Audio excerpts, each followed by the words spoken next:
take our seats. We are already late, so let us start. Dear friends, we welcome you to the second day of the 22nd Health World of our chamber. We had an excellent day yesterday with very interesting sessions and presentations.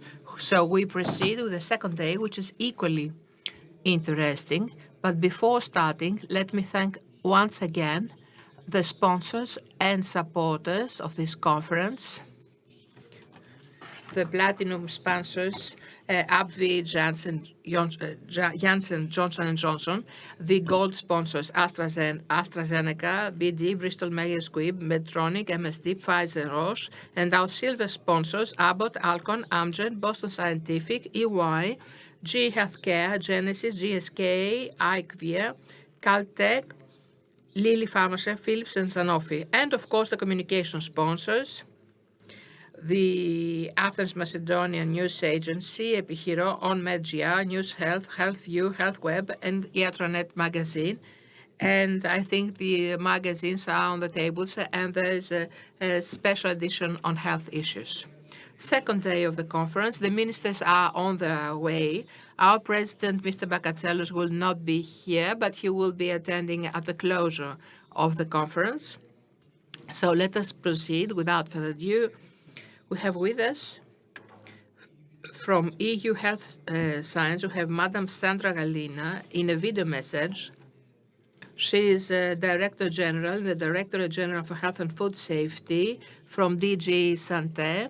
So I would please ask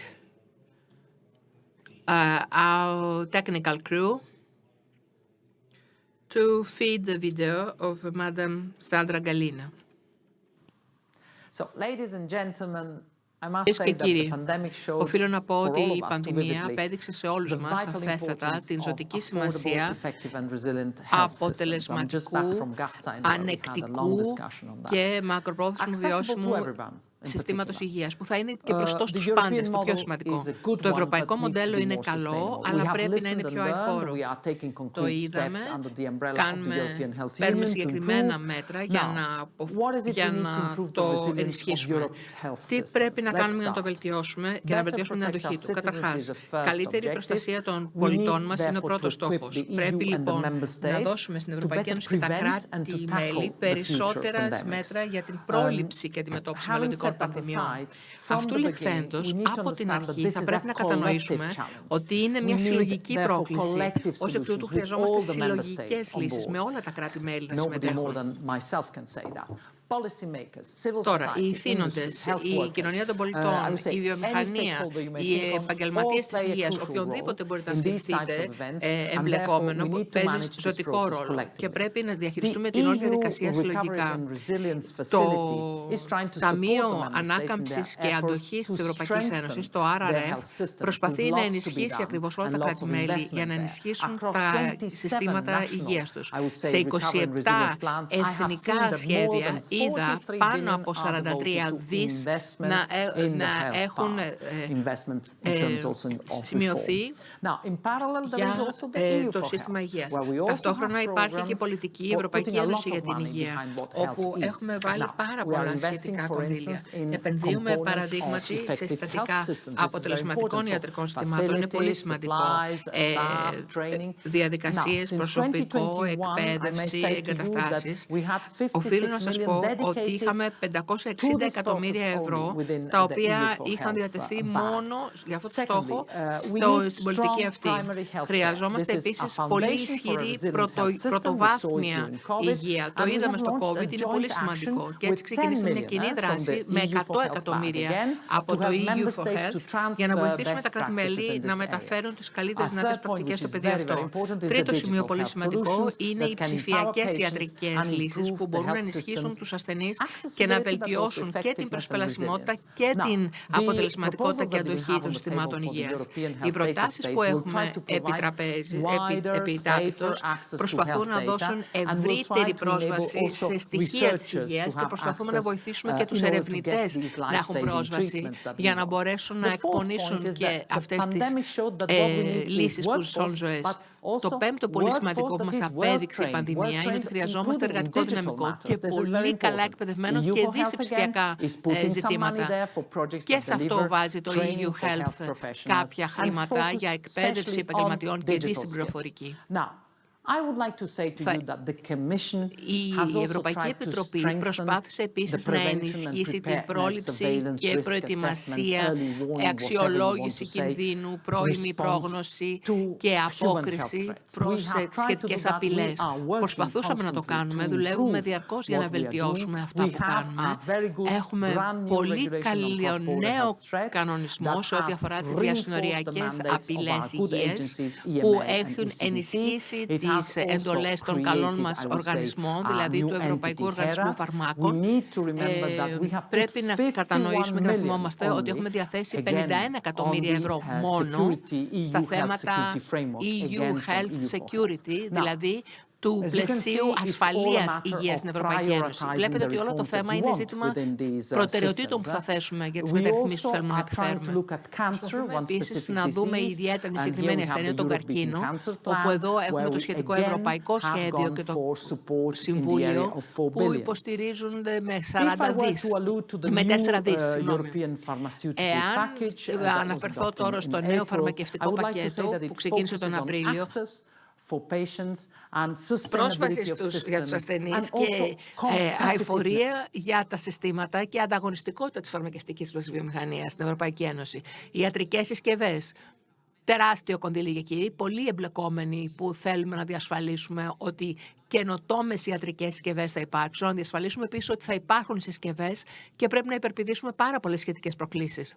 Φέτος, η Ευρωπαϊκή Ένωση προεδρεύει του κανονιστικού φόρουμ ιατρικών συσκευών. Είχαμε τεράστιο φόρουμ πρόσφατα στη συνέδριο στο Βερολίνο. Δείχνει ότι υπάρχουν πάρα πολλοί εμπλεκόμενοι με τεχνητή νοημοσύνη, τον δρόμο που θέλουμε να ασχοληθούμε με τα στοιχεία και συγκεκριμένες προκλήσεις που θέτουν οι ιατρικές συσκευές. Ως εκ τούτου, εάν θέλουμε να πετύχουμε, πρέπει να παραμείνουμε, να μάθουμε τα επώδυνα μαθήματα του παρελθόντος, χωρίς πανικό, χωρίς να μπούμε στον κύκλο πανικού και άγνοιας και λύθης. Πρέπει να δουλέψουμε όλοι μαζί για καλύτερη Ευρώπη των πολιτών μας. Είναι Ευρώπη, μπορούμε να τα καταφέρουμε. Μέσα στην Ευρωπαϊκή Ένωση της Υγείας πρέπει να επιλέξουμε ποιες μεταρρυθμίσεις θέλουμε άμεσα και ποιες είναι οι πολιτικές επενδύσεις που θέλουμε να κάνουμε στην υγεία. Αλλά θα ήθελα εσείς να μας βοηθήσετε να το κάνουμε, ώστε να πετύχουμε ένα πιο ανθεκτικά και προσιτά συστήματα υγείας που θα είναι προσιτά σε όλους τους πολίτες της Ευρώπης. Στηρίζομαι στην υποστήριξή σας και τη βοήθειά σας και τη δουλειά σας. Σας ευχαριστώ πολύ.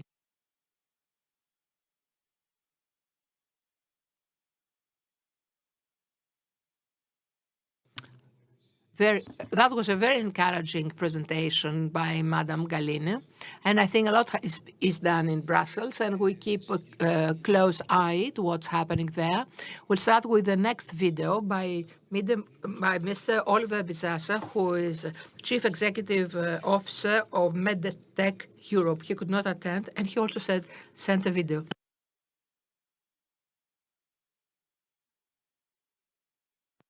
Κυρίες και κύριοι, εκλεκτοί προσκεκλημένοι, σας στέλνω ένα βίντεο μήνυμα από τη MedTech, αντιπροσωπεύοντας την Ευρωπαϊκή Βιομηχανία Τεχνολογίας. Στο συνέδριο αυτό είναι και προνόμιο και ευθύνη.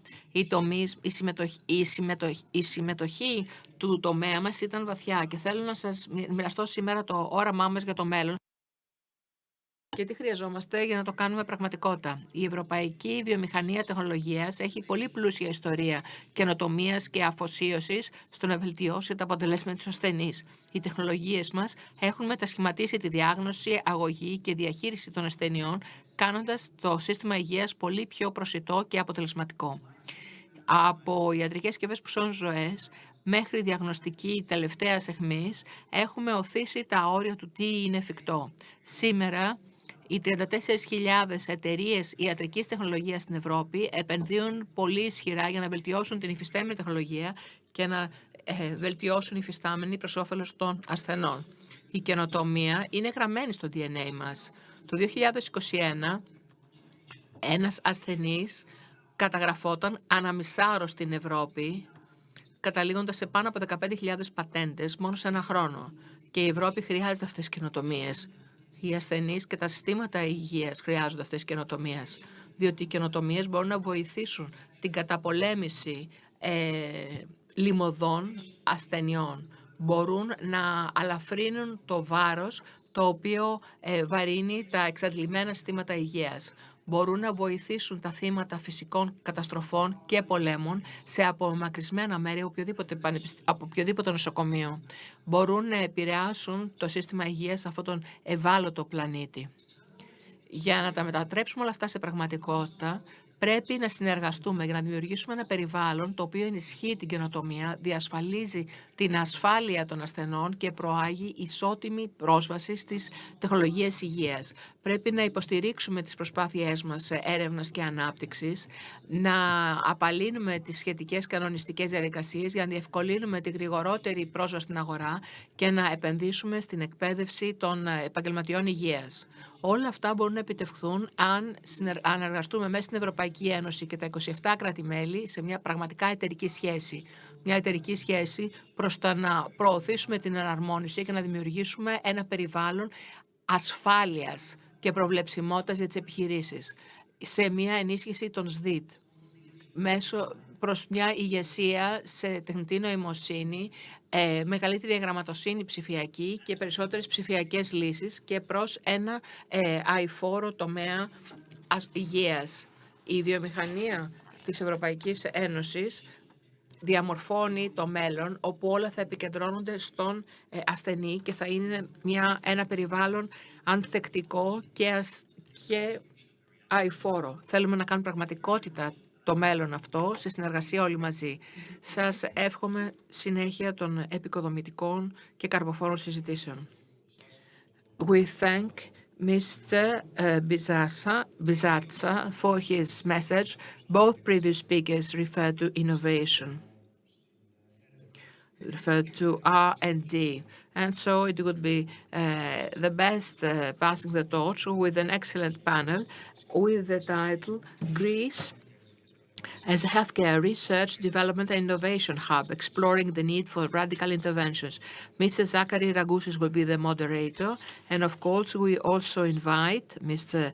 Skrekas, who is the Minister of Development, Madam Lilian Vildiridi, who is the Secretary General for Health Service from the Ministry of Health, Mr. Athanasios Kyriazis, who is the Secretary General for Research and Innovation, the Ministry of Development. Mr. Konstantinos Kyranakis, who is the Minister of Digital Governance, is late. He will be joining us soon. We start. Mr. Ragoussis, you have the floor. Thank you. Let me greet you good morning, all of you participating here today in this event and being present here. Let me remind you that both due to time and processes, if there are any questions, you will be submitting them to the Secretariat and they will be addressed in the Q&A session. And let me welcome our distinguished guests. It is an honor. We thank you for participating. I'll start with the very subject of this conference, that is how Greece became an innovation hub, an R&D hub in the field of health as well. I think that this is something we all wish for, we all look forward to, and special efforts are made by the guests and the whole of the country so as to find ourselves at the foreground of this sector, because we all realize how important it is. In order to launch today's discussion, I will refer, Mr. Minister, I will turn to you. I read here that in a recent conference of economists, you pointed out that today is the best era to have an investor coming here, investing in our country. You also underscored that it is important for the country at large, the investment in R&D. Of course, we all agree in that. Could you please elaborate on that? Could you refer specifically on issues regarding health? Thank you for the invitation. I wish you every success. I believe that Greece already is a hub of innovation, development and research with regard to medicines, and not only. And this can be proven by the latest data published by the European Statistical Agency that show that Greece is second when it comes to the rate of increase of public expenditure on research and development among the 27 member states of the European Union in 2022, that is. And overall, and this is even more significant, is the fact that in absolute numbers, Greece is sixth when it comes to investments in research and development. In 2022, we had over 1.5 billion euros of our budget that was dedicated to research and development. So I believe that this is very telling, because Greece wasn't like that 15 years ago. Greece now has started to reach these rates of growth and of investments. But allow me to say something else, because today is a day which comes 2 days after the official announcement of the state budget for 2024. And in that budget, we estimate to have a growth that will be close to 3%. And this is not something that can easily be done, nor is it something that is random, because Greece, we believe, will have a growth rate of 3% in 2024. But of course, this means that Greece will have 4 or 5 times more growth compared to the European average. The Greek economy will grow at a rate that is 5-6 times higher compared to advanced Western countries like Germany. Today, as we speak, Greece is growing at a rate that is 5 to 6 times higher compared to the rate of growth of Germany. And I believe that this speaks for itself, and it shows that Greece can do a lot of things, just as it did in the previous years. In other words, we have reached these growth rates. We have records of revenues coming from tourism, and not only. We have records of foreign direct investments in our country. We have records of exports, which, by the way, includes the pharmaceutical industry. And we have managed to do all this by going through dire straits, a global pandemic, a very deep inflation crisis and energy crisis that is still going on to a certain extent. And despite all these hardships and difficulties, you can see that Greece have fared much better than other countries, just like it did in the pandemic and in the energy crisis. We did much, much better compared to all other countries, in my view. So I believe that we can do the same when it comes to the economy. And of course, what do we want to achieve by having a robust economy? We want to have a robust economy in order to ensure growth, in order to create jobs. We want to increase the revenues for the budget. We want to have better health, better education, better well-being for the Greek citizens and for our young. This is what we want.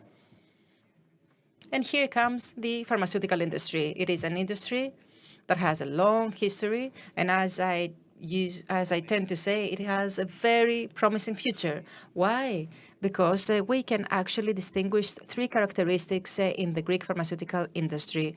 First of all, it is competitive, since it exports its products to over 140 countries around the world. Second, it invests in human resources. Over 60% of the employees in the pharma industry are people with very strong academic background. And third, it invests steadily and systematically in research and innovation. And we, as a state, as a government, we are trying to be of help. And I believe that we have made some very important steps. Of course, we need to make more. Development clawback, we're going to hear about that by Mr. Kyriazis, who is one of the most important people of the previous government, but also along with my predecessors. So we have planned investments over 500 million euros that will be used for the developmental clawback. We have planned investments that will exceed the 1.2 billion euros by 2025 in the whole sector. And of course, strategic investments, since we have another developmental tool that is called strategic investments. And I hope that most of these will be iconic. And all these actually allow us to attract foreign companies and to invest in Greece, to establish the production here, and to invest in new products. This is, I would say, the general framework. And of course, we owe a lot to the Greek pharma industry as Europe, since over 140 million European citizens use and utilize the Greek pharma industry. They are using medicines that are produced here in Greece. And of course, the Greek pharma industry ensures sufficiency of medicines right now, which is a problem with which the entire European Union is faced. Whereas here in Greece, thanks to the powerful production base of drugs that we have, we are better positioned to deal with this problem. In other words, to deal with the shortages that exist. So apart from the jobs that are created, apart from the experts, apart from its contribution to the national economy, pharma industry does a lot more. That is why we need to thank the pharma industry, because it has supported the Greek patients so many years by providing effective and affordable medicines. And that is why I'm saying that the sector has a very promising future in our country. Thank you very much. I keep the positive economic data you gave us, but also everything you told about research and development. But mostly what I would like to keep is that research and development and production, at the end of the day, help people, help the patients, which is, of course, the most important and noble cause. And it was very glad to hear you say that. I will come back to you later. However, now I would like to address to the Ministry of Health. We have with us Ms. Viliridis. Of course, there has been a major change after the COVID-19 pandemic. I'm sure that matters of research and innovation remain in the center of your attention and interest. And maybe the issue of clinical trials is one of your main interests. But I would like to give you the floor now to tell us how important research and development is for the Ministry of Health and for the country, and how can the ministry actually support all these existing efforts for the promotion of research and innovation.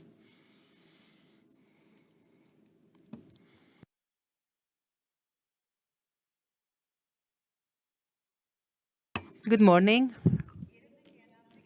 Research and development constitute strategic objectives of our country in the context of sustainable and resilient growth, with a parallel guarantee of the technological growth of Greece.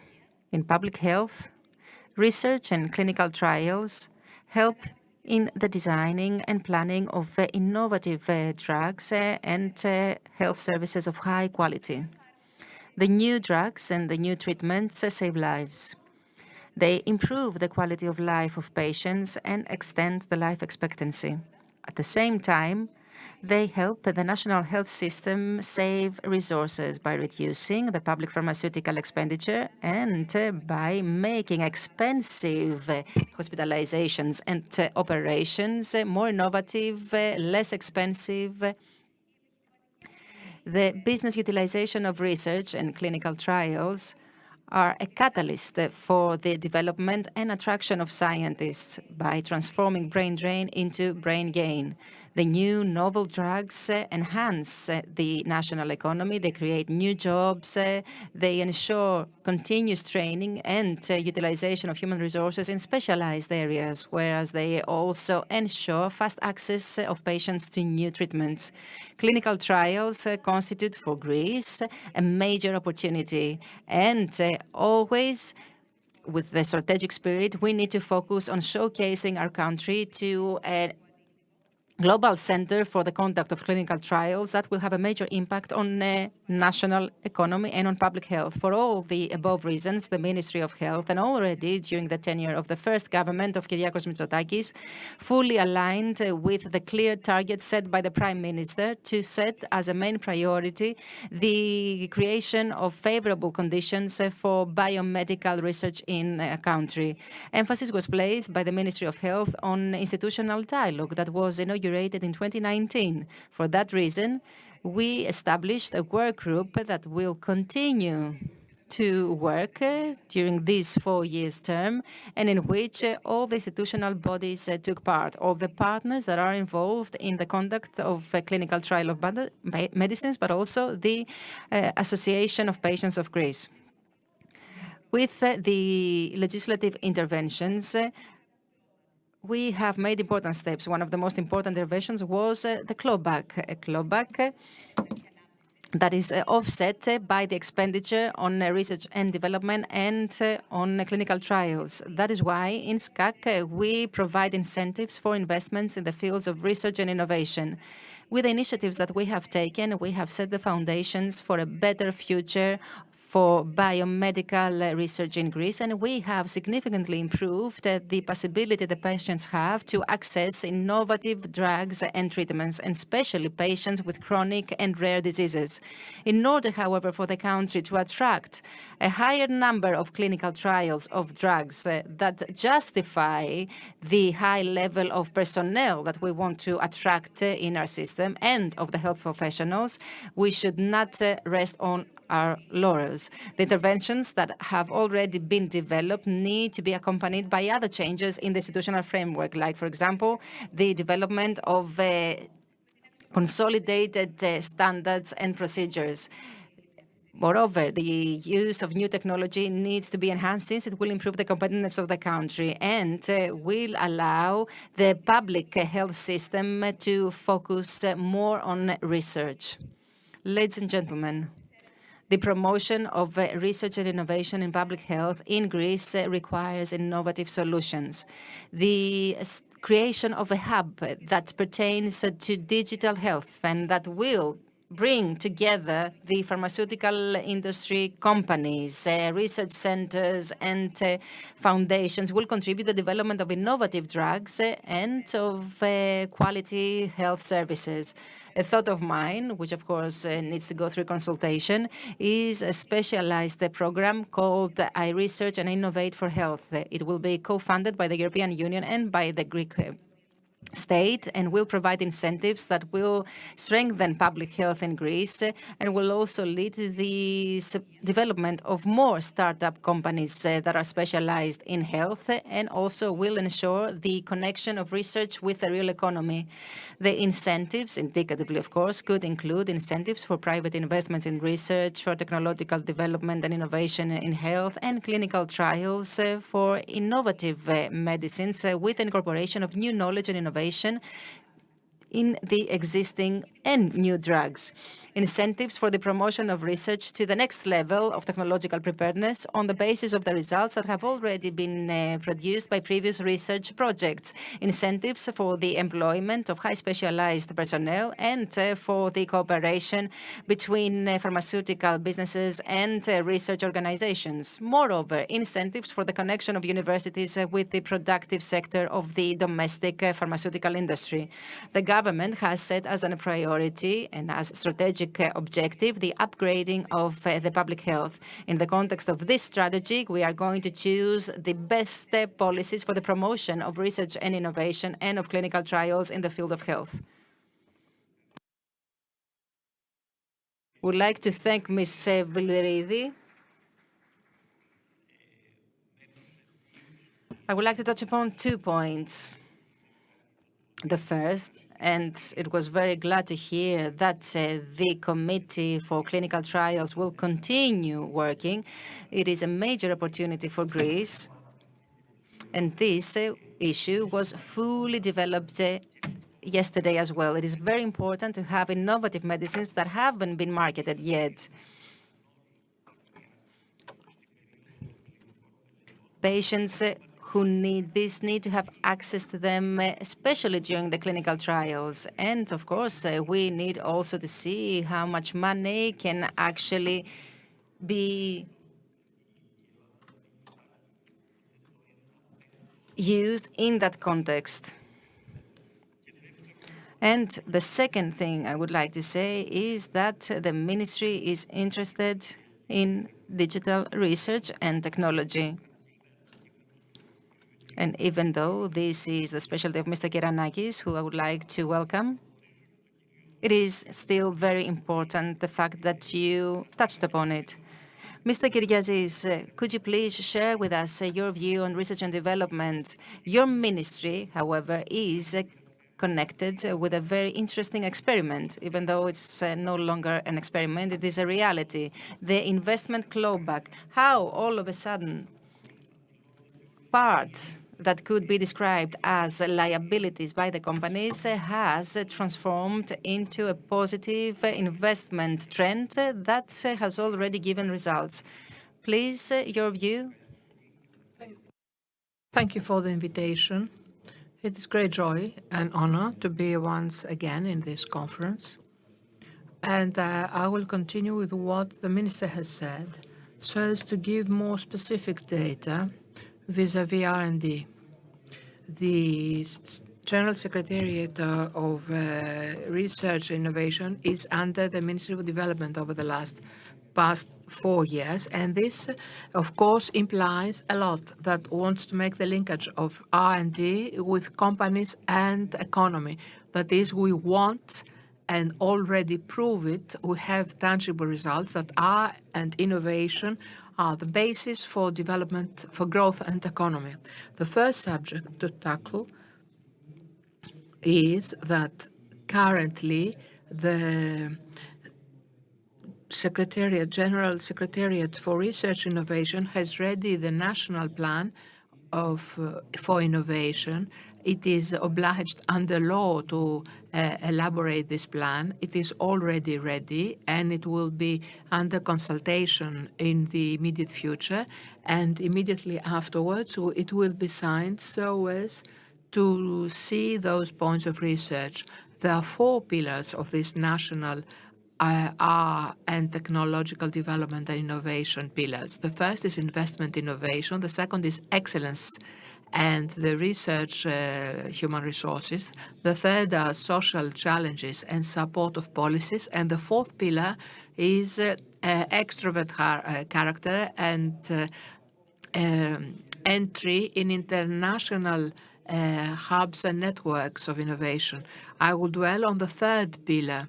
It is one of the 4, and we put all the emphasis vis-à-vis research, biotechnology, on health and medicines. It is also a subject that we are ready to launch, the plans we have, and through that, we have the new plan. I conduct research and I innovate. It will be presented with 300 million euros budget, has 8 sectors, and one of these is precisely biotechnology, health and medicine. This is a program that existed in the previous program period, and it is pursued in this program period, and actually does what I said as a principle, that is, makes the linkage of R and innovation with companies, what the market searches, what the Greek economy needs. This is the program which is to be aired soon. In the previous period, we had a similar plan, I research and innovate, where we had 183 proposals in the field of health, of 1,125 shortlisted. 183 were funded, actions were filled for health and medicines, 9 from the Recovery Fund, and the rest from European Union funds and the public investment folder. Another issue to tackle is what we say this stage here of individualized medicine. This is the point where the Secretariat General has invested the iconic actions, and it is there that we have the Greek National Network of Medical Accuracy with 4 axes: cancer, neurodegenerative, sudden death of youth, and great conclusions and results have been drawn in this last field. I believe that this will be disseminated so as to see precisely that research and innovation are not just science per se. These are actions that can be implemented to the benefit of the society, of the citizens. Thank you. I see your interest, your keen interest for our broader field, health, innovation, biotechnology. You have a great interest. I'm glad that you raised the issue of cooperation of the business world and academia, because it is extremely important.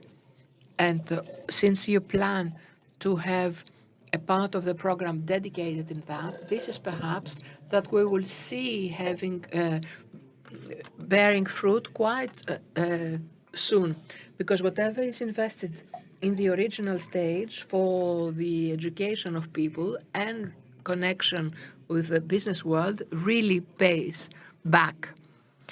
Thank you. I come back to Mr. Kiranakis. Well, Mr. Kiranakis, well, obviously, research and development without digital transformation or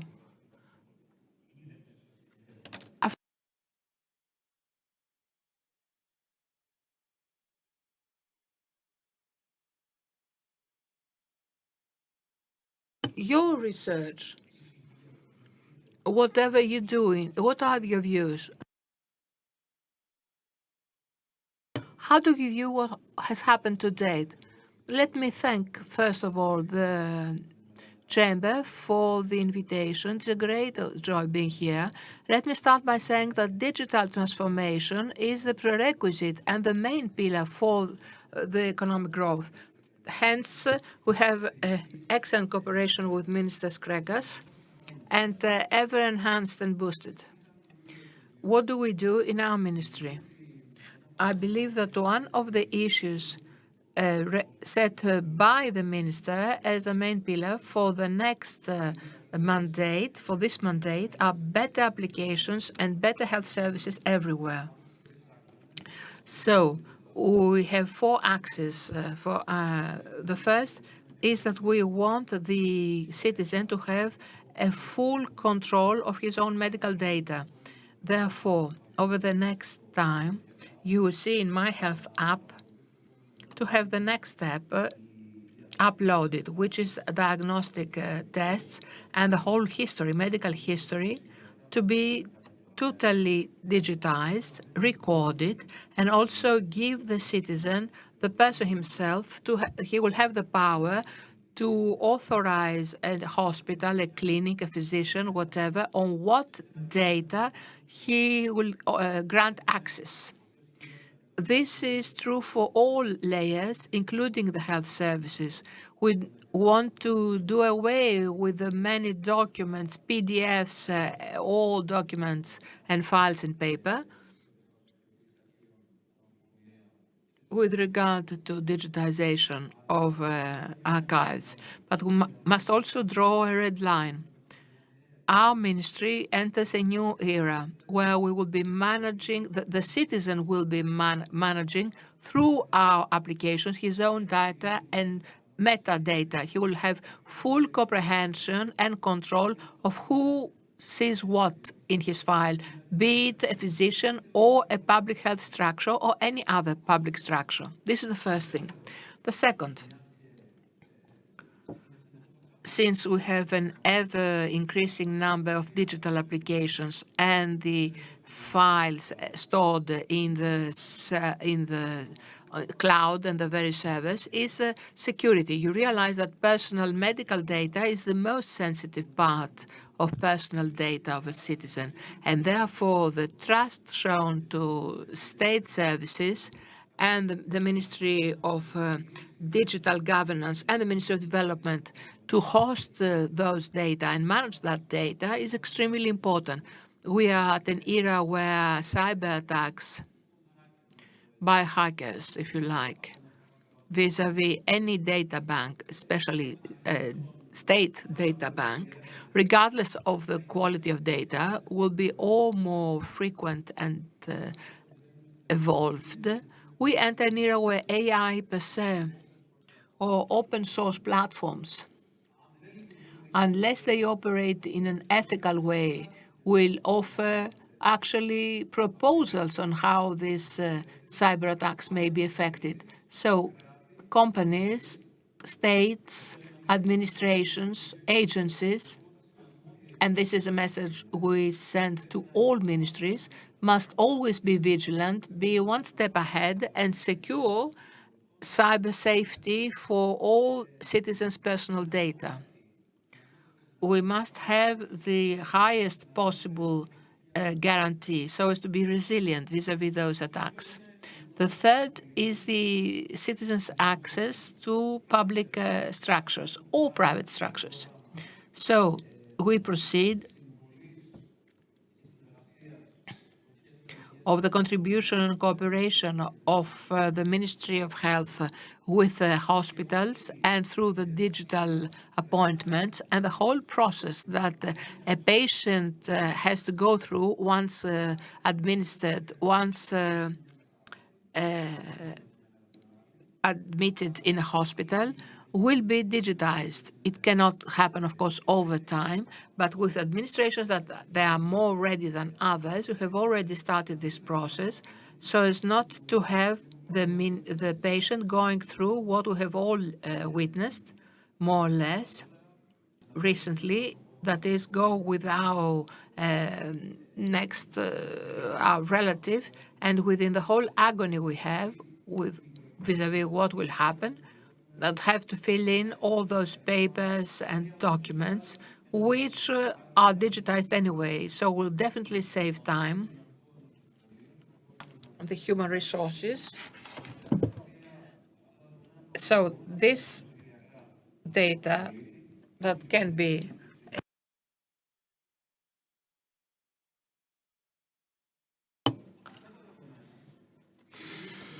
this minister,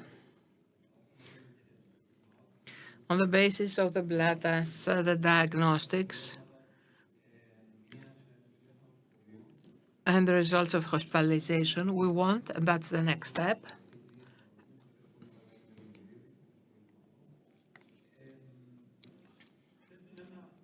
they raise a brand new issue, which is digital AI, and how AI can help health professionals to draw more individualized conclusions so as to be more effective with tailor-made treatments. This is a transfer which must be made at steady pace because every new sector, especially a revolutionary one such as of AI, has huge opportunities but also great risks. So we must first build a relationship of trust with the citizen on how the national health system and the medical world and private clinics and pharmaceutical industries, how they will handle the personal data so as to have adjunctively a far better view and for the patient to have tailor-made and personalized treatments. I will further elaborate, perhaps at the second turn of Q&As. Thank you. I see. Well, it seems that the world, once seeing digital innovation, embraces that. We've seen that in all cases. And the fact that you add in this application of My Health, all that data, will create a digital file, an e-file for each patient, which is also the desideratum for all of us all those years. These have been extremely interesting, and of course, with AI, there's huge possibility, huge potential. I think there is another roundtable later in this conference on this subject, because there's such a wealth of data that could even yield money for the state if someone could have access. Of course, guaranteeing all the safety, security you mentioned beforehand. So I come back to you, Minister Skrekas. Let us have a second round, a little bit more briefer. But are there questions? We have some questions collected for you from the audience. And I believe that the government and the ministry has professed, and since you have announced the program of investment clawback, if we find resources to be pursued after 2024, perhaps you can't give me a direct answer, but good intentions are equally important. A second issue of great interest of multinationals and Greek companies, not only, it's protection of intellectual property.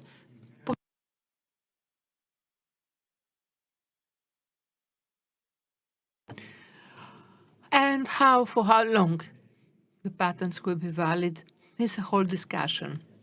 How important is it for you? How do you deal with it? And I know there are many questions, but if we may perhaps gain some time, could you also tell us whether until now your experience from the relationship of the academia,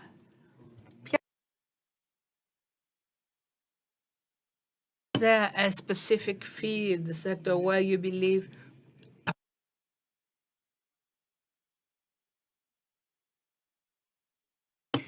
Well, first of all, I should tell you that we will exploit whatever fiscal margin is freed so as to invest and boost the pharmaceutical industry. We see how it operates. We see how the budget is executed. And once there's additional there are additional funds, the spare funds, if you like, we will exploit them with this investment trend as it has happened for the domestic pharmaceutical companies. Because at the end of the day, it is proven that this investment clawback has helped in attracting investments in the pharma industry in Greece, which would never happen. So we have both the example and the results of those investments. So it is easy, even for the most distrustful, to realize that investments bring development and revenues, bring new jobs and better paid jobs. That's why in the Ministry of Development, we do not only explore the continuation of the investment clawback, but we will also examine with the Secretariat General for Research and Innovation and the Secretary General for Health Services, Madam Vildiridi, and with Vicky Loizou, the Secretary General for Investments, we will explore all the possibilities and potential, either through programs of research and innovation or new frameworks to further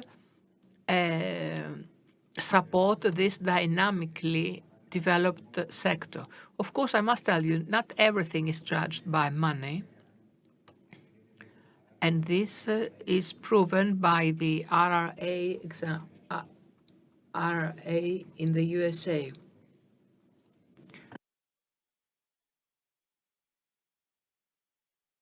The Inflation Reduction Act. So do it like the Americans do. Is it an issue of money? Was it just the incentives offered by the USA? And many companies, European companies, want to relocate in the USA. No, I said it's not merely an issue of money because Europe does pay handsomely for the green transition, paying heavily various companies. It's the issue of bureaucracy, which is equally important, the so-called red tape. The fact that in the USA one goes and very soon one can start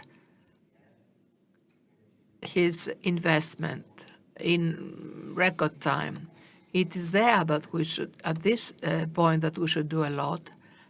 And again, we need a lot to be done. And but we cooperate the ministries, the co-responsible ministries, so as to create and help furthermore the business environment through the streamlining and simplifying the red tape processes.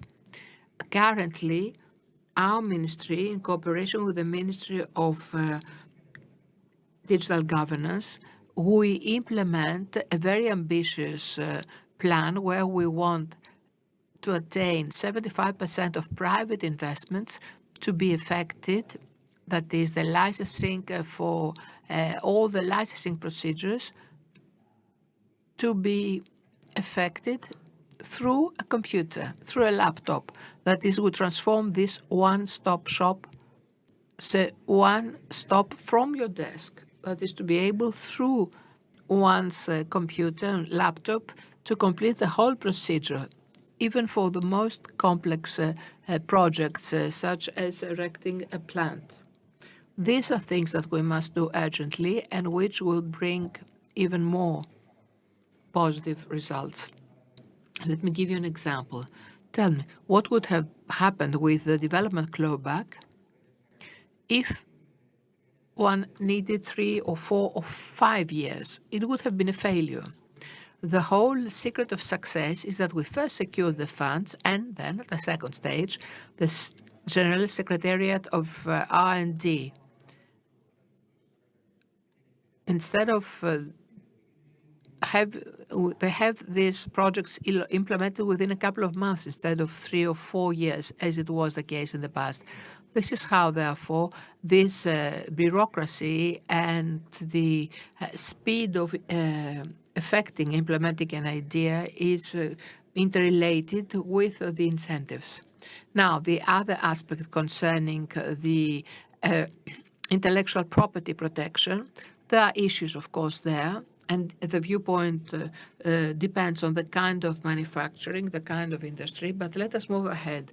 Our goal, and this should be the vision of the Hellenic pharma industry, is to create products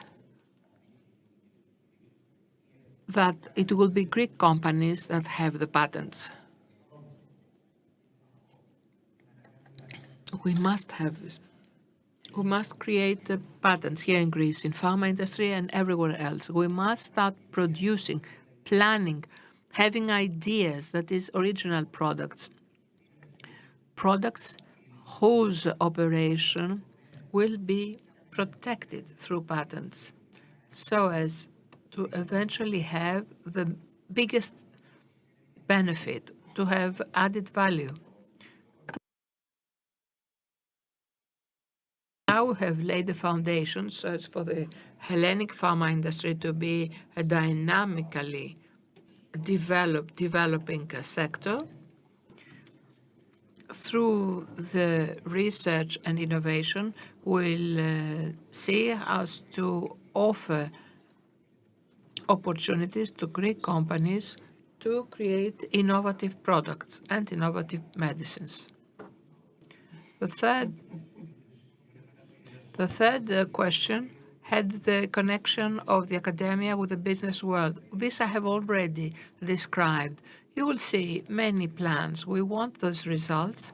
We want the deliverables, that is, to be linked with the planning or R&D in products that can eventually take a commercial form or being exploited through commercial applications and uses. Most interesting perspective on both aspects you raised, both that money doesn't suffice, but more things are needed, and also regarding the viewpoint, because yes, it's true, if we are not ready to we are not capable of produce patents, all other academic activities are not sufficient. I thank you both for the replies and the different perspective that you offered us. I will move to Madam Vildiridi. You see the discussion on innovation, digital health, and so forth. I'll go back to clinical trials because they are the center of our interest.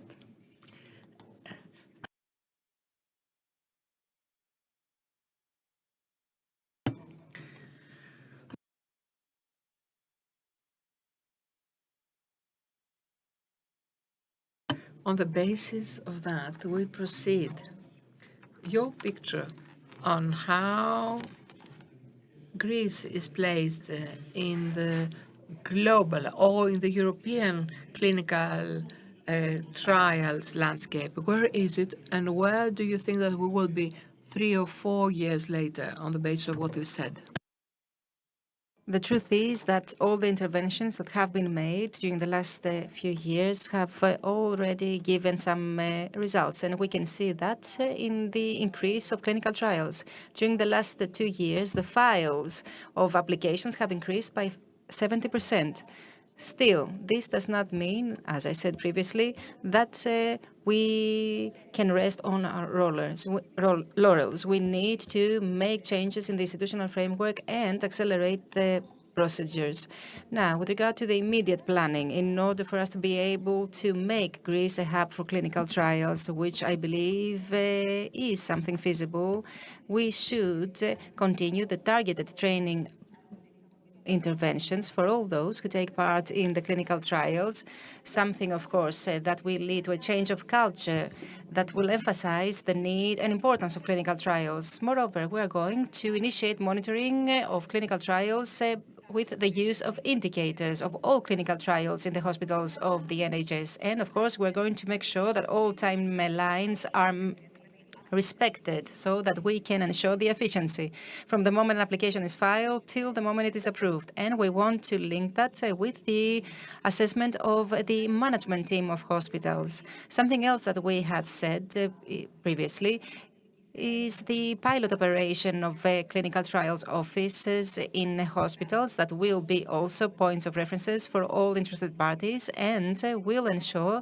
the right implementation and acceleration of procedures, something that we had said in the previous term and we're going to put into action now is the development of new procedures, standards and best practices that pertain to the research, biotechnological research in the country, and of course will enhance the clinical trials in the country. And in conclusion, I would like to say that the upgrades of infrastructure and of the technological equipment that will be the result of the RRF will upgrade our structures overall and will attract high-level scientific personnel as well as clinical trials. Thank you very much.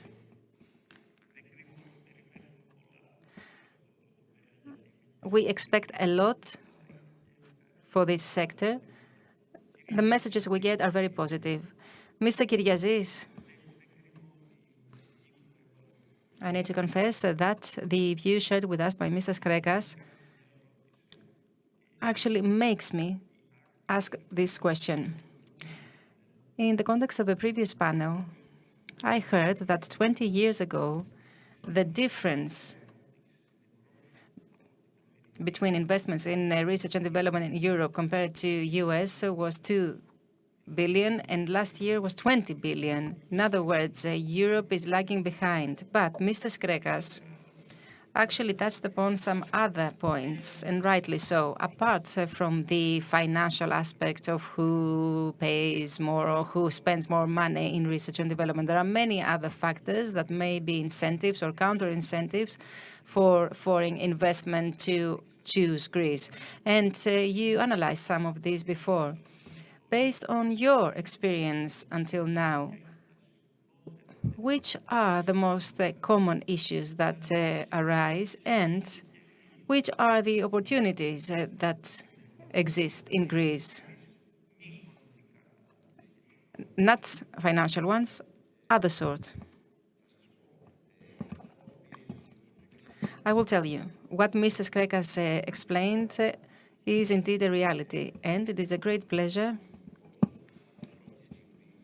to see the Minister, from the very first moment, be willing to adopt what we said as General Secretary, and not only accept what we said, but also put it into action and take them to a higher level. And this, of course, has been the result of effort that we have been making. We made an intensive effort. I have a long experience in the Ministry of Health and in the Ministry of Development, so I know how we're doing and where we're heading. And there is an issue. The issue is that we hadn't put in order some things. So this is exactly what we tried to do in the General Secretariat of Research and Innovation during the last few years. A typical example is the Elevate Greece, the startups companies.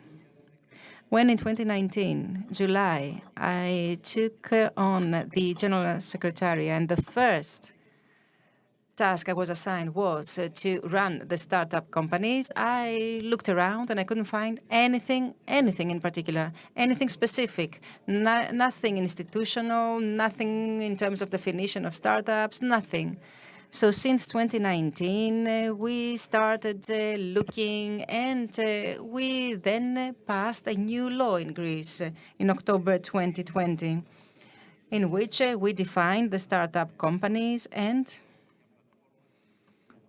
we then developed a platform in the General Secretariat in which we would incorporate the startups and then provide them with the certification. In 1 year and a half, we managed to ensure the provision of certificates in the midst of the pandemic crisis, mind you. So we managed to provide approximately 780 certificates to startups. And if you ask me how I classify them, and since we are in the Health World Conference, I would say that the first are the startup companies that are related to biomedicine and drugs. Biomedicine was at the top, but no longer. So this is the example I wanted to give you so that you can understand that if we can actually put in order certain things and implement a specific policy, and if the policy developed by Mr. Skrekas previously is actually put into action, then we will be able to achieve far more things compared to those that we can see in Europe. And I will give you just a number. For research always, and based on the data that were published by the National Documentation Center, in 2019, up until 2019, 1.21% of GDP was invested in research. In 2020, 2021, we have reached 1.5% of GDP for research. So you can understand there has been major progress, that we are interested in research and we want to take it further. This is a number I gave you, a number that I got from the National Documentation Center. So if, I repeat, we implement this specific policy and we act in a systematic way, we will get far better results in the field of research, because the General Secretariat needs to become the basic contact point for research and innovation in Greece. We all talk about research and innovation, but there should be only one body responsible for these. A very analytical and optimistic approach. I would like to touch upon the organization, the management, which is very important. The good thing is what you said about the startup companies of biotechnology. If there are, and if they grow, then yes, this is very promising. Academically speaking, we are okay. What we are lacking are the patents. But if there are as many startups as you mentioned, then this is impressive, and indeed the future is very positive for our sector. Mr. Kyranakis, we will close with you. The truth is that the digital space creates dreams and optimism and can actually append our reality, since it can bypass structures and procedures very easily. You talked about artificial intelligence and about the available data. How do you see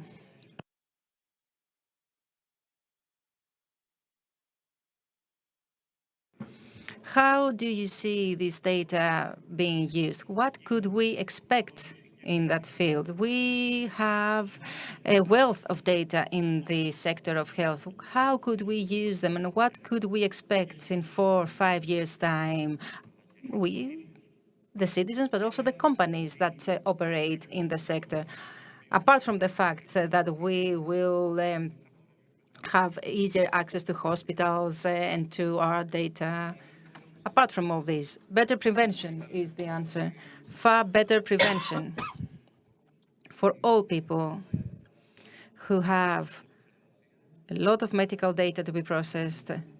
And in that case, AI will produce models. Of course, it already produces models, but still it will do so even more intensively in the future. And this, as I said in my first answer, is something that will ensure that the citizens, the patients, will have full control of the data.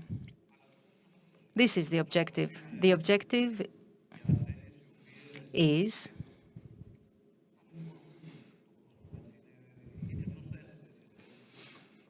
and especially in the case of diseases that aggravate the quality of life of the patients and of the families, but also of the health system, to be diagnosed early on. This is something that can be guaranteed by AI. Apart from that, in clinical trials, and this can be seen in startup companies and scale-up companies that operate in the sector. So clinical trials can actually lead to the production of medicines and vaccines that up until recently required far longer time to be produced and to be marketed. The steps need to be stable, always. We don't want to opt for an experimental model. We're not allowed to make experiments in health. Of course, experiments are accepted in the context of clinical trials, but these are experiments that are scientific ones. Our steps need to be stable so as to develop trust. And since in my first intervention I didn't mention the basic things that need to be ensured, I would like to touch upon this now. We have already approved projects for the digitalization of health files. We have a budget of 235 million euros from Society of Information, which is the competent authority, and that is under our ministry, the Ministry of Digital Governance. And on the basis of this project, we are going to digitalize 175 million pages for MRI exams. This is our estimation. We are going to digitalize 20 million pages of non-standardized size and 20 million films of prints for ECGs and brain scans. We are going to classify and characterize digital documents, and all these files, and allow me to make a parenthesis since we talked about startups. Now we are going to test along with another agency that digitalizes pages. So together we are going to work with young people, 18 years old, that belong to the team of student robotics, in order to organize a competition, and so that these files that are digitalized by big scanners to be scanned and digitalized faster with the help of a robot that will be turning the pages. So, Mr. Kyriazis, apart from the startup companies that are part of Elevate Greece, and well done for them, we want to provide incentives to the next generation of young students that want to get involved in the business environment, that want to make the dream a reality. So in that project for the digitalization of files in health, we could, if this competition is successful and if the Greek students produce such a robot, to commercialize it, to market it, and to facilitate the digitalization of files, not only in Greece but elsewhere. If this project is successful, I'm sure that Mr. Skrekas will be the one to congratulate the students. Innovation obviously asks and demands innovative processes, and it will bring results. I warmly thank you all for your presence here today and the beautiful discussion. I wish you all the best and power in your work.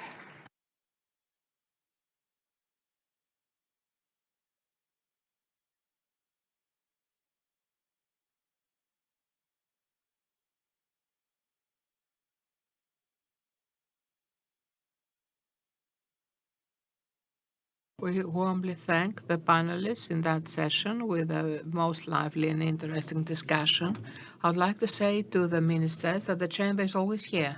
We participate in every action related with innovation, and we greet every and salute any initiative on this subject. Let's move to the next session regarding pharmaceutical policy in Greece. The moderator will be Mr. Kondozamanis. And the panelists will be Mr. Aris Angelis, Secretary General of Strategic Planning of the Ministry of Health, Madam Labrina Barbetaki, the President of Pharmaceutical Companies Committee of our Chamber and President of Pharma Innovation Forum Greece, Mr. Olympios Papadimitriou, President of the Hellenic Association of Pharmaceutical Industries, and Mr. Vasilis Pedafragas, Executive Consultant of the Pan-Hellenic Union of Pharmaceutical Industries. I would please ask them all to take their seats.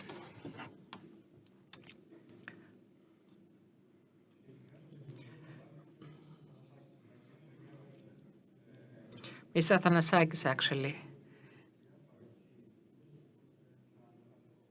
I will take this floor. Okay. Thank you. Good morning to all. It will be a most interesting when we speak of pharmaceutical policy, we don't speak of policies, but a comprehensive strategy, what we call national pharma policy. We'll try to see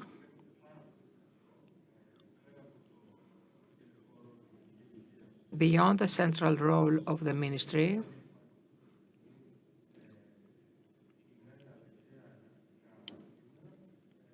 you must have seen that the respective big role is bestowed on the Ministry of Finance.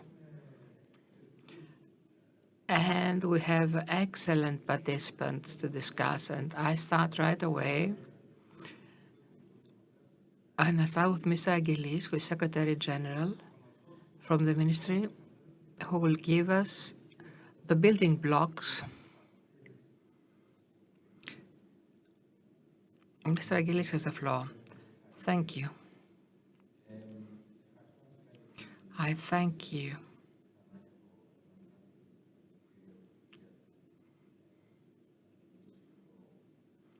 I thank for this very kind invitation and their contribution in the field. I had the luck to have listened to the minister before me, so I suppose he has addressed many things.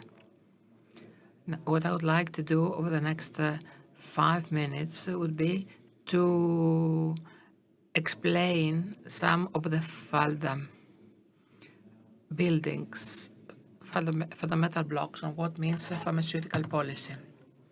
Along with Kostas Athanasakis and other colleagues, I had the luck to be in the forum on health financing that took place in Xylocastron some weeks ago. And the agenda of the seminar had again the issue of pharmaceutical policy. And there is a consensus there on what national pharma policy is. So I'll start by saying we must know what are the fundamental principles when we speak of that.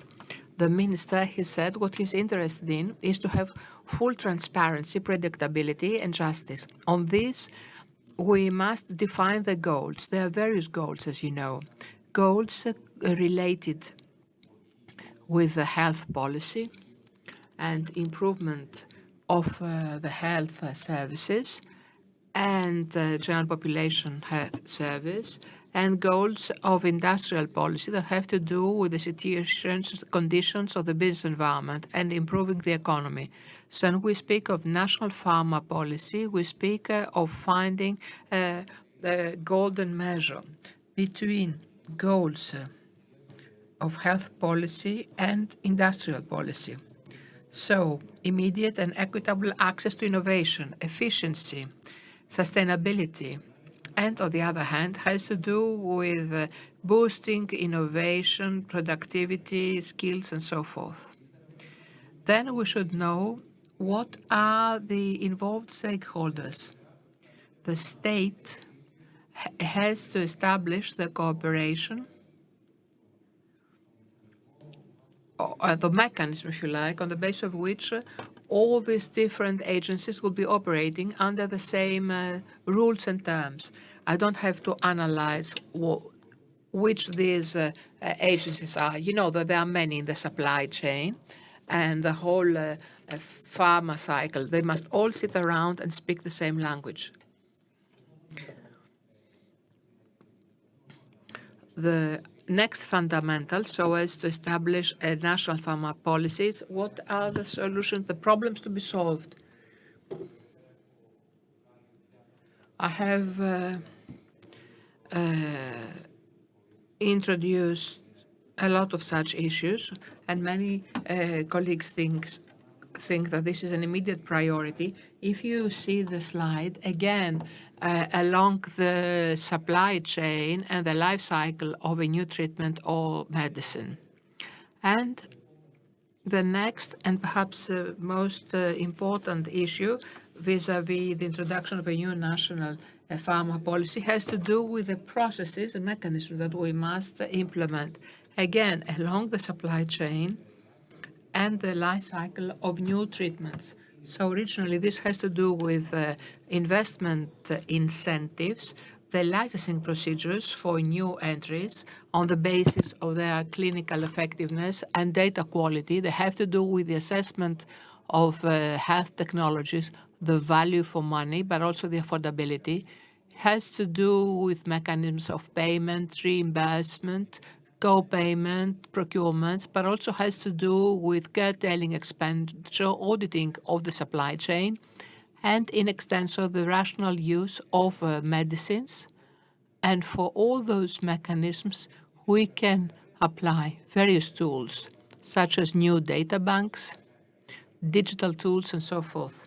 Again, if you see this graph, on one hand, we have mechanisms and procedures concerning mainly the supply of new treatments. On the other hand, we have mechanisms that have to do with processes regarding demand.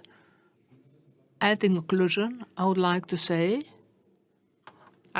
show this graph, which actually reflects a life cycle of new treatments, and at the same time, it shows that attaining a new national pharma policy has to do with this better balance between national pharma policy and national industrial policy.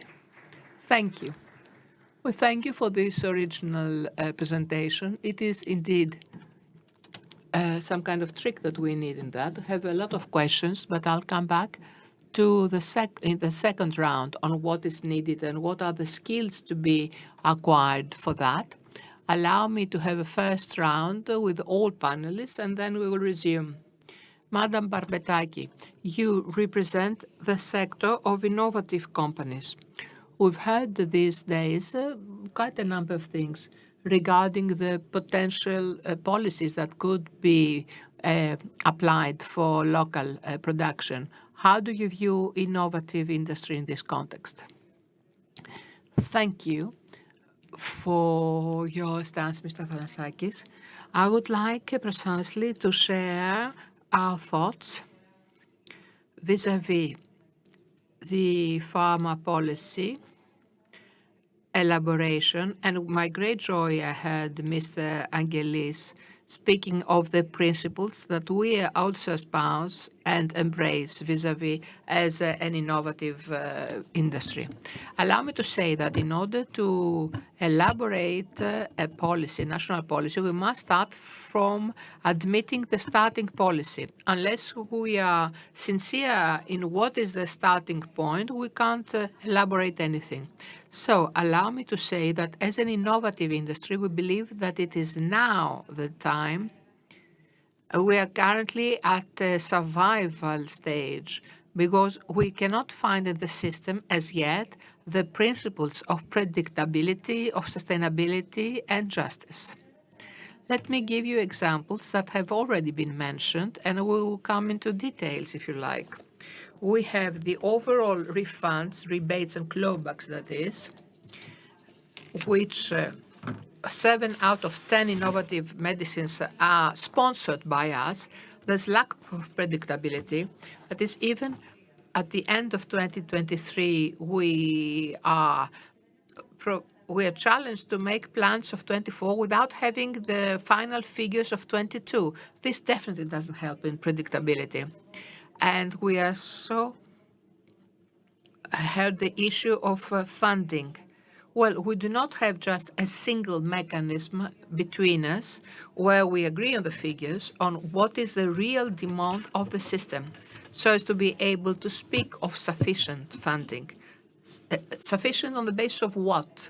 We know, for instance, that for the next 2 years, according to our calculations that we have done, that there will be more than 90 innovative treatments offered in the market for patient groups that are in dire need of that. And there are big needs in the market. How can we depict on the basis of reliable data that there is demand and sufficient funding so as to cover this need? So for me, pharmaceutical policy starts on an accurate picture, a snapshot of where we are. Now, let us see, and I come to the second step. Once we have the snapshot and know where we are, I would like to remind to you what we bring, what we offer as an innovative industry. At various points yesterday, in various other discussions, it was mentioned that can we translate in euros? What kind of funding is needed? I'll speak on some hard facts because this cannot be discussed, but we will also give some other figures because there's also a footprint, a social footprint, and first and foremost, for the patient. Innovation brings about value for the patient. We made the study, and we saw that only 2021 we gave 1.3 billion euros in overall refunds. That is, 55% of clawbacks came from innovative industry, from us. Let me also say that this represents 46% funding. It was also mentioned by my colleagues, while the state participates in 43%. So we're the main sponsor as an industry. Let us also see the footprint in economy, because we offer as innovative industry 4,100 jobs, well-paid, skilled jobs, but additionally for each 4 jobs, we have an additional job in the system and economy through suppliers, consultants, adjunctive services, and so forth. But first and foremost, we also have programs that cover more than 90,000 patients in Greece. So we'll speak of the support groups, more than 1,400 social studies in Greece, and 90 innovative treatments which are in the pipeline. I say all that because on many occasions we have this question, what an innovative industry mean? This is what it means. And let me also continue by reminding you that these figures is not the full snapshot, the full picture of what happens, because innovation in Greece has a prolonged life expectancy the last years. It has improved the therapeutical goals, and we are more ambitious now, and to offer solutions, even in diseases such as cancer that has become long-term disease, chronic disease, the autoimmune diseases, and these are also figures, and this is a life expectancy and a hope that will be offered by innovation. So let us move ahead. We know what we've got, and we know also what we offer in the system, because this is not only directly to the patient, but this whole effort through the programs, through the processes, through the support, the medical personnel, the hospitals. So all the programs and actions, we are building capabilities and skills in the system.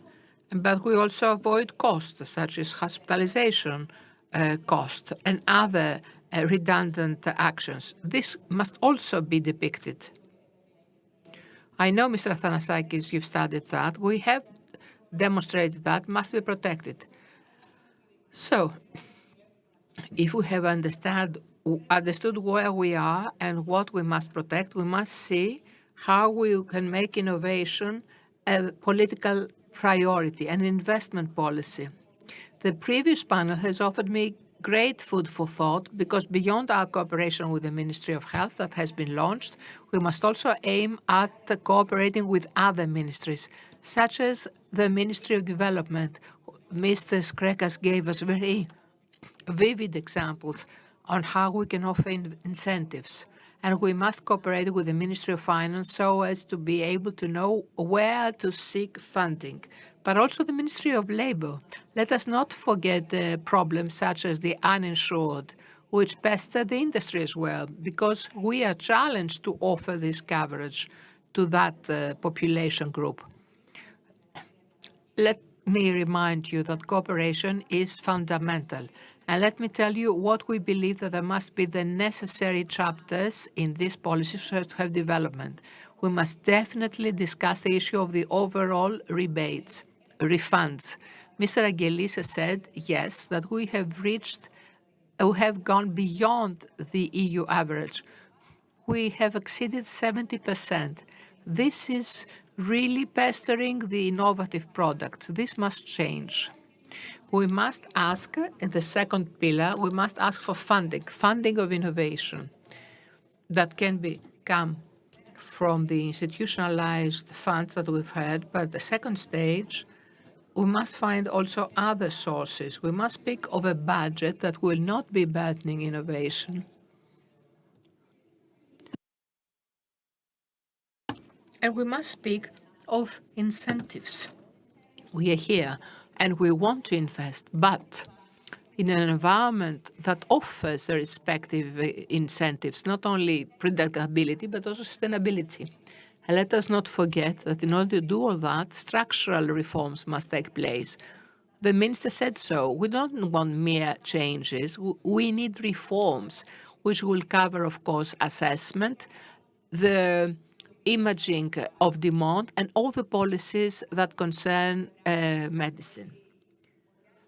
Furthermore, the dialogue is now. We can no longer hear that the past, the crisis, and so forth. We are gone beyond those difficult crises. We want to be in the dialogue so as to move ahead.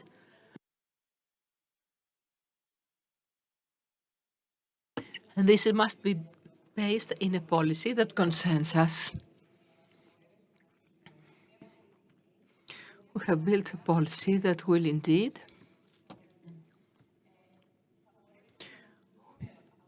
offer hope so as to leave the survival era and move on to the development and sustainable era.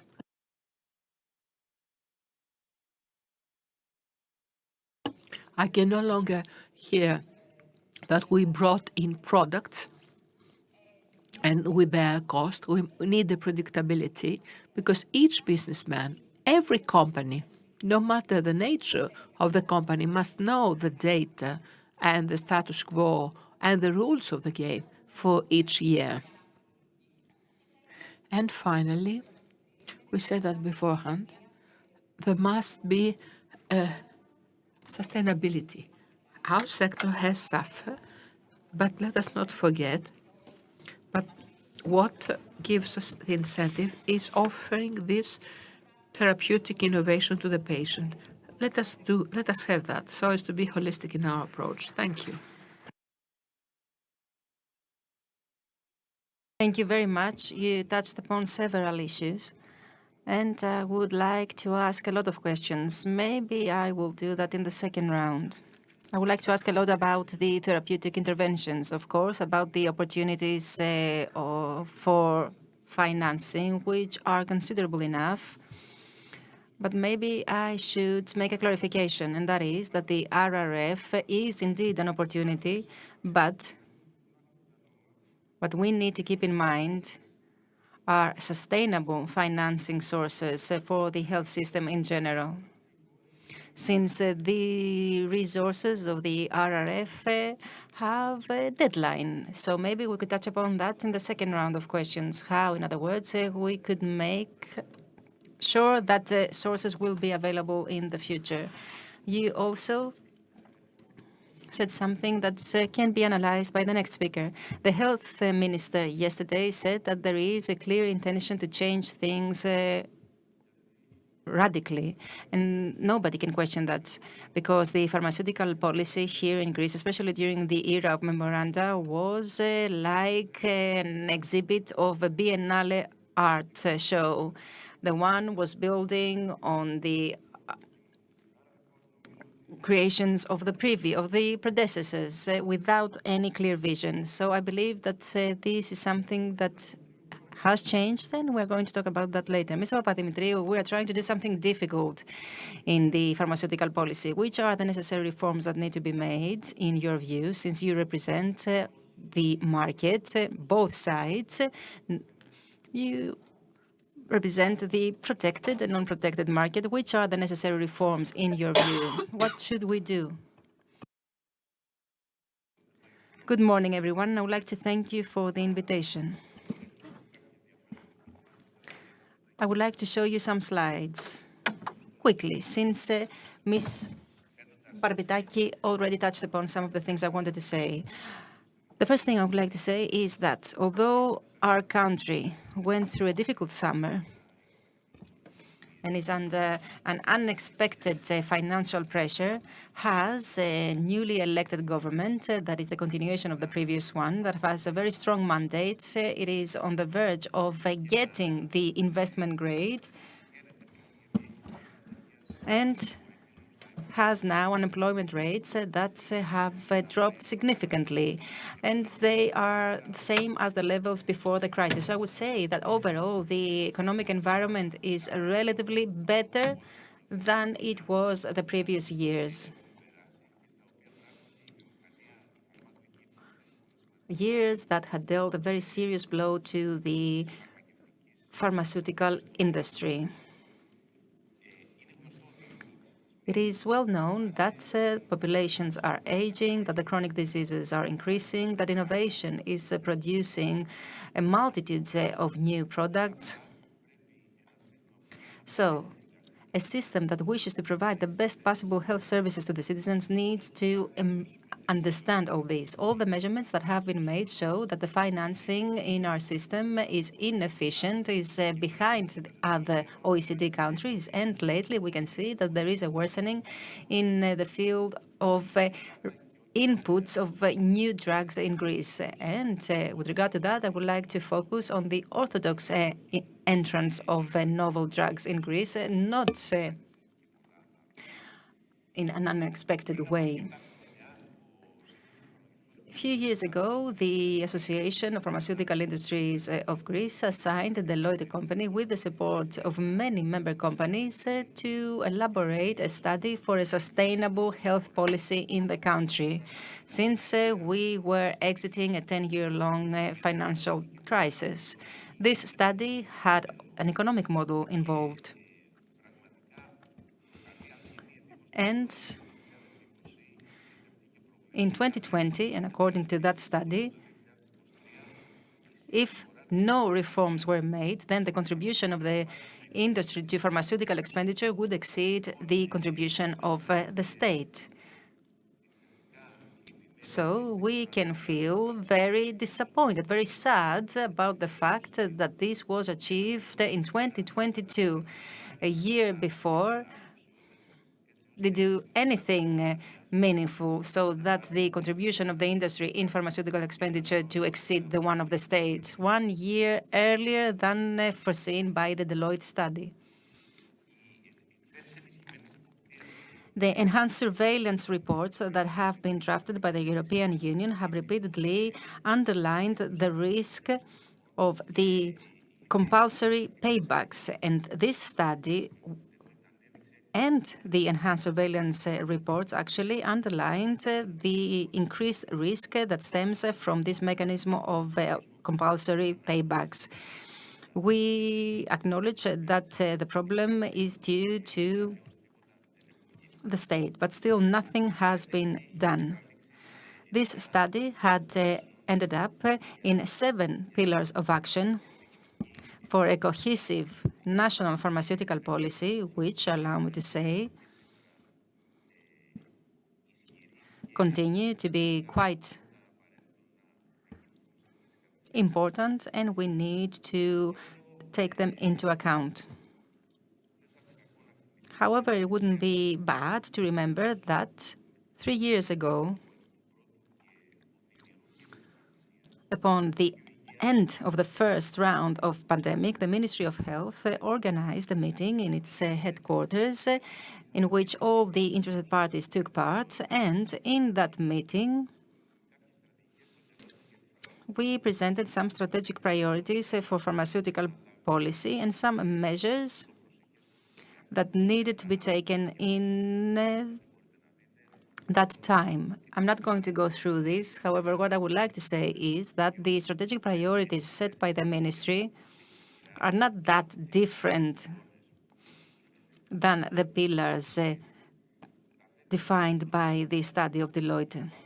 The measures that were proposed, I'm sad to say, are not the expected ones. If we accept, of course, the one measure that was quite efficient, the others cannot be implemented or haven't been implemented. And the result of that is that we have exceeded the ominous forecast of Deloitte, that is, the contribution of the industry will exceed the contribution of the public in the expenditure in 2023. We did that in 2022. So the proposals made on the basis of these pillars are well known. Revision of the pharmaceutical budget, better access and control access to innovative treatments, increase of the effectiveness of the system and utilization of digital opportunities, provision of incentives for investments throughout the whole spectrum of pharmaceutical industries that operate in the country, especially of the multinational ones. And I have added the issue of efficiency and of shortages, something that has been brought to the surface in a very powerful way lately. Increase of transparency throughout the supply chain, we believe, is the best way, as are the controls by the state, to improve the existing reality. Ms. Parpetaki talked about the value of innovation in great detail. So the only thing I can do is to repeat that the pharmaceutical innovation has contributed during the last years to the improvement of the quality of life and of the life expectancy of Greek citizens. And based on what have heard in the context of this conference, the multinational companies have received quite a lot of billions and, however, haven't invested one single euro in Greece. So I'm wondering whether the investment made by Pfizer in Salonika isn't an investment, where the expansion of the factory of Berger in Koropi can be considered an investment, or whether the clinical trials that are conducted in the country, despite the difficulties that we are faced with as a state, cannot be considered as an investment. And at this point, allow me to give you a business example. The company where I work in 2009 employed 0 people in clinical trials. Today, over 30. And as we speak, over 1,000 Greek patients are taking part in clinical trials that are being conducted in the country. Obviously, these are not investments, but it's not also an investment, the fact that some thousands of our fellow citizens throughout all these years have remained alive thanks to high quality therapeutic value treatments. And it seems that it is difficult to convince our interlocutors that investing in health and pharmaceutical treatment is an investment in the favor of the economy and of the society. Thank you very much.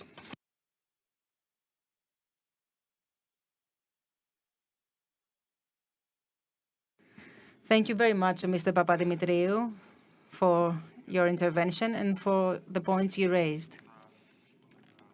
We are going to talk about the issue of reforms and of the policies later. Now I would like to give the floor to Mr. Vasilis Pedafragas, who will talk about the challenges, the objectives, the tools, and the expected results, always in relation to the policy for medicines. Thank you, Mr. Athanasakis. I would like to thank the AmCham and the organizers for the invitation, and I'm doing that on behalf of our president. And in order to avoid repeating what has already been said, I would like to touch upon some things pertaining to where we stand and where we're headed. Now, with regard to where we stand, I would like to refer to the ineffective utilization of data, data that is abundant. The different partners of the supply chain in the pharmaceutical sector do not have a whole picture of the puzzle. Moreover, we should not leave aside the fact that critical services in the sector are understaffed, or that the existing human resources have reached the point of burnout. With regard to the issues of managing the pharmaceutical care in our country, I would like to say that over time, and despite the efforts made, we haven't managed to develop a rationalized system of regulations and rules that could be described as a framework for pharmaceutical operation, especially with regard to sustainability, prospects, and development. Meaningful and important exception to the development side is the provision of 2019 for the utilization of part of the clawback for investment. And this is exactly what should be utilized even further in the future, both with the immediate legislation of this initiative, as well as for the provision of the available resources that could offset the clawback and that would allow us to attract more productive and research investments. And I would like to touch upon the clinical trials. There is the need for everyone, regardless of where they serve the health system, to understand that the clinical trials are of utmost importance for the sector, for the economy of the country, but also for the patients themselves, especially with regard to their access to advanced treatments. What is the desired result? The desired result is a stable and cohesive framework for a sustainable and development pharmaceutical policy. The challenge is the demographic data. There is no doubt that the importance of the announcements made the day before yesterday with regard to the demographic problem in the country are of utmost importance. The comorbidities play an important role in the health system. Moreover, the scientific advancement and new treatments and new technologies incur an increased cost that should be taken into account, and not in terms of how they cost, but what they prevent. Moreover, in our country, there is the problem of the widening of inequalities. Not only haven't we succeeded in minimizing these inequalities, on the contrary, we can see them increasing. And moreover, there are the geopolitical developments that dictate a redefinition of the priorities overall. In brief, inequalities and disastrous expenditures, rationalization and change of standards, and consistency in the implementation of the measures, of any measures, in combination with the evaluation and digital completion of procedures are critical points of a national pharmaceutical policy that needs to be implemented, and we should all make sure that this will happen. The tools that we have at our disposal, first of all, the data. The Committee of Assessment and of Negotiation for Price of Reimbursement, the policies for the control of offer and demand, as well as the policies for the promotion of public health and of the primary health, constitute necessary prerequisites if we want to have a sustainable system in the future. And moreover, the adjustment to the Greek environment and to the prevailing perceptions will help us implement a mid-term and long-term planning, because the changes that are needed cannot possibly be made in the short run. Ladies and gentlemen, during the last few years,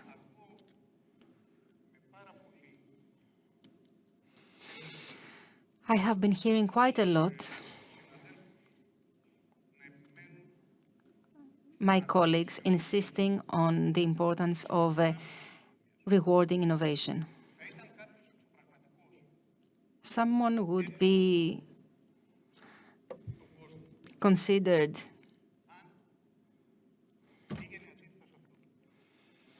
as bizarre if they were against that. We are all in favor of innovation, and we are all after innovation in our personal life, but also in our professional one and in our professional visions. The point is to define exactly what we are looking for, what we characterize as innovation, and what we expect for the future.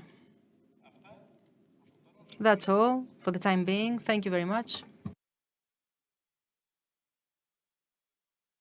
Thank you, Mr. Pedafragas. Could you please, you had the kindness to share with me your notes. I tried to note down as many titles as possible and did manage to take in everything, because you opened a great variety of subjects, ranging from what we should do, why it doesn't succeed. You mentioned the demographic problem, an epidemiological one. Probably the worst news for the country the last 10 years was indeed the announcement of Elstat, the Hellenic Statistics Service, the other day. Births are just 75,000 per year, 10,000 less than the average of the last 5 or 6 years. This, unfortunately, does not concern us as it should. It's something that is a direct menace to the survival of the national health system, its strength and sustainability. Mr. Yiannitsis referred to that yesterday, and starting from basics, this is where we should launch our discussion. You mentioned many things, Mr. Pedafragas, and I would like to dwell on that. I would like you, first of all, if possible, to make a comment on what you touched upon, that is, why the thoughts that we discuss do not take the form of reforms. Why is there such a delay? And to what extent the reforms coming from the European Union, we expect two major reforms currently, not only the regulation on health technology assessment, but also the new pharmaceutical policy. How do these reforms find the local industry, and what does domestic industry to keep pace, or if you like, take this opportunity and further develop? Well, let me start from the query why the various reforms do not succeed. Well, the overall discussion on the need for reforms in the field of pharma became far more intense during the financial crisis, especially in the period 2011-2012. There have been many plans. There has been no commitment in implementing them. And the persistence in this implementation phase, unfortunately, priorities shift continuously. And in a miraculous way, the topical issues take us away from the real targets. And that might be logical and expected for certain goals. In other cases, however, such as the issues both of primary health care and the issues of digitization of health sector, the issues of the individual e-file, all that are illogical. We cannot have ups and downs in the intensity in which these programs are implemented, regardless of the political leadership. So the second question was, if I'm not mistaken, was linked with the good practices abroad. Yes, it was too long a question. Oh, well, the new environment that seems to be developed in Europe in the issue of central reform, that is a part of the policy that seems to encourage domestic manufacturing and boost the sustainability of countries vis-à-vis extraordinary cases such as the pandemic. Well, as far as manufacturing is concerned, our country is at quite a good level vis-à-vis the distribution at European level. We have the great fortune to have 10% of the European production in Greece, and this may be further developed. Well, the plan, of course, is at the European level, although it regards the domestic manufacturing. And we must follow suit. We must follow this European planning. We cannot divert. But on issues of implementation, we must have a very good plan, which will be in the mid and long term, and we will not try intensively to have certain policies introduced that may cause problems and raise hurdles which are needless. Thank you. Mr. Papadimitriou, you wanted to note down something regarding reforms, I think. No, not necessarily. I just thought of the reform of European Union policy, to be honest.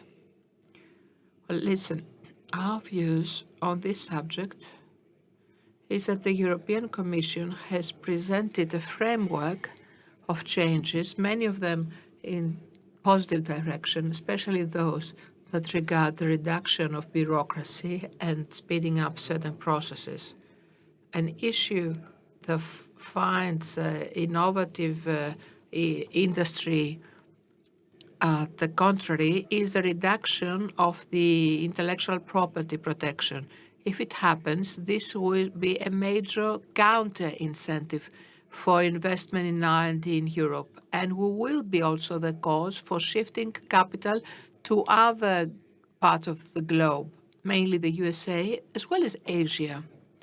Incentives to manufacturing in Europe must be granted, but this has to do mainly with incentives concerning older and well-established treatments, where raw material is produced almost exclusively in India and China.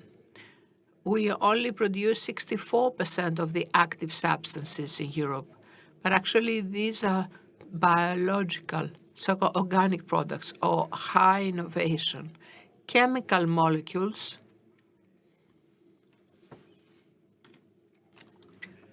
are also related with environmental protection measures and so forth, and the European Union is not disposed to make any yield in order to facilitate the production of this raw material in Europe, unless it were disposed to increase the money to pay for it. Because Asia is a very hard competitor in that. So Europe does have a reason to reduce its dependency on Asia, perhaps not by producing raw material, but helping in manufacturing at local level. On the other hand, it must maintain the strong incentives for the development of new innovative treatments, because this is the future that will lead to a more effective and efficient health system vis-à-vis both life expectancy and economy. Anyway, playing the devil's advocate, many from the European Commission believe that the changes in the data protection field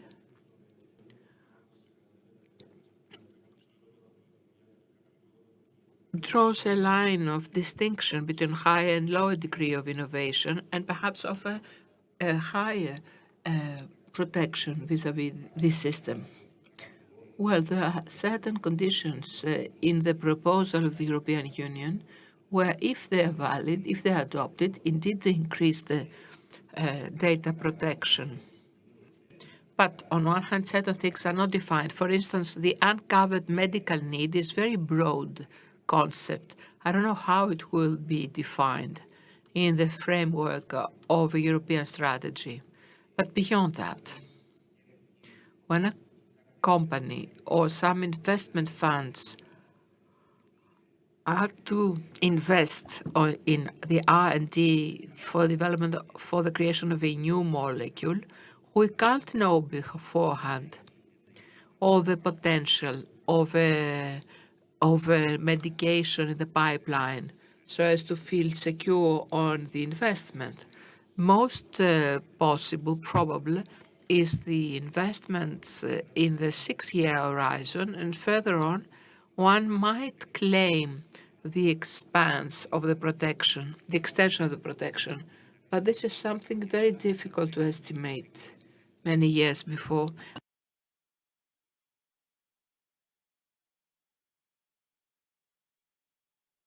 It is quite probable that it will affect certain areas, especially in antibiotics, I believe. But of course, there is no doubt that research in the field of biotechnology, be it in medicines or diagnostics or devices, has a development potential. In order to make full use, exploit that, what kind of changes in the environment, in the political environment, would you suggest for us in the framework shaped as it is? Excellent question.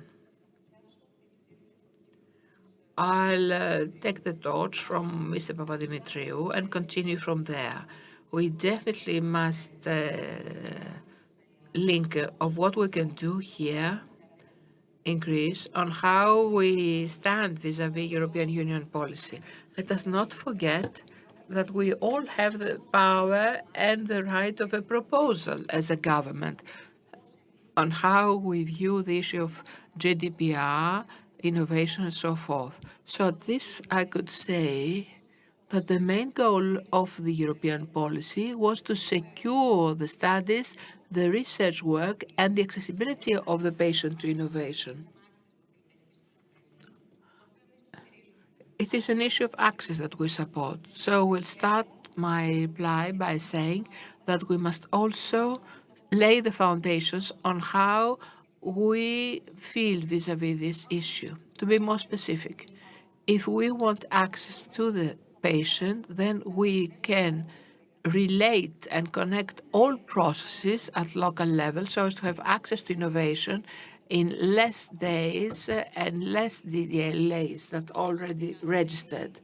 And this shows how we can, at the local level, take a new molecule, a new therapeutic solution, and introduce it to the patient, suggest it as a proposal, not by applying the 670 days of delay currently valid in Greece, but drawing nearer to the EU average. Now, beyond the issue of predictability for someone investing with studies and further research, there's also an issue of incentives, and I will dwell on that. We have taken an initiative and we have spoken of investment incentives through R&D, but these are not enough or transparent or sufficient. We would like more global offsetting through clinical trials, not only in the level of production, but also in the R&D. It's something that we spoke about that. We embrace that. Other countries as Portugal did it even better than we did. And beyond the rationale on what percentage of the GDP is invested, additional incentives are offered in order to bring in innovation and embrace the whole system of research centers and cooperation with university and research centers of Greece and abroad here. So we raise the issue of legislation, of incentives. And the third thing, I believe we said right from the start, let us not hide, we spoke that we are at the starting point now. We're currently at the level of survival, but we would like to take some deep breaths vis-à-vis total refunds and how we already fund the products we introduce. It is difficult for each company to see a 3-year period, 5-year period, let alone 10-year period, when we do not know what financial framework or budget we will have in the next year. So this is something that if we lay better foundations, we may have more cooperation. So I concluding, as we said, as Mr. Papadimitriou said, is something that will happen in the next 3 years. We have time to affect it. We can take a stance, but we can do it now. Second, taxation incentives, for instance, clawback offsetting at a better level with broader criteria where we may participate, not solely production centers, but also research centers. And third, predictability of funding so as to introduce programs that may have a 10-year horizon. Thank you. You formulated a series of queries.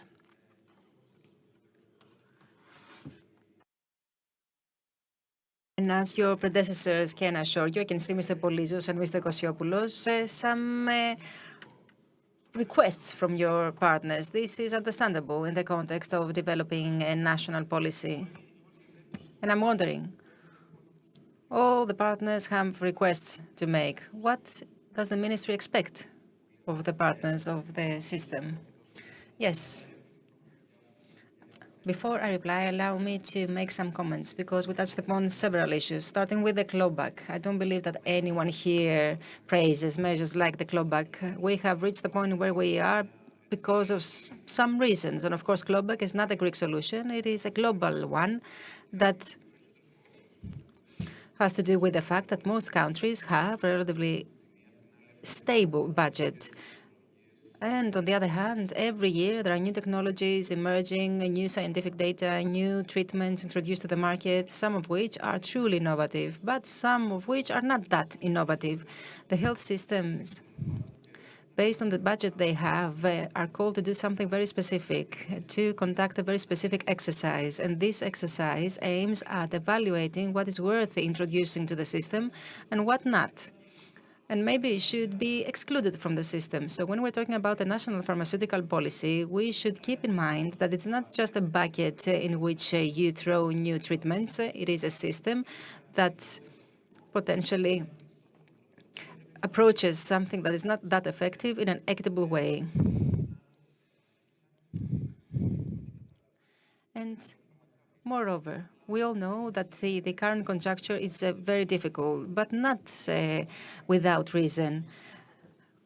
The result that we experience today has been the result of previous interventions, like the ceilings that we had introduced, or the fact that there were many monitoring and control mechanisms missing from the country. So that is why we stand where we stand compared to other European countries. Of course, we experienced the economic downturn. And one last thing. With regard to different statements that have been made about the fact that no investments are made in Greece, I believe that we should approach this issue not in an absolute way, but in a relative way. It would be very useful to examine which are the per capita sales of major companies and of major products in Greece, and to compare them with the per capita sales of the same companies in other countries. And last but not least, we all need to agree that there is indeed the political will. I believe that this is evident. So the basic issue that we deal with as a ministry and as a general secretary is the issue of understanding, cooperation, and patience. We all understand that the situation is very difficult, but this should also be understood by our colleagues and our partners, because we just have started doing what we're doing, and we expect you to be patient and collaborative. Yes, a very beautiful thought. And this is the end of the roundtable discussion, and we can now take a break for lunch.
Right, well, let's start with the second part of the second day of our conference.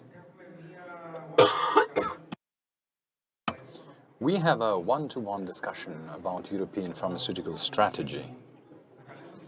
I should like to call Mrs. Elisabeth Prodromou, who will be moderating this discussion. She is from Bristol Myers Squibb, and we have Natalie Moll and Vlad Oterno, Healthcare Public Affairs Director, Europa Bio, etc. You have the floor. Right, thank you so very much. I hope I can keep your interest high after this brilliant lunch about such an exciting topic. With these words, I will shift to the English language because I would like to welcome and introduce the two virtual panelists. Χαιρετώ αμφότερους. Θα ήθελα λοιπόν να παρουσιάσω την Νάταλι Μολ, που είναι Γενική Διευθύντρια της Ευρωπαϊκής Ομοσπονδίας Φαρμακευτικών Βιομηχανιών και Συνδέσμων, της ΕΦΠΙΑ δηλαδή, και τον Βλάντ Ολτεάνο, ο οποίος είναι Διευθυντής Δημοσίων Υπευθέσεων και Συστήματος Περίθαλψης στη Eurobio, του Ευρωπαϊκό Σύνδεσμο Βιομηχανιών.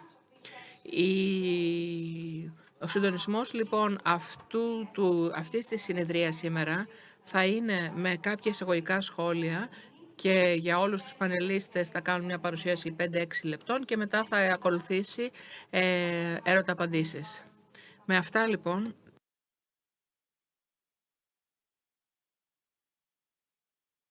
τα επόμενα λίγα λεπτά λοιπόν θα εστιάσω στην αναθεώρηση της φαρμακευτικής νομοθεσίας στην Ευρώπη και παρουσιάζοντας τις ευκαιρίες και προκλήσεις, καθώς και το πώς μπορούν να επηρεάσουν τις βασικές εξελίξεις στην Ευρώπη. Η φαρμακευτική καινοτομία είναι αλληλένδετη, πολύ σχετική και συνδέεται με την αλλαγή, την ανάπτυξη και την μεγέθυνση της οικονομίας. Υπάρχουν πάρα πολλοί σχετικοί ορισμοί σε ό,τι αφορά την φαρμακευτική καινοτομία, αλλά κατ' εμέ ο πλέον κέριος ορισμός είναι αυτός που λέει ότι η φαρμακευτική καινοτομία δημιουργεί κοινωνική αξία στη μορφή μεγαλύτερου προσδόκιμου ζωής και βελτίωση ποιότητας ζωής.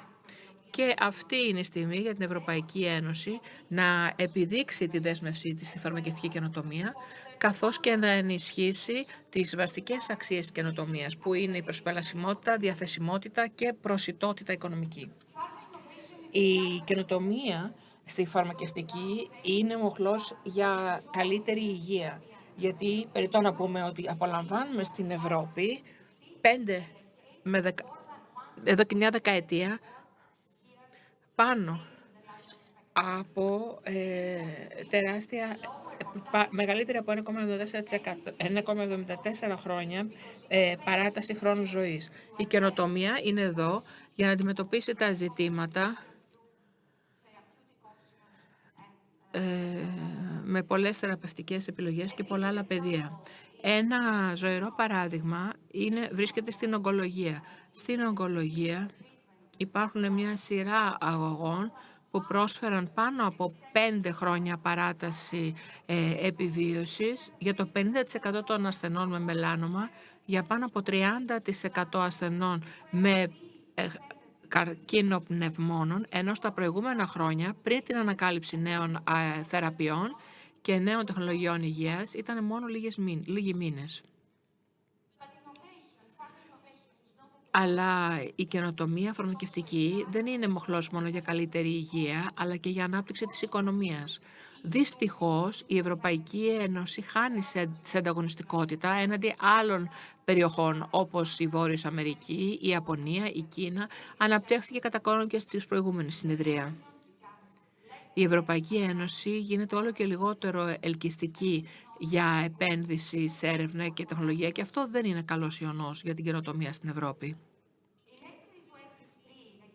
Αρχές του 1993 η Ευρωπαϊκή Επιτροπή κατέθεσε το πρώτο προσχέδιο για τη νέα φαρμακευτική νομοθεσία της Ευρωπαϊκής Ένωσης. Υπήρχε σαφής στόχος, δηλαδή να εξυγχρονιστεί η φαρμακευτική νομοθεσία, αλλά να δημιουργηθεί επίσης από τα 27 κράτη-μέλη να υπάρχει νέα πολιτική υγείας. Επίσης, η νέα στρατηγική ήταν περισσότερο εστιασμένη στον ασθενή, μαθαίνοντας τα μαθήματα από το COVID, στραμμένη περισσότερο στο να είναι πιο αυτόνομη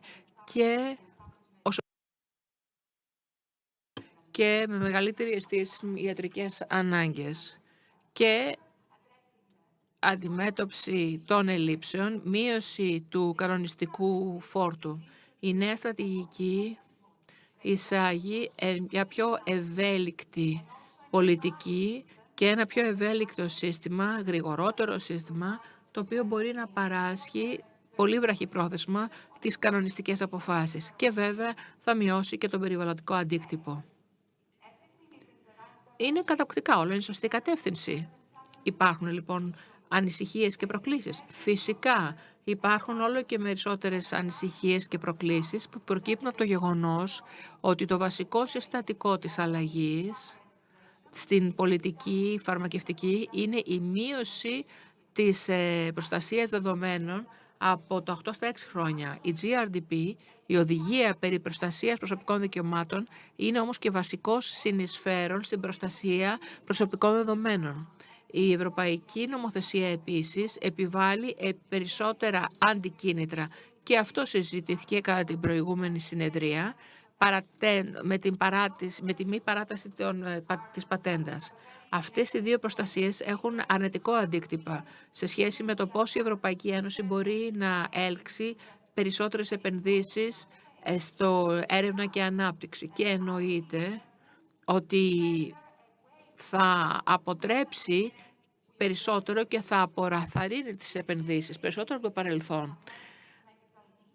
Επίσης, ο ορισμός της ακάλυπτης ιατρικής ανάγκης είναι πολύ ασυφής. Ένας ευρύς ορισμός θα μας δώσει ευκαιρίες στην ανακάλυψη νέων μορίων και ανάπτυξη διαφορετικών προσεγγίσεων θεραπευτικών εναλλακτικών.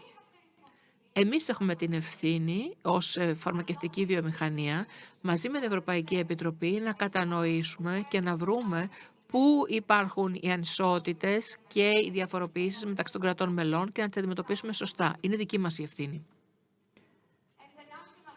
Και οι εθνικές ικανότητες που επηρεάζουν τους ασθενείς και δει στην ελληνική περίπτωση συζητήθηκε κατά κόρον και στο προηγούμενο πάνελ με ανεπαρκή προϋπολογισμού, με υπερβάσεις δαπανών και μια γενική στρέβλωση του συστήματος.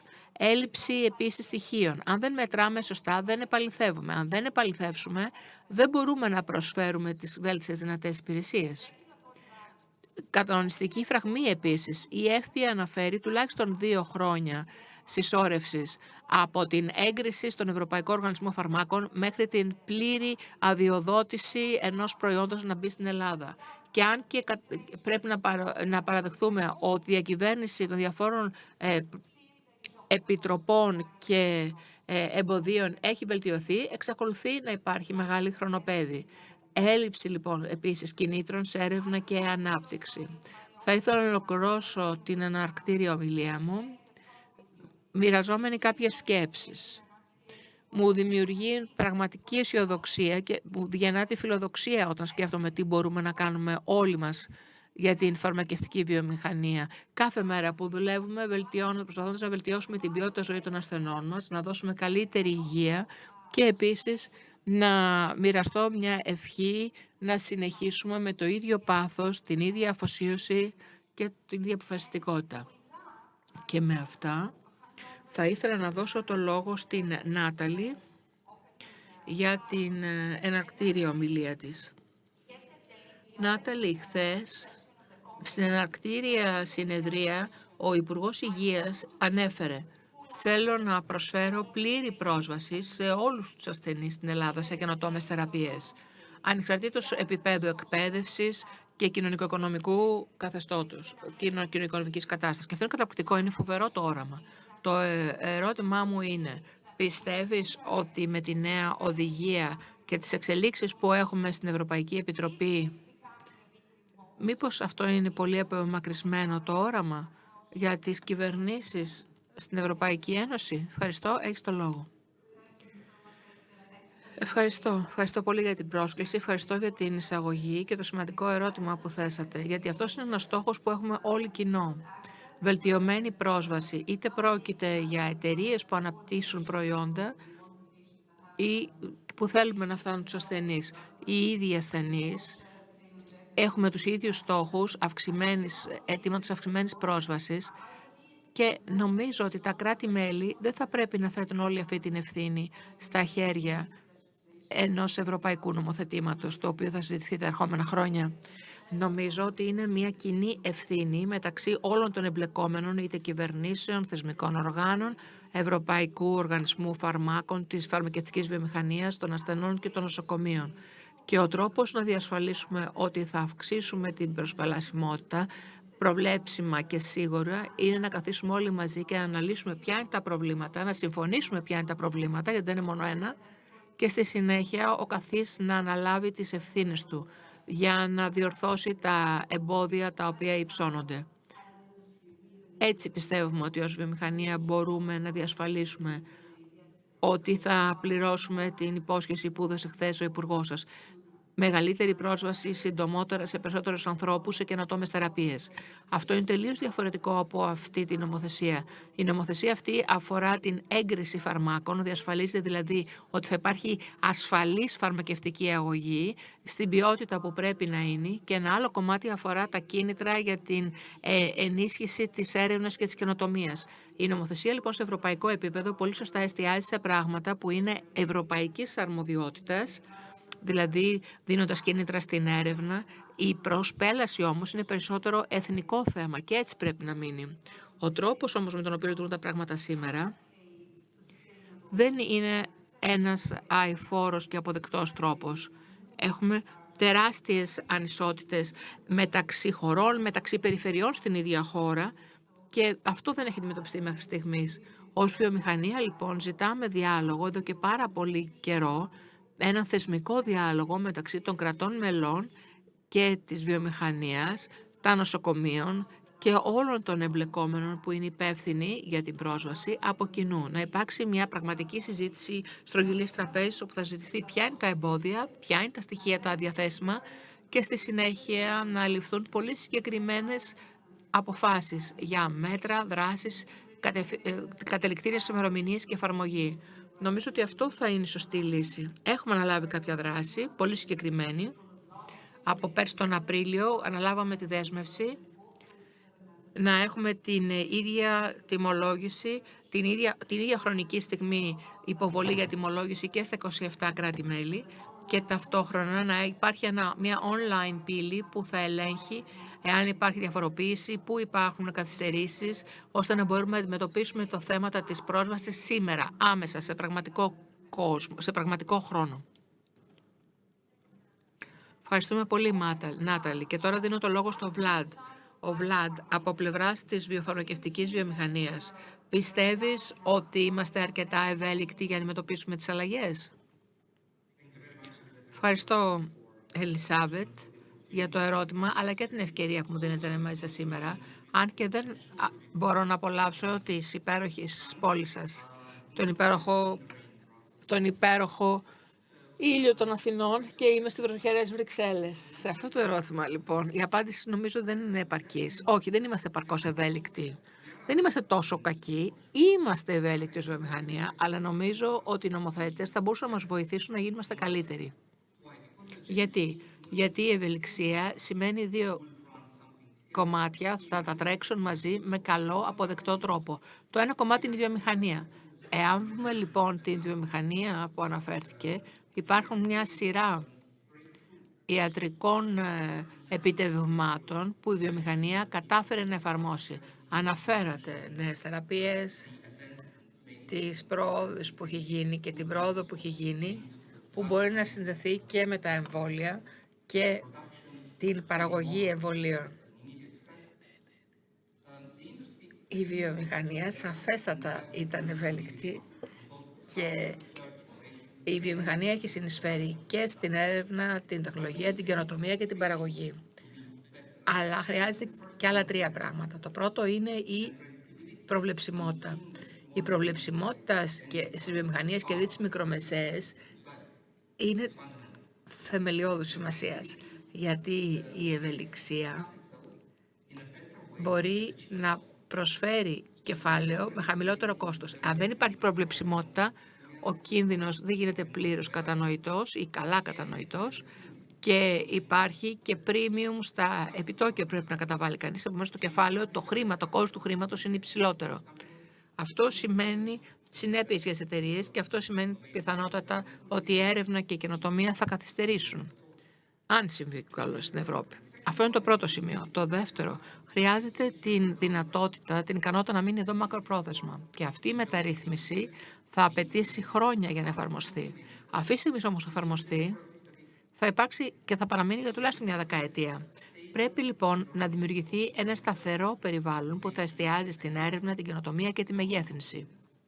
Άρα ενισχύοντας την αντιστοιχότητα, τουλάχιστον για μια δεκαετία μετά την περάτωση των διαπραγματεύσεων.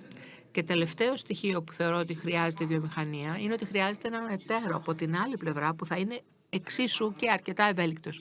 Και αυτός ο εταίρος είναι οι πολιτικοί ηθήνοντες, οι νομοθέτες και τα κράτη-μέλη. Εάν λοιπόν η βιομηχανία αναλαμβάνει τη δέσμευση, η άλλη πλευρά πρέπει να δεσμευτεί στις διαπραγματεύσεις και να οριστικοποιεί τις διαπραγματεύσεις αυτές εγκαίρως, ώστε να επιτρέπει την πρόσβαση των πολιτών στα καινοτόμα φάρμακα εγκαίρως. Αυτό σημαίνει λοιπόν κατά βάση ότι ναι, χρειάζονται 2 για το ταγκό και χρειάζονται 2 να λειτουργούν εξίσου ευέλικτα. Ευχαριστούμε πολύ. Νάταλη, επανέρχομαι σε σένα. Ανέφερες τις ομάδες εκπροσώπων πολλαπλών συμφερόντων στη συζήτηση συμπεριλαμβανομένης της βιομηχανίας της Ευρωπαϊκής Επιτροπής. Αναρωτιέμαι αν και οι οργανώσεις των ασθενών συμπεριλαμβάνονται. Μήπως μπορείς να μας παρουσιάσεις τα επόμενα προβλεπόμενα βήματα για αυτή την πρωτοβουλία και πώς σχεδιάζουμε και τι σχεδιάζουμε για την επόμενη διετία, τριετία. Ευχαριστώ, Ελισάβετ. Ναι, αυτό είναι το θέμα. Ενώσο έχουμε αναθεώρηση της νομοθεσίας και είναι εν εξελίξη, αν θέλετε, αυτή τη στιγμή. Όμως, το φόρουμ των πολλαπλών συμφερόντων, των εμπλεκομένων, είναι κάτι που πρέπει να συσταθεί από την Επιτροπή και τα κράτη-μέλη. Και όντως χρειάζονται και οι ασθενείς, όλοι όσοι επισέρχονται και όλοι υπεύθυνοι για πρόσβαση. Δεν μπορούν να βρεθούν λύσεις μόνο όταν είμαστε όλοι από κοινού, αντιμετωπίζοντας τα διάφορα προβλήματα και ενδεχόμενα εμπόδια. Δυστυχώς, ζητάμε κάτι τέτοιο, το φόρουμ υψηλού επίπεδου και πάρα πολύ μεγάλο διάστημα. Δεν είναι δυνατόν για μας, εκπροσώπους βιομηχανίας, να προσκαλέσουμε όλους τους άλλους στο διάλογο. Το προσπαθήσαμε, δεν λειτουργεί. Είναι κάτι που θεσμικό όργανο που πρέπει να το κάνει. Ενδεχομένως ο Υπουργός, όπως το ανέφερε χτες, ίσως θα μπορούσε αυτός να ξεκινήσει με μια πρόταση στο Συμβούλιο Υπουργών. Την τελευταία 20 ετία, πολύ συχνά είχαμε φόρουμ υψηλού επίπεδου που διήρξαν κάπου 5 χρόνια, όπου τα κράτη-μέλη συνέρχονται από κοινού με την Επιτροπή και τους εμπλεκόμενους στον τομέα της υγείας για να πραγματευτούν κάποια δύσκολα θέματα, όπως τα βιοομοειδή, ενεργές ουσίες κλπ. Αυτό πρέπει να γίνει για να παρασχεθεί προβλεψιμότητα και στο κανονιστικό πλαίσιο και στα κίνητρα, και αυτή η νομοθεσία πρέπει να βελτιωθεί, πρέπει να εξυγχρονιστεί, πρέπει να είναι ελκυστική προς τους επενδυτές και να κάνει εκείνα τα πράγματα που πολύ συχνά όταν η Ευρώπη υιοθετούσε ένα νομοθέτημα και λειτουργούσε άμεσα και δημιουργούσε πραγματικά μια όθηση προϊόντων, μια όθηση μικρομεσαίων επιχειρήσεων που δεν υπήρχαν πριν. Πρέπει να ξαναγίνει αυτό. Η Ευρωπαϊκή Νομοθεσία μπορεί να είναι πολύ επιτυχής στο να κάνει αυτό που πρέπει να κάνει. Δηλαδή να δημιουργεί, να εισάγει κίνητρα και να νομοθετεί σωστά. Η πρόσβαση πρέπει να αφήνεται στους υπόλοιπους. Αλλά για να γίνει αυτό πρέπει τα κράτη-μέλη πραγματικά να υιοθετήσουν και να αγκαλιάσουν το νομοθέτημα και να προσκαλέσουν από κοινού με την Ευρωπαϊκή Επιτροπή όλους τους έχοντες συμφέροντα και ενδιαφερόμενους να συμμετάσχουν στο διάλογο. Νάταλη, όταν συζητάμε καινοτόμα προϊόντα, το πρώτο ερώτημα το οποίο σκέφτομαι είναι το θέμα κατά πόσο είναι οικονομικά προσιτά. Αν τα κράτη-μέλη έχουν τα μέσα για να ανταποκριθούν. Αυτό λοιπόν το οποίο συνδέεται με αυτή την αναθεώρηση της ευρωπαϊκής νομοθεσίας και ποιες είναι οι προτάσεις της ΕΦΠΙΑ σχετικά. Ναι, είναι ένα πολύ καλό ερώτημα, γιατί βέβαια η πρόσβαση είναι επίσης πολύ σημαντική. Ο τρόπος με τον οποίο λειτουργεί η φαρμακευτική βιομηχανία σε όλο τον κόσμο είναι με την παροχή προϊόντων σε μια τιμή που μπορούν να ανταπεξέλθουν τα κράτη, δηλαδή προσαρμόζουν την τιμή των προϊόντων στην οικονομική πραγματικότητα και τις ανάγκες της χώρας. Δεν μπορούμε να το κάνουμε σήμερα αυτό στην Ευρώπη, γιατί στην Ευρώπη έχουμε την ενιαία αγορά και τα προϊόντα κινούνται. Ο τρόπος λοιπόν μεταξύ των χωρών, ο τρόπος λοιπόν που βιώνουμε το γεγονός είναι αν θέλουμε να πουλήσουμε προϊόντα φθηνά σε μια χώρα, πολύ συχνά τα πουλάμε φθηνά σε μια χώρα και καταλήγουν στην άλλη την πιο ακριβή και δημιουργώντας ελλείψεις στην αρχική χώρα. Υπάρχει επίσης περίπτωση όπου μια χώρα δίνει τιμή αναφοράς για άλλες χώρες. Αν έχουμε αυτή τη διαφοροποίηση τιμών λοιπόν, είναι εις βάρος άλλων χωρών, όπου έχουμε αύξηση τιμή σε κάποιες χώρες και μείωση σε άλλες και πάλι δεν είναι κανείς ικανοποιημένος. Η όλη κατάσταση σε ό,τι αφορά την προσπέλαση είναι πάρα πολύ πολύπλοκη, αλλά όχι χωρίς λύση. Εμείς έχουμε δεσμευτεί, όπως είπα, στη βιομηχανία, να προσαρμόσουμε το μηχανισμό τιμολόγησης, αλλά δεν μπορούμε να το κάνουμε από μόνοι μας, αν δεν συζητήσουμε όλοι από κοινού το πώς θα συμβεί αυτό στην σημερινή Ευρώπη. Πρέπει να υπάρχει αλληλεγγύη μεταξύ των κρατών μελών και υπάρχουν και άλλα στοιχεία. Υπάρχει λοιπόν ένας δρόμος που πρέπει να διανύσουμε, αλλά υπάρχουν ιδέες και κάποιες δράσεις να ληφθούν.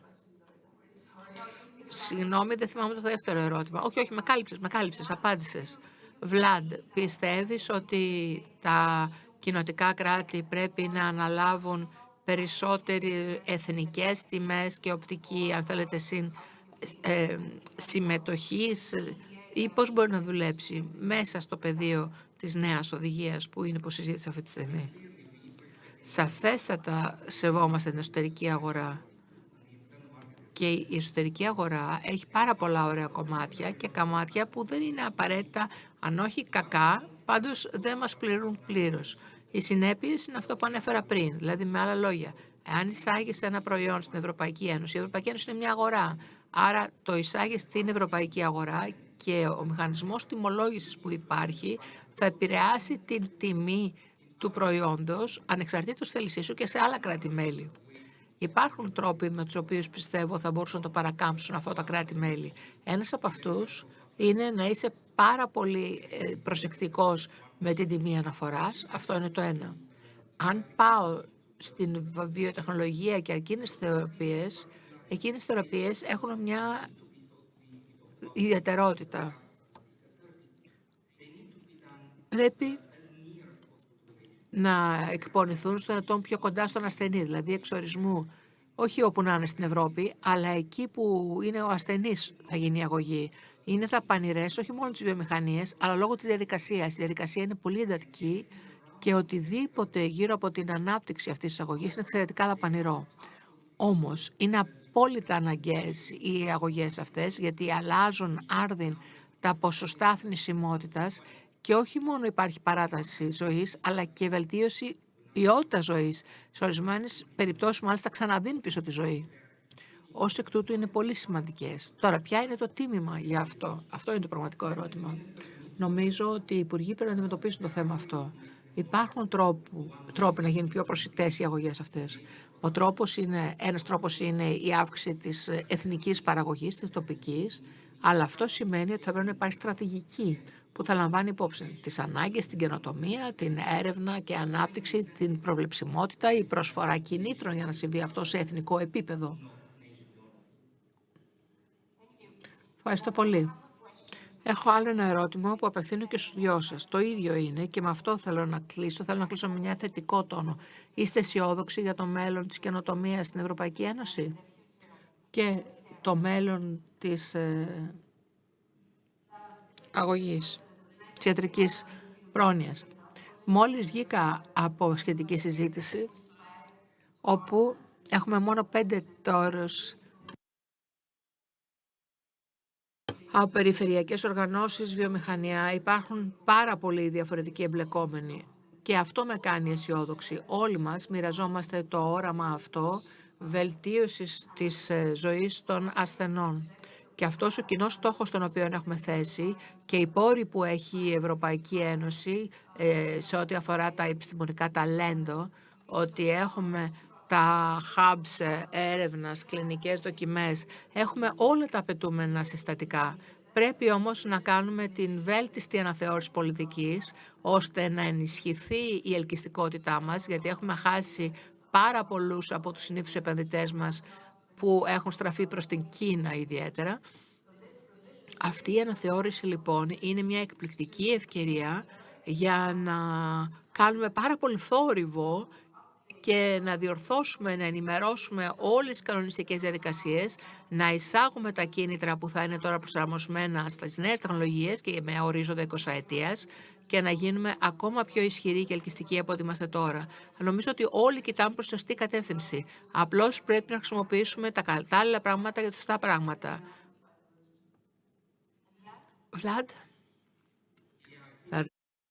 Συμφωνώ όλος.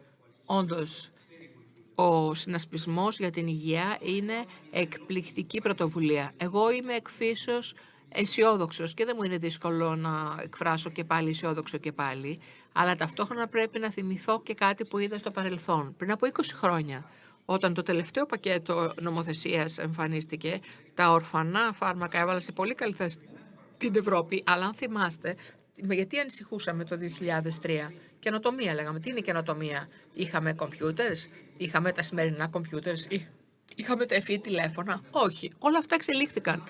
Την εποχή εκείνη, κατά τη διάρκεια της διαδικασίας, η Ευρώπη είχε χάσει ανταγωνιστικότητα και επανήλθε να μεταρρυθμίσει πολιτικές και να ξαναγίνει. Σκεφτείτε την Ericsson Nokia της εποχής εκείνης. Και πού είναι τώρα? Σκεφτείτε πώς η Ευρώπη την επανέφερε και πώς η Ericsson και η Nokia σήμερα είναι και πάλι μεγάλη παραγωγή τεχνολογίας 5G. Η Ευρώπη λοιπόν κατάφερε να αυτομεταρρυθμιστεί. Κάνοντας κάποιες δοκιμές όχι πολύ επιτυχείς, επανήλθε.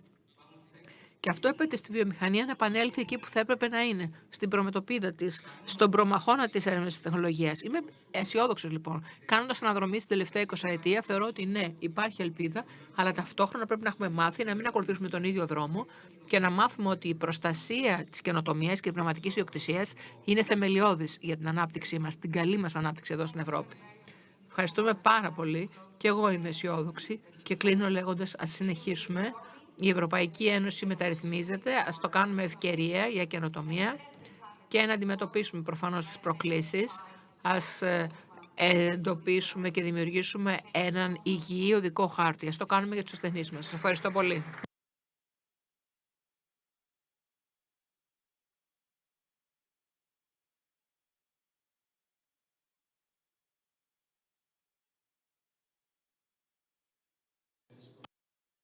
Ευχαριστώ τους προηγούμενους ομιλητές και την κυρία Προδρόμου για την πολύ ενδιαφέρουσα συζήτηση και we're moving forward to the next session, shaping the health system based on data evaluation and utilization.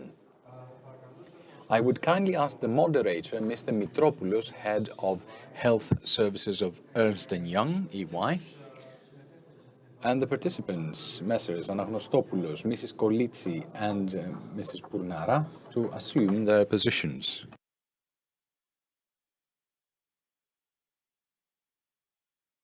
Yes. Mr. Mitropoulos, you have the floor.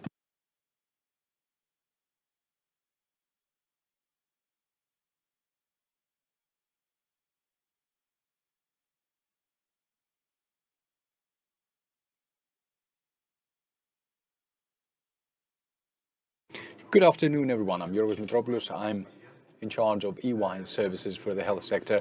Mr. Anaghnostopoulos is currently delayed. He's on the road. He hit traffic. So we'll start, however, and say that this panel, well, okay, first of all, let me put on my glasses, otherwise I'm blind as a bat.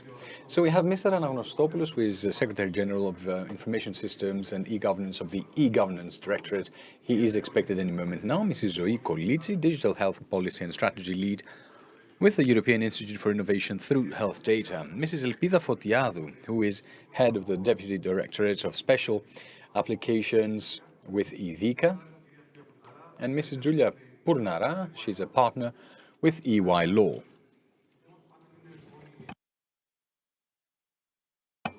Now, the panel is about utilization and evaluation of data, which is very useful given how the trends we're talking about, from preventive medicine, hospitals, various treatments, depend on data and will not be able to come through without valuable and reliable data in the future. Of course, some steps forward have been made because we have been working in the market for a number of years. There are some processes in place, some regulations that protect us. Be that as it may, we know that health data are rather more sensitive and they're rather more complex, at least strategy-wise, because many a time they are subjected to conflicting priorities. I should like to say, though, that in a survey we conducted with EY and one that we carry every year worldwide on health, it was given 2 months ago. We asked approximately 6,000 people from various countries about their priorities that they have, either as patients or as healthcare professionals. The vast majority were open in sharing their health data, their private medical data. And as a matter of fact, many of them were open to sharing them automatically with those agencies that were in the healthcare provision sector, either as patients or as future patients. Of course, they did examine the chance of them sharing data for reasons of research, innovation, and policy making. So we have an overall positive climate. These same, as one would expect, these same people said that, well, indeed, but we want to know how our data are protected and how are they used. Now, Europe has taken the first steps with the electronic health data space that we will be talking about more extensively later on. It's a set of regulations, or rather some guidelines, I would say, that will possibly help us, all EU countries, to have a common, joint strategy as to how we use data, how we access these data, and share it with someone who is in a country as a patient. The treating physician may have access to their data that are stored possibly in another country. Or at a higher level, how we can utilize them to make policies. Of course, the question is, what is the case in Greece at the moment? What are the opportunities? What are the challenges? And I sincerely hope that this panel will allow us and help us to reach some conclusions. I believe that there is overall a lot of experience in terms of technology, in terms of health policy, in terms of health law, so I believe we will reach answers. The format is as follows. Each panelist will have 5 minutes for an initial position, and then we'll see what questions we have. So, Mrs. Kolitsi, we will give you the floor since Mr. Anagностopoulos is still being delayed.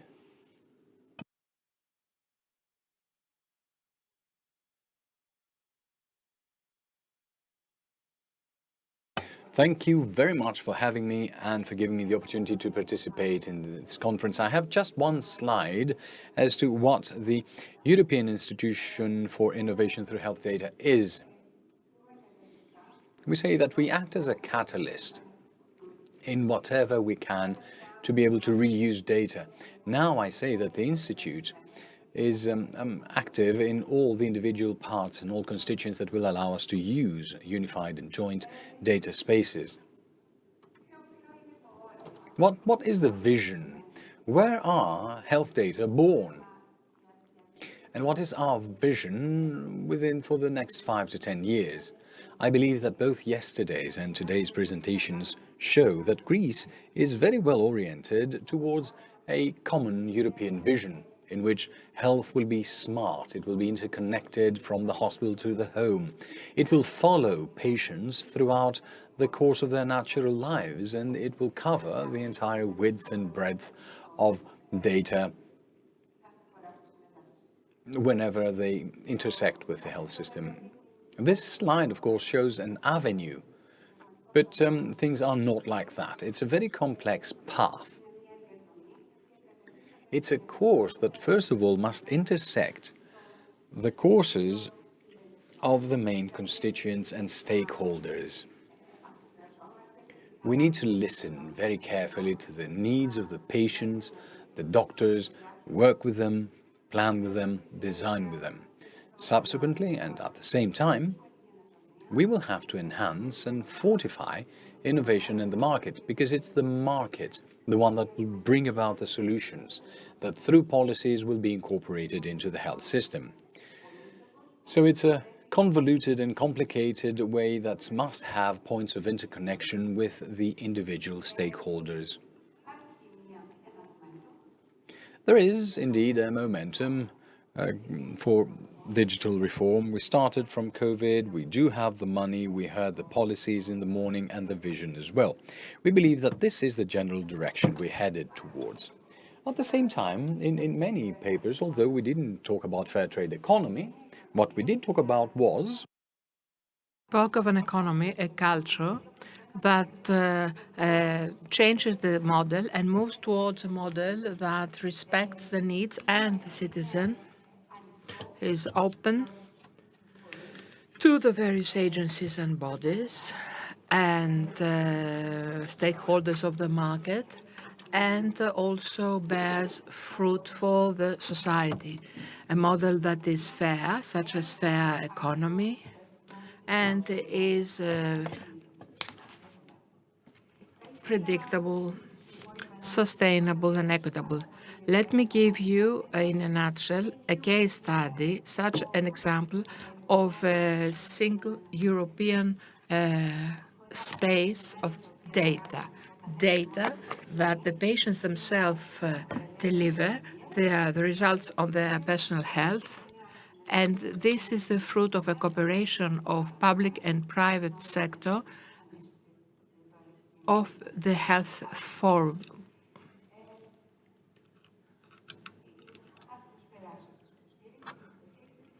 I move ahead of the challenges. In order for this to happen, in order to grasp the data, collect the data of the patients, we must have standardization, standardized data that collect in the same way. This will give us better health results through a better understanding with the physicians. The system will be able to exploit them because they will be collected the same way. They will be exploited by the market because they will understand where the needs lie and where they should move, where innovation should move.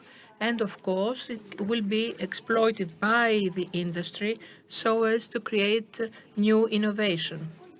The main use case is that is patient-centered. The patient records his personal data, discusses it with the physician.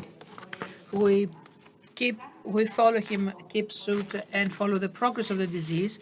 But furthermore, doing that, we can then shape the picture of the target group, of the specific population group, and the patient can have the clear image of where he is situated in relation to other similar patients. Not only there, we proceed because through the various health systems we can assess that data, and not solely they are used for research, for the development of technology, and actually the use of that data, which is not found like that, but bring about important financial benefits. This is materialized through a network, a European network. There is a European Observatory of Data, patient unreported outcomes. 4 countries participate there, and there will be 7. And we have the interlinkage of the data with registries, e-files, and so forth. That data, as you realize, is collected in the same way at European level, and they are a very valuable source of research for researchers and for research and innovation. Are we there today? No, not yet. There are many hurdles. The next speakers will elaborate on that. I would merely like to touch an issue regarding the issue of trust. Do we put our trust in medical technologies beyond the issue of privacy on the other issues that have been discussed today? This model, this paradigm is an ISO and creates a label similar that our appliances, white appliances have, where all the consumers are accustomed to and offers the picture of the quality. We now have this standard for apps. It is expandable to other technologies, and we believe that quite soon we will have the whole accreditation framework so as for it to operate on a pilot basis. It is one more structure of the necessary trust that we must create. Thank you. We thank you.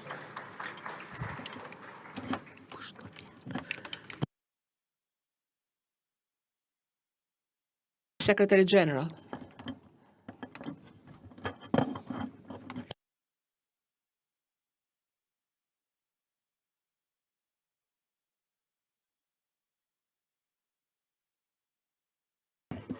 Would you like to have a couple of minutes to catch your breath?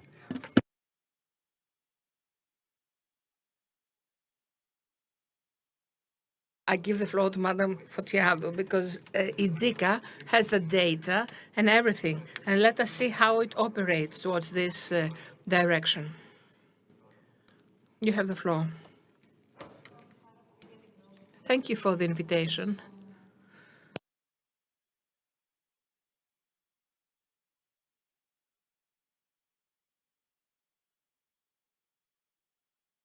Shaping the health system on the basis of assessment, exploitation of data. We have big data of health. So we have the fortune over the last decade to have great quantities of data.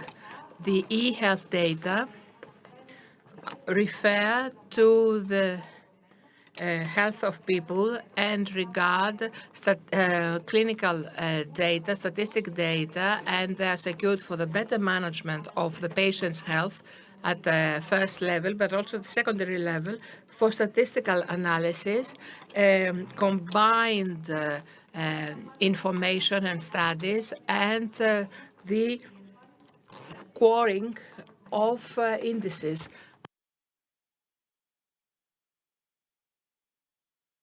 Mining of indices.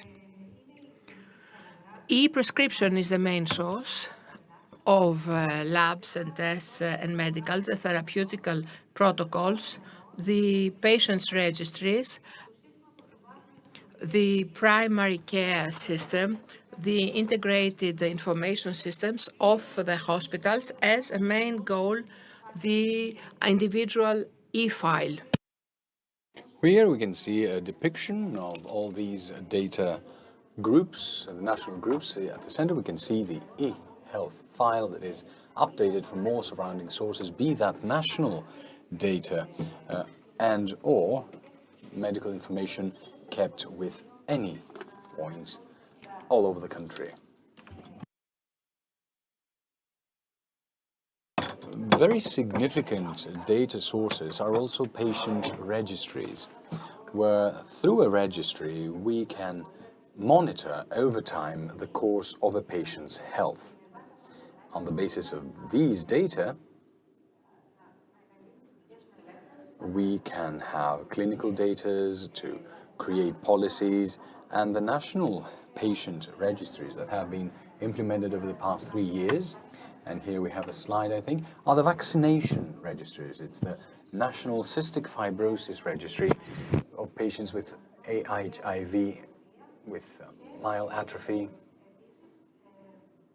muscular atrophy, and also the National Registry of COVID patients that was implemented in the midst of the pandemic in order to contribute to the best management of the disease. The benefits from the patients' registries are multifaceted and multi-leveled. One of the first such registries we developed was the National patient registry of cystic fibrosis patients. There we have the ensemble of patients in Greece. And as a matter of fact, this registry produces unified data that feed every year the European network. And on the basis of that data, when the registry started, the patients who could have access to early treatment was selected. Now, to have an idea about the volume of these data, let's take e-prescription, for instance. Every month we have more than 6 or 7 million prescriptions for drugs and medications, more than 3 million for diagnostic tests. We serve more than 3 million patients. And the users of the system are all the doctors, the pharmacists, and the diagnostic medical offices in the country. Can we trust the health data? Now, data quality, apart from the times where they are fed directly and automatically through some devices, in most of the cases, these data are entered and data fed by healthcare professionals. So the quality depends on the quality of the data introduced into the system. What we can do in e-health systems is, like Mrs. Kolitsa says, is to have them structured, to have them codified, to have controls and audits over the systems, to protect the healthcare professional from some erroneous data entry. And this is what we do with the systems that we develop at a national level. On the slide, you can see a graphical representation of all these systems that are interoperable among them, and a very important, both at the national and the European level, is to follow interoperability models and standards so that all the systems may talk in a way amongst themselves, because health data of a person do not exist in a single system. They are spread all over a number of systems. How did we come to utilize this information? Well, we've already utilized this information, and I'd like to mention a couple of examples. During the pandemic, on the basis of health data, the diagnosis of patients, etc., we were able to prioritize the vulnerable groups for vaccination and all policies of medicine that have started from digital mammograms to everything. What was determined was the target group who receive messages, text messages, and those with immaterial e-prescription for the diagnostic tests that they must actually take. We can also see the vaccination coverage of the population so as to have targeted actions aimed at public health. And also, quite obviously, we can perform statistical analysis of all these data. Just an example is BI that we have in e-prescription, where we have the production of hundreds of references on the basis of which we monitor and follow up various indicators, indices. We can see drug expenditure and many, many other interesting things, and to draw many other indicators of that relate to all this. The benefits, obviously, from utilizing health data are multifaceted, as Mrs. Kolitsa said. I should also like to say in a nutshell, better health management, so the possibility for clinical research and innovation. I will not say much more. I believe that everyone knows all these benefits, and, well, there are numerous to utilize the e-health data. Quite obviously, we will need to have in mind, primarily for the secondary use of the data, personal data protection, GDPR. I believe the other speakers will elaborate on the regulation at the European level, which will be followed by Greece as well. Thank you very much for your attention. Mr. Anagностopoulos, would you like to share your view with us? First of all, thank you very much for the invitation, and sincere apologies for the delay. Now, in essence, we have to do with the work done by the e-Governance Directorate and EVICA that I believe it's of particular importance in order to provide patients and citizens with help in order to serve with better ways in the health care system. So we have the My Health app.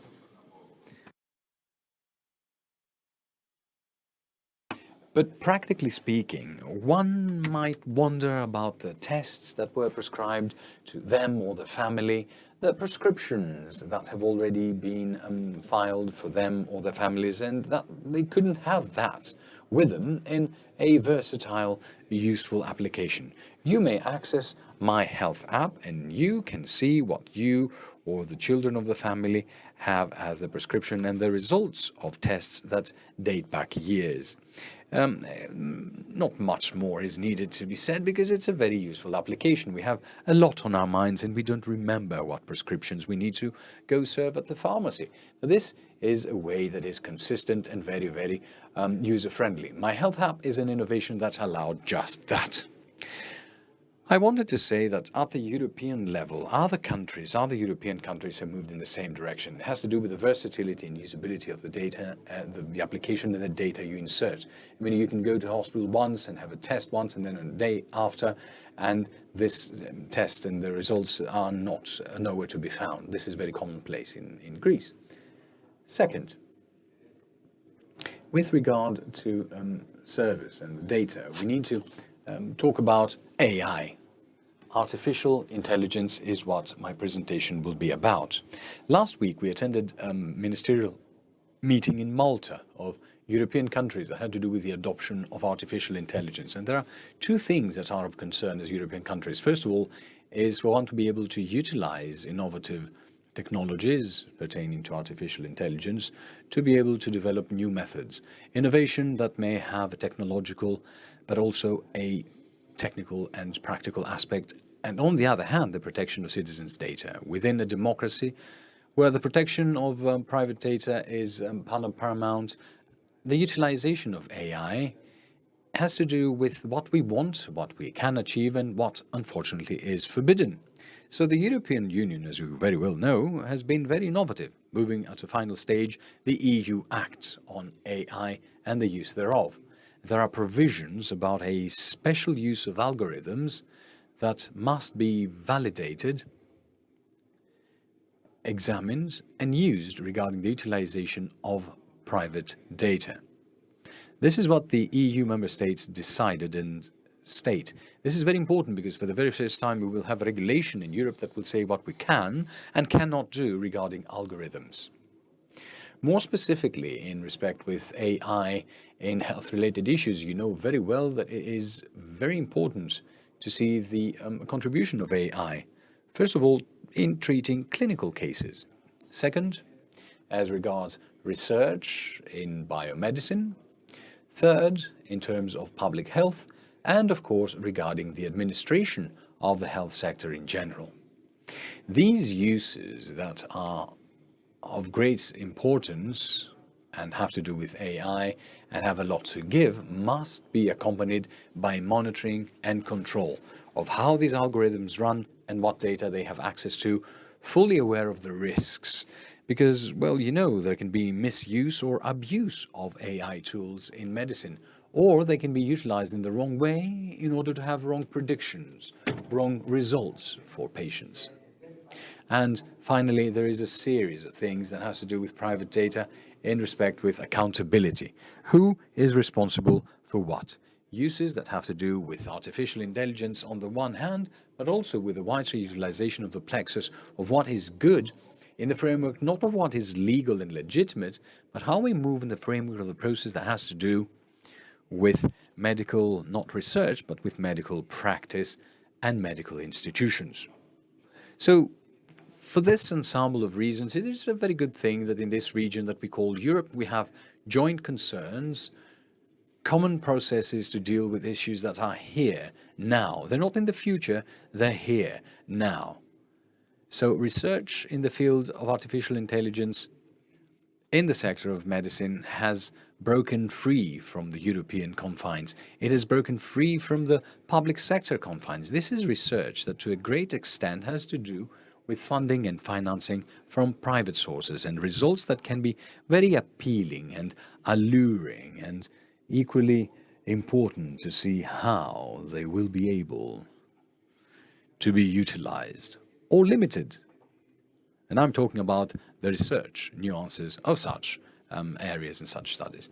Well, one does not need to cry wolf all the time. It's very easy to Google and see what international research does in the private sector in the field that has to do with medical practice and research, to see that these things are here in the present. And it's a very good thing that we discuss them in a very small country like our own, and that it concerns a wider area like Europe with common institutions, to see how we can achieve the regulation that we need and how we can apply these regulations. And this sounds easier than it is.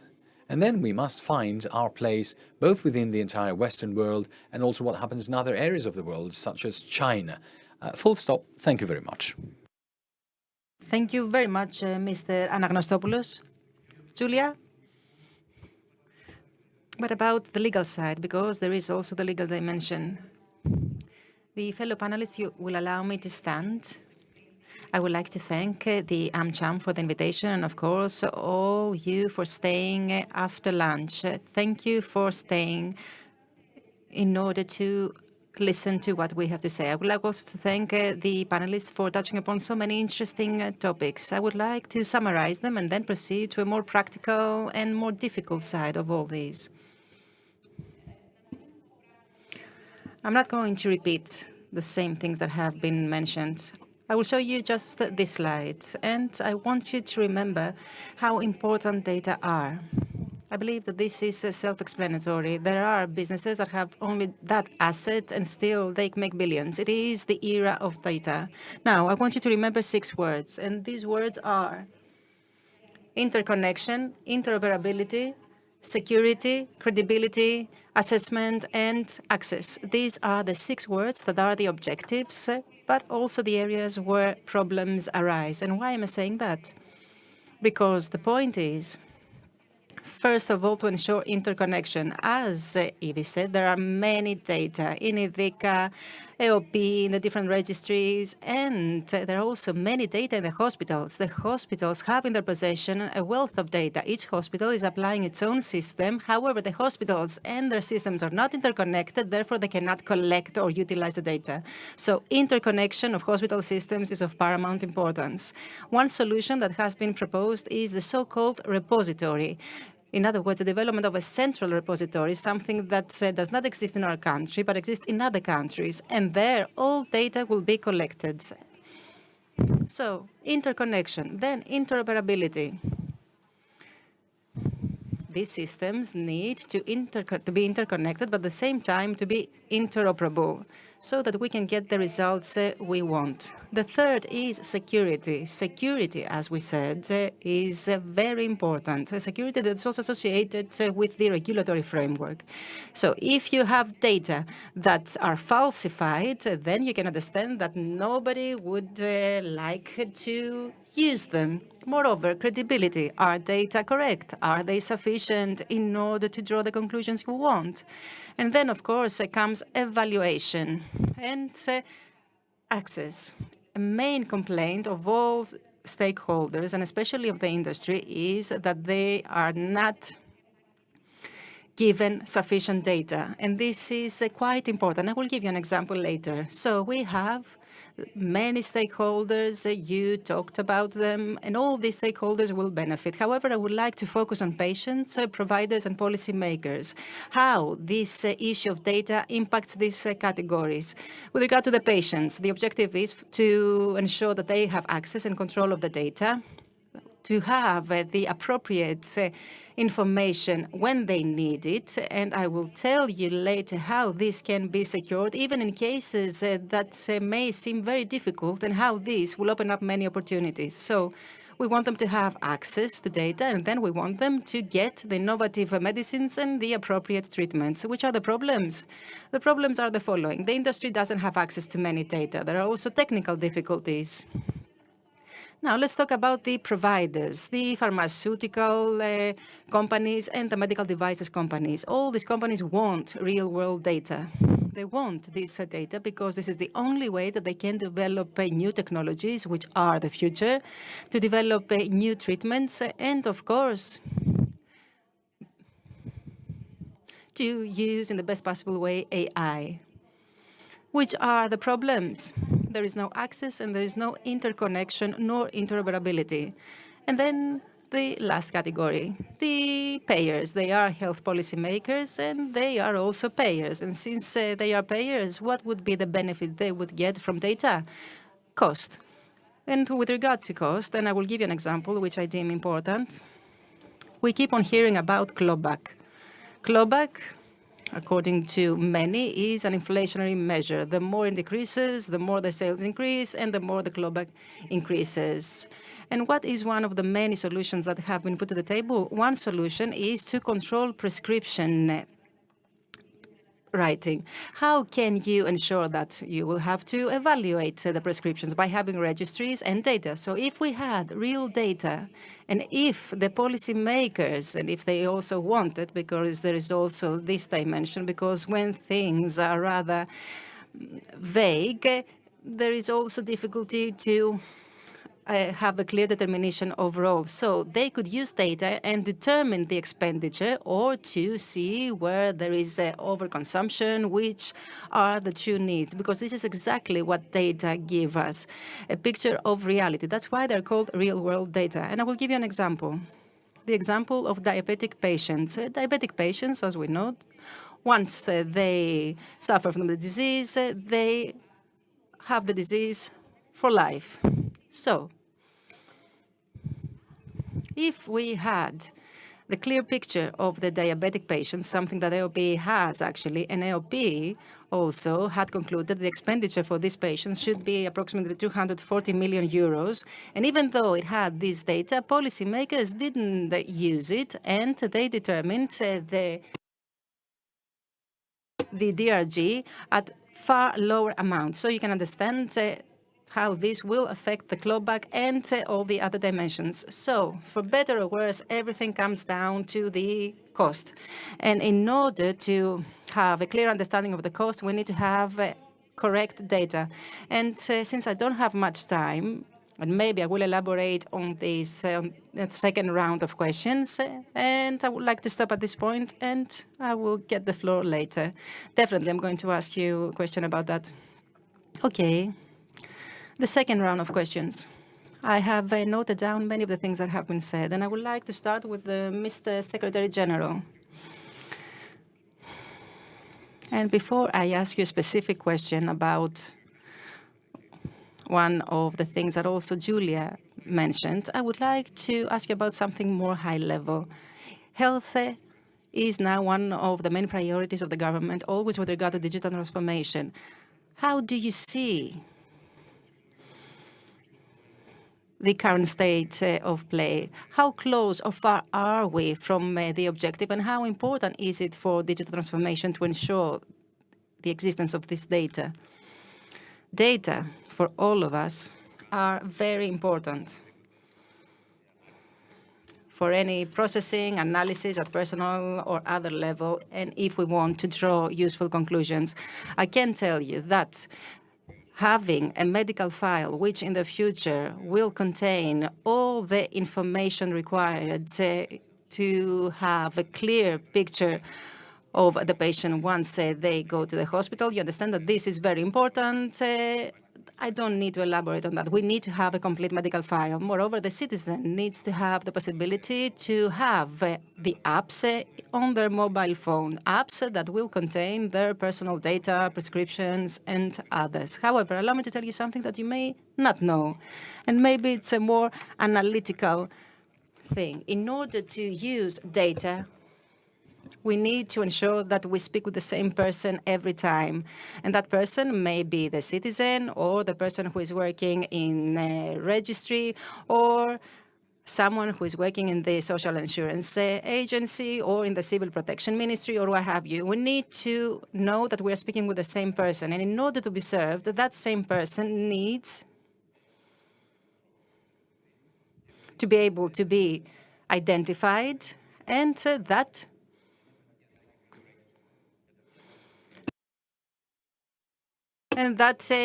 he can actually have a connection with the other members of the family so as for them to be served. You may be a parent of children, and you know that he or she is the insured and that he has these characteristics. And you know also that he has made an appointment in the health sector. You know that there has to be a transfer of data from the registry to the social insurance agency. Generally, there has to be an exchange of data among the different agencies of the public sector. This is what interoperability means, and it is not self-evident, neither for Greece nor for other countries. However, we have managed to do that during the last few years because we were successful in the effort we made to provide interoperable services in order to serve people without raising obstacles to their pathway. We want them to be able to say, my name is Anagnostopoulos, this is my social insurance number, I want to make an appointment for my child. This was very difficult in the past. It wasn't done in many countries. In LA, for example, when they tried to do the same vaccination experiment and have patients make appointment for the vaccination, there were great delays because the different systems were using different access codes. Maybe this sounds a little bit irrational, but it is true. So it all comes down to how practical you are. Being practical ensures that you know who you are talking to and you facilitate all the procedures that they have to go through. So we want to have a full interoperability. And in the Ministry of Digital Transformation and Digital Governance, we have a dedicated office that is responsible for that. And we have established this office in order to provide the best services to the citizens and to the members of their family. We provide information only to those who need them, always on the basis of institutional framework. And listen to me, for a specific purpose, an agency receives information for a specific purpose, I repeat. Data are not kept anywhere in between, but only at the level of the final receiver, and no other data is required, whether they are disabled or what other.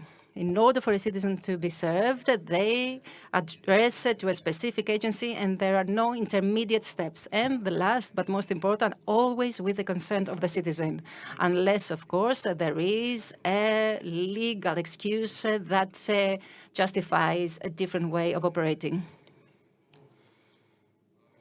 A personal example.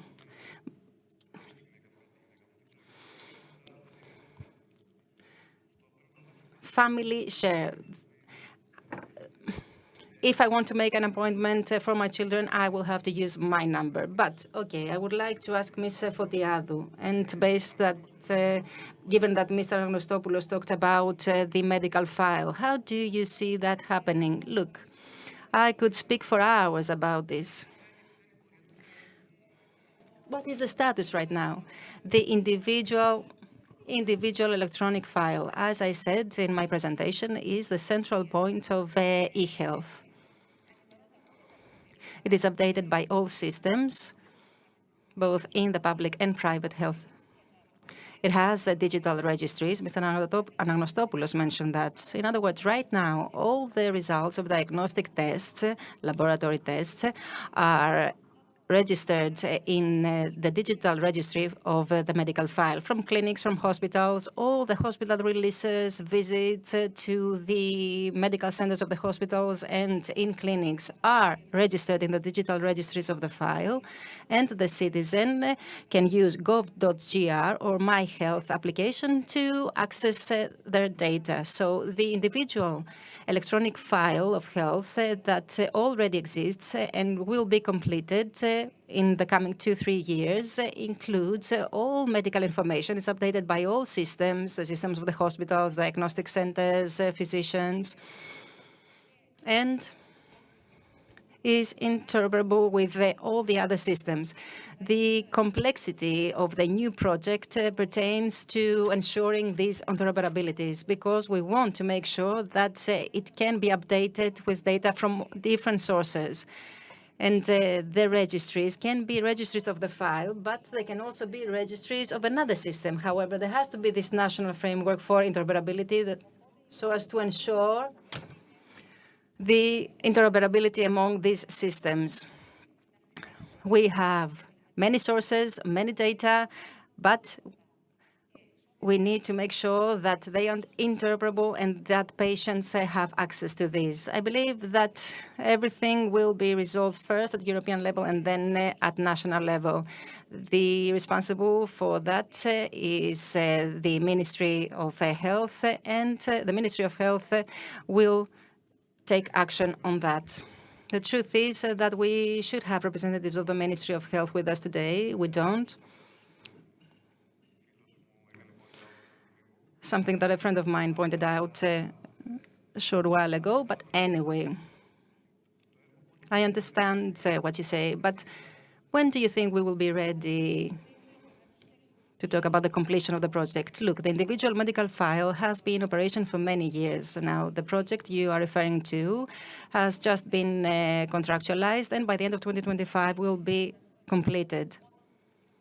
Once this project is completed, then it will be interoperable with all other systems at national level so as to be updated with the right data and information, and so that the patients have access to it either directly through the file or through the My Health app.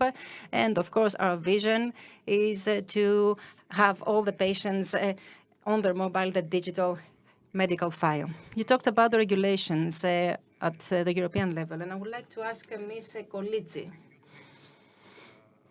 in your view, which are the 2-3 major changes that will come about with the regulation of the European health data space? I believe that the changes will be significant, especially because the regulation brings new tools, since the tools of the past are no longer that useful. And I will give you an example. The patient understands very well why doctors use the data, and they also understand how this data will be used. Moreover, they fully comprehend how the medical team will use this data in the context of a research program. When these data are consolidated with many other data and are used by different institutes for research, it is impossible for the patient to give a consent for the use of their data. So the tools of informed consent from one point onwards cannot actually give any results. That is why we need to think differently, and we need to develop trust at a different level. For example, having in a country an authority that, along with the stakeholders, has the responsibility to elaborate and publish the legitimate and acceptable uses, secondary uses of health data by implementing a safe research environment where there will be no moving around of files, an environment that will ensure access to this sensitive data for authorities that have been approved, that will allow the retrieval of data, and then that will allow the provision of information to the patient on how their data were used, for what purposes, and for which researchers. In other words, we are moving towards a different way of thinking on the basis of which the trust becomes institutionalized. It is no longer a one-to-one practice. On the contrary, it involves authorities, agencies that are trustworthy and which negotiate with us on the ways that data are used, and also there have to be tools, and of course there have to be heavy penalties if the rules are breached. Yes, these are very important issues and very important questions we need to ask the state. Now I would like to come to you, Julia, and ask you about the legal side. Which are these provisions, existing or future ones, at European level? And how do you see them being transposed here in Greece? Now, before I actually answer, George, please allow me to make a distinction, and this is for all the speakers. This is a two-dimensional issue. First of all, we have digital tools in which we have tremendous progress, e-Vika, e-prescription, personal medical file, and so on and so forth. These digital tools create databases. And herein lies the issue. What can we do with these data? So I should like to document that there is still a field of glory for those who want to digitize and digitalize the provision of health. After we collect them, what can we do to create better treatments, innovation, better and bigger and easier access? Now, I will mention some access examples. As was already mentioned, at the European level, now starts a huge effort. There's a lot of mobility. In the past, all we had was about data privacy, some regulations that govern these things, such as GDPR, e-health that was produced and created by Europe. But as of 2022, when the European health data space was announced and the regulation that will govern the safe access and use of these data, this transcends a national level consensus. We're talking about cybersecurity consensus, authorizations that are automatic, and this is labyrinthine. I should like to say that this is the first space created by Europe, the health data space. No other sector has announced that. So we will have this regulation that will be a tremendous tool for Greece. It's obvious, isn't it? It will have immediate application, and it will contain definitions, technicalities, and everything. This is huge for our country. As I said, we'll have the regulation there, we'll have the Data Act, we will have the Data Governance Act that also provides for specific things. So there is a plexus of legislations that will determine and define with great detail not just digitalization and digitization, but the data that already exists in databases, how they can be accumulated. Now imagine for our country, which is a tourist country and a tourist receiving country from remote work. So a French person coming to Greece, having all the data they want, and to go to the hospital, and the hospital to give them all the information regarding their health, or to have their insurance coverage. Conversely, imagine Greeks studying abroad, going to a European country to study, and to be able to have the information directly available.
Right. Now, on what you just said, that there was a distinction between these things, and what we should have done earlier is you made a distinction between the utilities and the applications from the data. So I would like to ask the opinion of Mr. Anagностopoulos. How and to what extent do you too see it like this, that it is a different thing, and so that it may need a different authority or an agency that oversees it, or is it a part of technology that is not necessary? I mean, like the one that they did abroad, which is the Hero Data Authority, or in some countries, or in everything that has been utilized.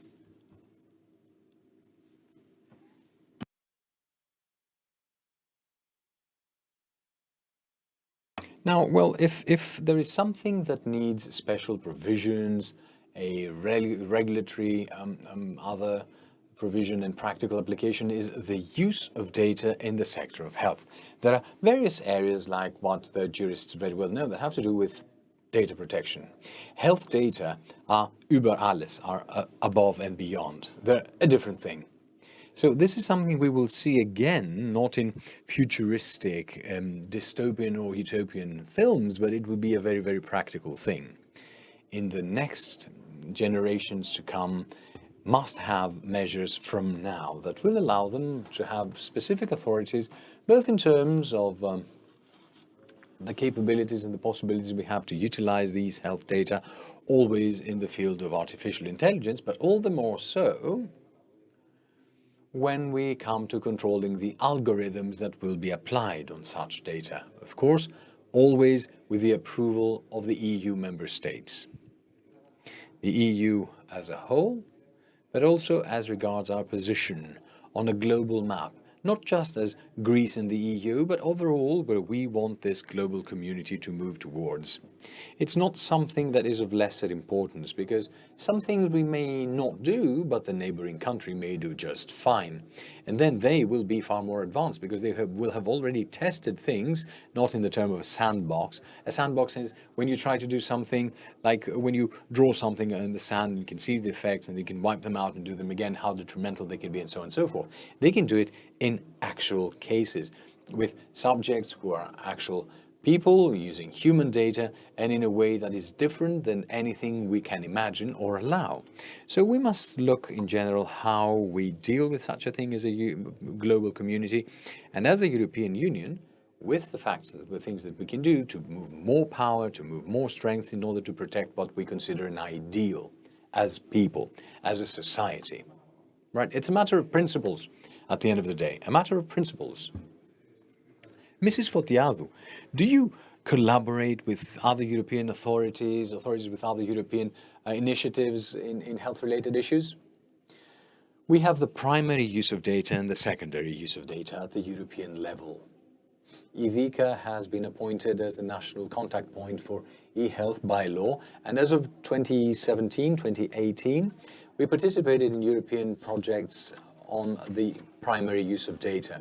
The first action that ran in Europe had to do with the exchange of e-prescriptions, which means, for instance, a Greek who goes to France and they have a prescription from the e-prescription system of Greece to be able to go to a pharmacy in France and receive their drugs. And respectively, the French person comes to Greece and executes this prescription written by a French doctor in France. This is one case. The second was what we said when we are at a time of need and we need to urgently be admitted in a hospital and to be seen, examined by a doctor in another country.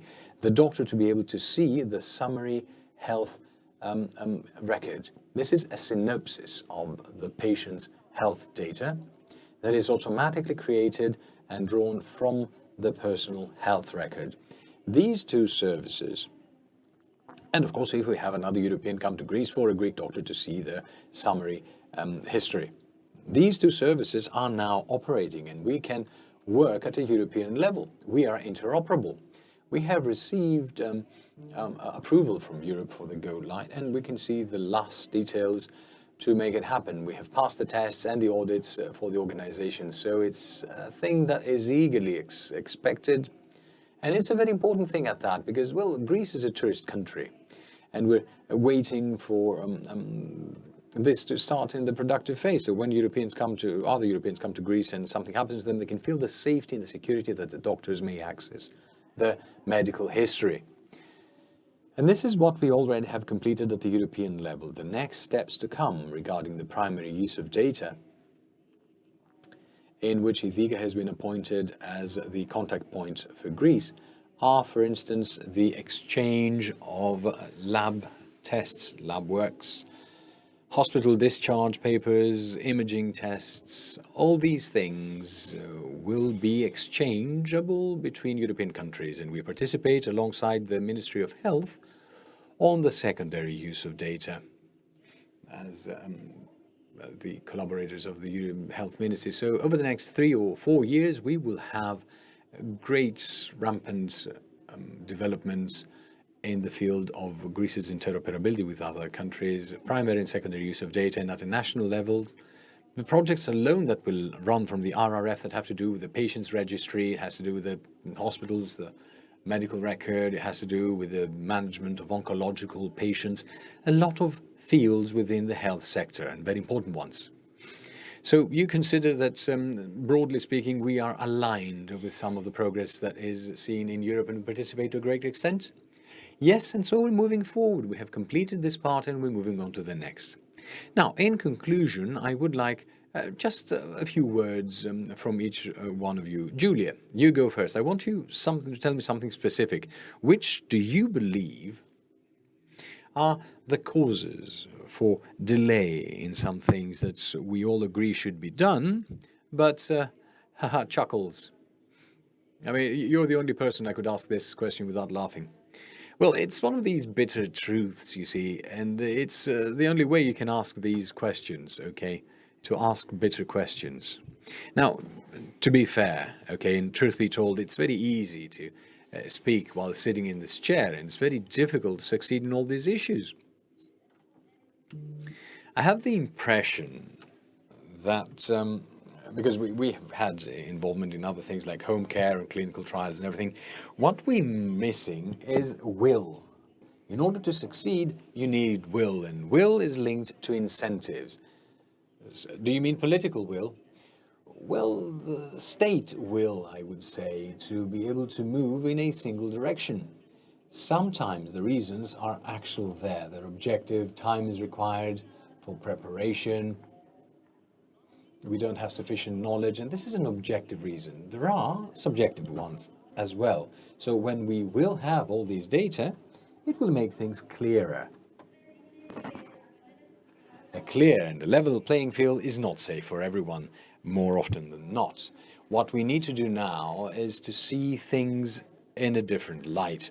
See them with a perspective, with a perspicaciousness, with a long term, this requires cost, both financial and political cost. But in the long run, unless we collect these data, unless the treatments are not based on these data, and unless the businesses do not create innovative treatments, unless we rationalize expenses and refunds and rebates, all these things are interconnected. Unless we have the protocols and everything, the registries, a dire time will come at which patients, unfortunately, will not be able to have access to the proper treatments, and this will cost dearly, and we will be lagging behind as compared to other countries. So will must be there if we see the long-term benefits and the changes that will happen to focus on. The second thing is proper governance of such a decision.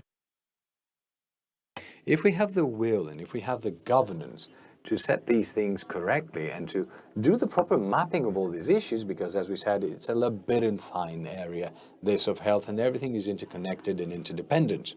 So if we perform the proper mapping, and in due time and in the fullness of time and after dedication, we will have a result which in other areas that no one would imagine that we could possibly have patients that will receive oncological treatment at home, which has been a summer night's dream. I mean, it happens very fast because the will was there, proper governance was there, dedication was there. One step at a time, everything together, choreographed in perfection. And everything has individual solutions. But the time is now over for me to elaborate any further.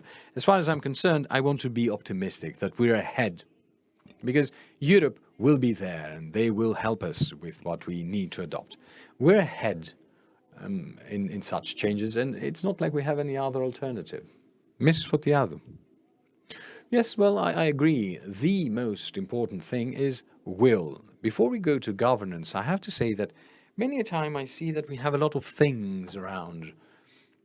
We need to determine and define the institutional framework, because technical things can happen, but not unless we define the institutional framework, without which nothing can continue. And naturally, well, it's up to the lawyers, says the moderator. Yes, well, of course, will to do something must be there, but from that point onwards, the big difficulty I see is to determine the institutional framework, which is more often than not complex. Now, regarding the secondary elaboration, the secondary processing, I believe that the European regulation will resolve things. And the same thing happened with the GDPR, okay, respectively. And the technical aspects are indeed easy to solve. Mrs. Kolitsi, well, I beg to differ. Rather expected, said the moderator. Well, you see, today I do believe that the will is there to a great extent. The challenge is how to transmogrify this will into results, proper results and fast. My take-home message is make it bigger. We can discuss indeterminately for individual problems, but innovation needs innovative policies, and innovative policies require innovative approaches starting from the bigger picture. The area of digital data, this unified health data space, is just a part of the single data space of Europe.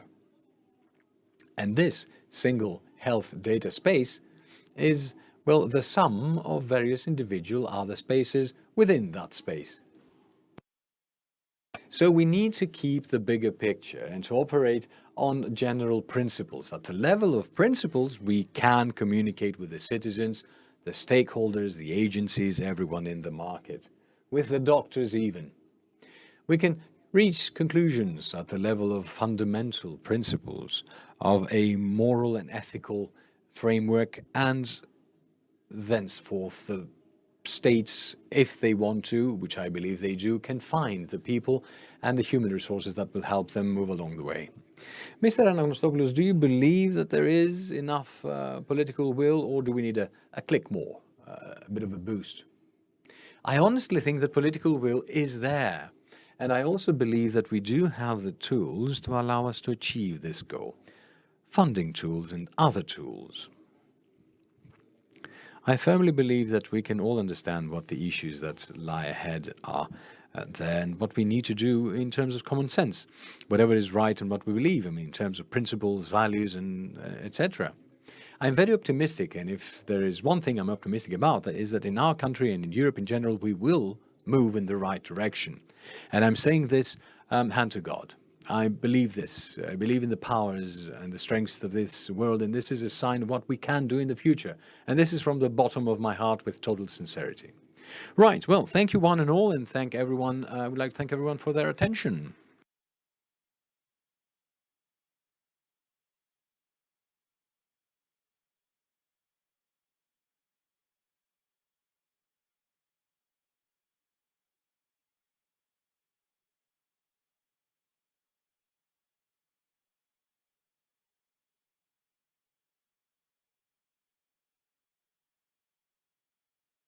I would like to thank all the participants of this session, and now we are going to proceed to a digital presentation entitled Transitioning to High-Value Health Systems, an Investment Imperative. With us, we have Dr. Rifat Aytoun, Professor of Global Health Systems, Director of Health Systems Innovation Lab, Harvard University. Dr. Aytoun, είστε μαζί μας? Dr. Aytoun, είστε μαζί μας? Ο λόγος εσάς. Σας ευχαριστούμε πάρα πολύ για την παρουσία σας. Μπορούμε να σας ακούσουμε, παρακαλώ. Σας ευχαριστώ. Είναι πάρα πολύ μεγάλη χαρά και προνόμιο να συμμετέχω στο 22ο Health World συνέδριο και θα ήθελα να εκφράσω τις ευχαριστίες μου στους διοργανωτές. Η παρουσίασή μου θα αναφερθεί στα συστήματα υγείας υψηλής αξίας. Πραγματικά απόλαυσα τις παρουσιάσεις του προηγούμενου πάνελ και οι οποίες μου έδωσαν τη σκητάλη για το δικό μου θέμα. Σας παρακαλώ αν μπορούσατε να φορτώσετε τη δική μου παρουσίαση.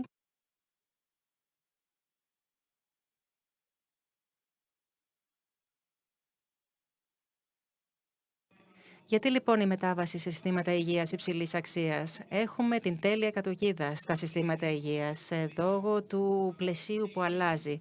Έχουμε τον πληθυσμό που γυράσκει σε πολλές ευρωπαϊκές χώρες, που προκαλεί βεβαίως σωματική και νοητική πτώση και φθήνουσα πορεία. Έχουμε τις συνέπειες από την πανδημία και έχουμε και όλα τα συστήματα τα οποία βρίσκονται υποπίεση. Υπάρχουν υψηλές προσδοκίες από την πλευρά των πολιτών, αλλά ταυτόχρονα έχουμε και δημοσιονομικές πιέσεις σε διάφορες χώρες λόγω της χαμηλής οικονομικής ανάπτυξης. Ετούτοις υπάρχουν και ευκαιρίες, δεδομένου ότι παρατηρείται πραγματικός μετασχηματισμός στην τεχνολογία και στην επιστήμη. Αλλά υπάρχουν και κίνδυνοι όσον αφορά την υλοποίηση της καινοτομίας, εφόσον δεν είναι ομοιόμορφη για όλες τις χώρες, δεδομένου ότι αυτή μπορεί να οδηγήσει στην αύξηση των ανισοτήτων. Τώρα, ένα πολύ σημαντικό μήνυμα που θέλω να σας μεταφέρω είναι ότι μετά την πανδημία COVID-19 οι δαπάνες υγείας αυξήθηκαν, αλλά δεν εξισορροπήθηκαν σε ένα νέο σημείο. Για να γίνει αυτό, προϋποθέτει οι χώρες να βρουν νέο δημοσιονομικό χώρο για να επενδύσουν στα συστήματά τους, στα συστήματα υγείας. Και από πού θα βρουν τα χρήματα? Τα χρήματα για τις επενδύσεις στα συστήματα υγείας μπορούν να αντληθούν από διάφορες πηγές, από έσοδα, από τη φορολογία, αν η οικονομία αναπτύσσεται. Πάλι μπορεί να υπάρχει περιθώριο να αντλήσει κανείς χρήματα, κάτι που δεν ισχύει για πολλές χώρες βεβαίως. Επίσης, κάποιος θα μπορούσε να κατανείμει τον κρατικό προπολογισμό πιο προς όφελος του συστήματος υγείας, παραδείγματος χάρη, και αυτό είναι κάτι δύσκολο να υλοποιηθεί. Θα μπορούσαν επίσης να έχουν συγκεκριμένους και στοχευμένους φόρους που στη συνέχεια θα αντλούνται για να επενδυθούν στον τομέα της υγείας. Βεβαίως, κανένας δεν θέλει να πληρώνει φόρους, οπότε και αυτή δεν είναι καλή επιλογή. Υπάρχουν και άλλες λύσεις που θα μπορούσαν να προταθούν, αλλά πολλές χώρες είναι ήδη σε χρέος, οπότε και αυτές δεν μπορούν να εφαρμοστούν. Οπότε πώς μπορούμε να αντλήσουμε αξία από τους υφιστάμενους προϋπολογισμούς και από τους κρατικούς προϋπολογισμούς, αυξάνοντας την αποδοτικότητα των προϋπολογισμών αυτών? Θα μπορούσε να ακολουθηθεί μια καινοτόμως χρηματοδοτική μεθοδολογία που θα χρηματοδοτεί όχι μόνο τις εισρωές αλλά και τα αποτελέσματα, ούτως ώστε να γίνεται βέλτιστη χρήση των διαθέσιμων χρηματοδοτικών πηγών.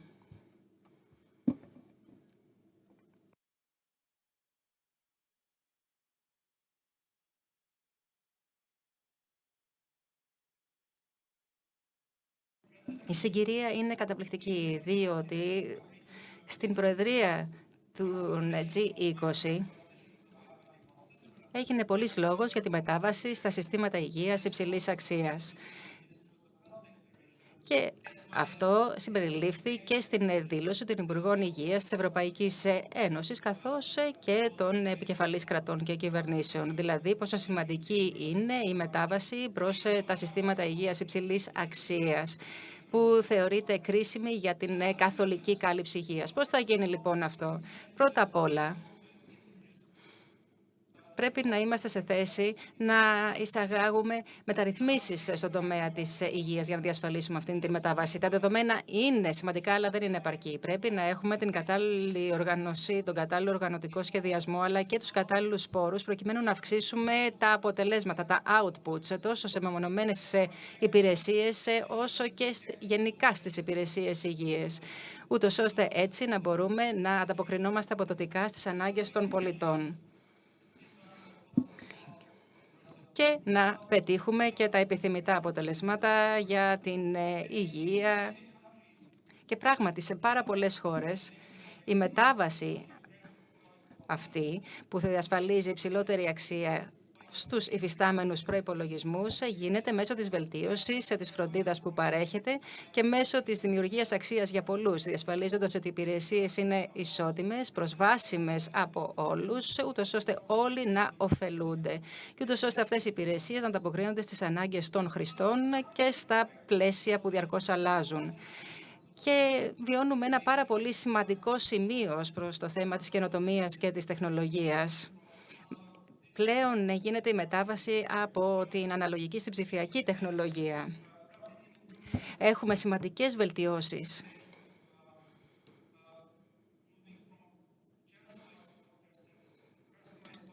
στις υπηρεσίες υγείας που πλέον εξατομικεύονται. Περνάμε από τις υπηρεσίες που δίνονται σε ατομικό επίπεδο σε υπηρεσίες που παρέχονται σε μεγάλο τμήμα πληθυσμού. Βλέπουμε επίσης αυτοματισμό με τη χρήση των chatbot, με την χρήση της επαυξημένης πραγματικότητας, της τεχνητής νοημοσύνης, της μηχανικής μάθησης, η οποία αναλαμβάνει αυτές τις αυτοματοποιημένες δραστηριότητες.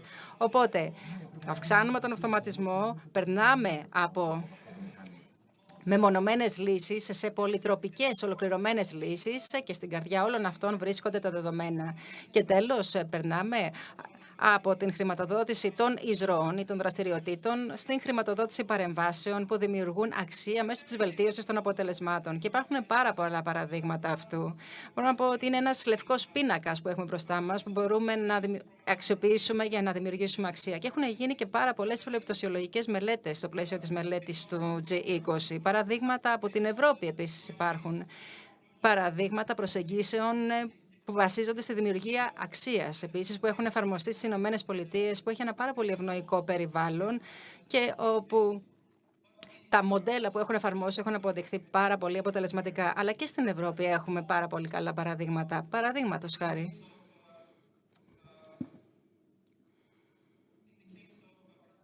στην περίπτωση της Καταλωνίας,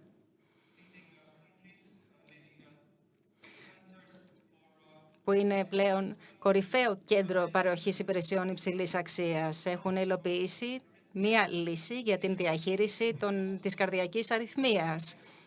Ουσιαστικά αυτή η λύση εισήχθη στα νοσοκομεία και στη συνέχεια επεκτάθηκε και σε πολλά άλλα κέντρα και στη συνέχεια σε πολλές άλλες χώρες. Στη Σιγκαπούρη και στην Πορτογαλία επίσης, αλλά και στην Ολλανδία. Βλέπουμε προσεγγίσεις οι οποίες επικεντρώνονται στην διαχείριση διαφόρων ιατρικών πράξεων, όπως είναι η εγχείρηση καταράκτη, παραδείγματος χάρη, προκειμένου να δημιουργήσουν αξία. Είναι λύσεις που εφαρμόζονται όχι μόνο σε ένα νοσοκομείο, παραδείγματος χάρη, αλλά σε πολλούς θεσμούς που ανήκουν σε ένα ευρύτερο δίκτυο. Στη Σουηδία, επίσης, και πιο συγκεκριμένα στην περιφέρεια της Στοκχόλμης, βλέπουμε λύσεις να εισαγάγονται για την διαχείριση πολλαπλών περιστατικών. Αυτό έχει επεκταθεί περαιτέρω στην Καταλωνία με την εισαγωγή της μηχανικής μάθησης και με τα συστήματα διαχείρισης δεδομένων που βασίζονται στην επαυξημένη πραγματικότητα. Αυτά επιτρέπουν στους ασθενείς να απευθυνθούν στον ευέλτιστο δυνατό χειρουργό που θα αναλάβει την επέμβαση, μειώνοντας έτσι τα ενδιάμεσα στάδια και βελτιώνοντας τα αποτελέσματα. Και αποτελέσματα όχι μόνο για το μεμονωμένο νοσοκομείο, αλλά για ένα δίκτυο νοσοκομείων. Και όλα αυτά είναι προσβάσιμα σε πραγματικό χρόνο. Κάποιος δηλαδή μπορεί να τα παρακολουθήσει. Άρα βλέπουμε ότι γίνεται η βέλτιστη χρήση των διαθέσιμων πόρων, ούτως ώστε να δημιουργηθεί αξία. Επίσης, η Σουηδία έχει πάρει την επιτυχημένη πρακτική της περιφέρειας της Στοκχόλμης και την έχει εφαρμόσει σε περισσότερες περιοχές.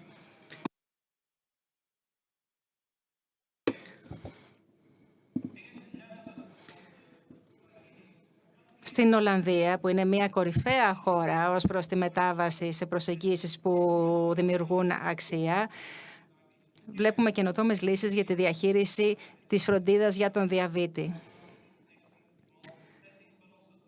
Είναι μια λύση που πλέον εφαρμόζεται σε διάφορα κέντρα και σε διάφορους θεσμούς και περιλαμβάνει τις νοσηλείες, το κόστος φροντίδας, καθώς και πολλές άλλες πτυχές.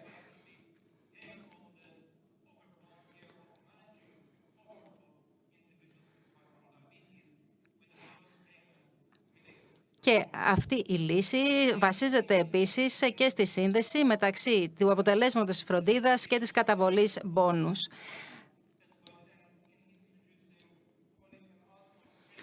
Όσον αφορά την εισαγωγή πλαισίων που βασίζονται και στην ανταμοιβή, πάντα βάσει της ποιότητας των υπηρεσιών που προσφέρονται. Υπάρχουν λύσεις που μπορούν να βελτιώσουν τα αποτελέσματα, αλλά και τις διαδικασίες, πάντα σε σχέση με διάφορες παθήσεις.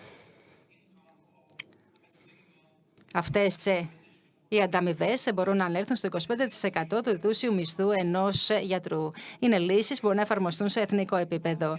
Επίσης, κάτι άλλο πάρα πολύ ενδιαφέρον εντοπίζεται στον Καναδά, όπου και υλοποίησαν σε πάρα πολλούς θεσμούς καινοτόμες διαδικασίες προμήθειας για πάρα πολλές καινοτομίες έχουν εισηχθεί σε πάρα πολλές χώρες και πάρα πολλές εξατομικευμένες εντός εισαγωγικών λύσεις που λαμβάνουν υπόψη τις ιδιαιτερότητες της κάθε χώρας. Στο προηγούμενο πάνελ συζητήσαμε για τη σπουδαιότητα του θεσμικού πλαισίου. Εγώ σε αυτή τη σύντομη παρουσίαση παρουσίασα, πιστεύω, ότι τα θεσμικά πλαίσια στα οποία αναφέρθηκα δεν προκάλεσαν δυσκολίες ή δεν δημιούργησαν εμπόδια σε όλη αυτή τη διαδικασία δημιουργίας αξίας. Αντιθέτως, ότι συνέβαλαν στην δημιουργία αυτής και σε όλες αυτές τις καινοτόμες λύσεις που ανέφερα, που περιλαμβάνονται στην έκθεση των G20 και που θα δημοσιευθεί πάρα πολύ γρήγορα, εντοπίστηκαν 10 βασικοί παράγοντες που θα πρέπει να τίθενται σε εφαρμογή για να δημιουργείται αξία. Πρώτος και σημαντικός παράγοντας είναι τα ψηφιακά συστήματα δεδομένων. Δεν μιλάμε για μια πολυτέλεια. Πρέπει να υφίστανται. Χωρίς ψηφιακά διαλειτουργικά δεδομένα δεν μπορεί να σημειωθεί πρόοδος στα συστήματα υγείας, ούτε να δημιουργηθεί αξία, ούτε να διασφαλιστεί μεγαλύτερο όφελος για πολλούς. Τα δεδομένα πρέπει να είναι συνδεδεμένα και να αναλύονται. Αυτός είναι ο δεύτερος παράγοντας. Άρα, ισχυρές αναλυτικές δυνατότητες. Τρίτον, πρέπει να υπάρχει εναρμονισμένο σύστημα υπολογισμού κόστους. Πρέπει να υπάρχουν επίσης και εναρμονισμένα συστήματα αξιολόγησης και υπολογισμού αποτελεσμάτων, ούτως ώστε έτσι να συγκρίνονται τα αποτελέσματα και να γίνεται και μία κατάταξη αυτών. Πέμπτον, χρειαζόμαστε benchmarking, δηλαδή κάποια σημεία αναφοράς χρησιμοποιώντας τα εργαλεία analytics. Αν έχουμε αυτό το benchmarking, θα έχουμε τη δυνατότητα να συγκρίνουμε την χώρα μας με αυτό το σημείο αναφοράς, αλλά και με άλλες χώρες και να δούμε ποια είναι τα αποτελέσματα που πετυχαίνουν αυτές. Το benchmarking, λοιπόν, πρέπει να γίνεται σε πραγματικό χρόνο. Έκτον, πρέπει να αντιμετωπίσουμε τον κατακαιρματισμό των δεδομένων στα συστήματα υγείας. Στα συστήματα υγείας, η διαχείριση των δεδομένων, η διαχείριση των ασθενών, η διαχείριση των παθήσεων είναι κατακαιρματισμένη. Πρέπει να αναπτύξουμε ολοκληρωμένα μονοπάτια για τους ασθενείς, αλλά και ολοκληρωμένη διαχείριση των δεδομένων. Έβδομο, προαγωγή της καινοτομίας. Όγδοο, αποτελεσματικά συστήματα προμηθειών. Και τέλος, πρέπει να διασφαλίσουμε ότι έχουμε ολοκληρωμένα δίκτυα παρόχων. Όλοι οι πάροχοι θα πρέπει να έχουν μια ισχυρή δέσμευση στην προαγωγή της καινοτομίας και της ανάπτυξης, ώστε να βοηθήσουν τις χώρες να αναπτύξουν συστήματα υγείας υψηλής αξίας. Πώς θα το πετύχουμε αυτό? Πρέπει να περάσουμε από τη θεωρία στην πράξη. Πρέπει να δημιουργήσουμε το απαιτούμενο περιεχόμενο που θα δείχνει τι είναι εφικτό να γίνει στη χώρα μας αλλά και σε άλλες χώρες. Πρέπει να μεταβούμε από γενικές λύσεις σε συγκεκριμένες λύσεις, διότι κάθε χώρα, κάθε πλαίσιο, κάθε περιβάλλον είναι διαφορετικό. Τρίτον, πρέπει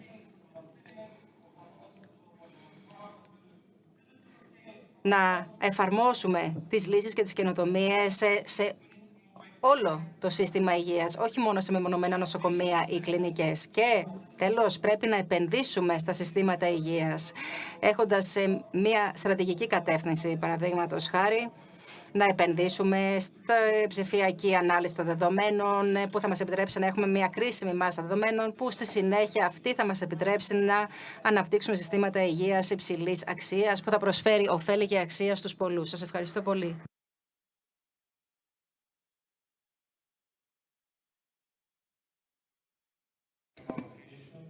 Σας ευχαριστούμε, Δόκτωρα Έιτουν, που αποδεχτείτε την πρόσκλησή μας, αλλά και για την πάρα πολύ λεπτομερή παρουσίασή σας. Και τώρα, and now we're moving ahead, reconsidering healthcare system governance effectiveness, quality, transparency, accountability.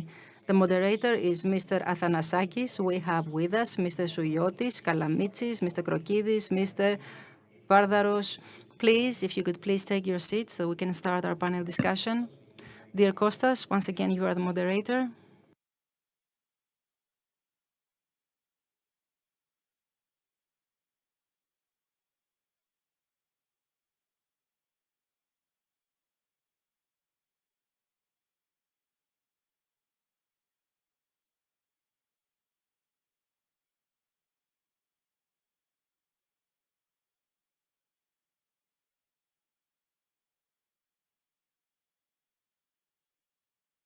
Good afternoon, everyone. Welcome to this penultimate session of today's, meeting and the conference. Now, in this field, apart from the resources and the funds that I believe we heard in the previous discussion, we need to have a set of rules that will allow it to operate appropriately and everything, and to be to those who use it. And let's not forget, the health systems exist in this world for a very specific reason. They are there to make people well. So it is to these users that they need to be health accountable, and this thing needs to have accountability, transparency, and we will discuss the ways in which we can make this happen, and of course a series of other things, such as the content and strategy related to the provision of services. We have a panel that I believe will be very helpful to see this subject from a great many aspects, how we will move forward in the future. So without further ado, I would like to start with my dear colleague, Professor Kyriakos Souiotis,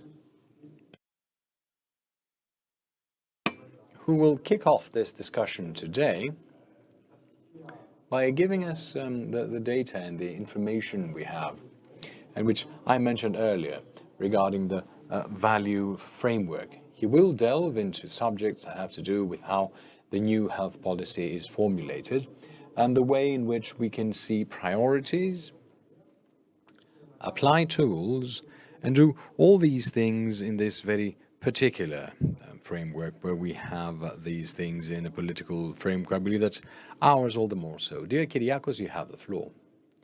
Thank you very much, Mr. Athanasakis. Dear Kostas, for your kind introduction. I think you set the framework of my presentation very well. It will raise some value issues. We tend to forget them, overcome by the technical issues that inundate these things. But behind the techniques and the funding tools and everything, we have some values and some key codes in the operation of health services. If we had to start from somewhere, it is the needs of the population. We must rationalize the decision-making process. This may sound basic, but I believe that in the fullness of time and as a result to other areas like the prices and everything, is the needs of the population. Which are they? Have we counted them? Do we have any feeling about the reality of the population's health needs? And second, the response of the system to them? Is the response same in mountainous Crete, I can see Mr. Leonis, with response in large urban centers in another insular area, belt, or another area in the country? And if not, wherein is the gap? How is the health system designed so it will have the shock absorbers and the reflexes to respond to such problems? So these steps that you see on the slide are a safe path that will lead to a documented health policy that starts from access. What are the health system access requirements? Are they unified? Are they the same? Is the healthcare system financially available, accessible? Has the quality been linked with refunds in order to give incentives to the system itself to improve its performance? No. What is the effectiveness and the efficiency of these resources? We've been saying this for years. The funds and the resources are not limitless. They are finite. No matter how much money we earmark for health, it is spent. There is nothing that will be carried forward to the next year. We must tell the Greek market and the Greek people that all the money we gather for the health system are gone each year. And in order to have a healthcare system in 2024, we need to come up with new funds. This will help us understand how significant it is to have the fund management. We don't have the luxury to spend them because we will not find them anymore. So to move towards documentation in order to have accountability and everything, we need documentation. Are these funds appropriate? Are they accessible? Do we offer the appropriate care at the appropriate time? I really doubt that. Well, accessibility is a very huge issue, and we have such problems, and I will share these problems with you. Okay, we're not where we were when with the late Yanis Kyriopoulos, we wrote a book on about the health expenditure 23 years ago. Back then, we had a health policy that was an approximation, but a total approximation. We have another player. Their management is another thing. It's who's got the data and who will do what with them. And we have a new player. And we need to give answers. And we're a bit far to what is accountability and transparency, because documentation, accountability and transparency needs some rules. I'm sorry, but these rules are not known to anyone in this room. At the same time, in the United States, you can see that the percentage of hospitals that update their capacity every year is 98%. So researchers from the entire country can access any hospital and find the coverage of beds per specialty and treatment area and know what the distribution of funds is, which is something that we would all want. It's something that Nikos, with the ministry, started a commendable effort with the SENet. It was abandoned, it is reviewed now, it takes a system. You can't do it otherwise. And let's move to the political value system. The more the decisions are taken in a rather non-continuous way, it's something what you said about Papadopoulos that we find about the value framework of the health policy. It needs continuity. It needs consistency and a plan. One cannot abandon a plan because it was brought by others, even if it's good. This is a miser's policy. We can't keep doing this. There are good plans on the table. The family doctor institution, we will discuss this in the next table. How many times did we try to implement it and how many times did we abandon it without anyone explaining why? None, because some people change, not just the governments. And this is a clumsy way of managing a very important issue. So no matter how we approach this issue, we have some constants. First of all, there is underfunding of our system. I'm not comparing it against Scandinavian countries, I'm comparing it against Portugal. You can see we're spending more. Government expenditure on health are far behind. They're lagging behind the other European ones, and this is a very strong argument. And another very strong argument is this. You can see that the household expenditure has increased approximately 12% between 22 and 23, 5% for other expenses. Public expenditure has lost 5 billion after the financial crisis over the past few years. And unless we have an inflationist or access, I mean, when you have the cost of production or the cost of operation, what does the cost of our hospitality in this hotel to exchange views on health has increased on the basis of the inflation. Unless we readjust the funding in health, there will be deficits. Or, as of late, clawbacks. So we need some constant shock absorbers in this function, and we're talking about funding, in order not to push forward this thing to the households, but also to make these conditions viable and sustainable for the businesses. You can see here that the citizens make systematic use. But even if they want to pay 30 to 35% all these years that we're measuring it, in reality 60% pays. So there's 30% out there that they need to pay from their pocket, something they don't wish to pay. This is included in the very low public funding, and this is a fact. It's not an explanation, interpretation, or a view that someone has as a sort of an intuition. The citizens want a health system reform, and truth be told, and this is very important for this for the administration.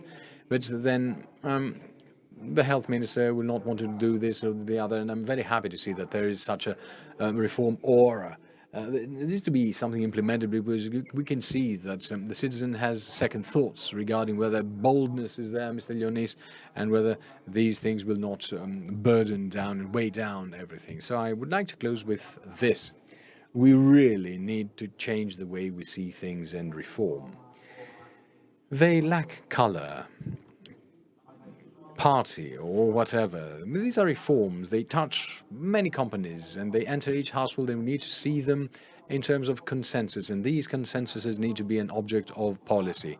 And this Calatrava example that we so boldly and proudly boasted about during the opening ceremony of the Olympics, the Athens Olympics, shows us what is missing in Greek politics. Yes, we receive and welcome everything with enthusiasm, but in due course, we forget about the plan. Who will maintain it?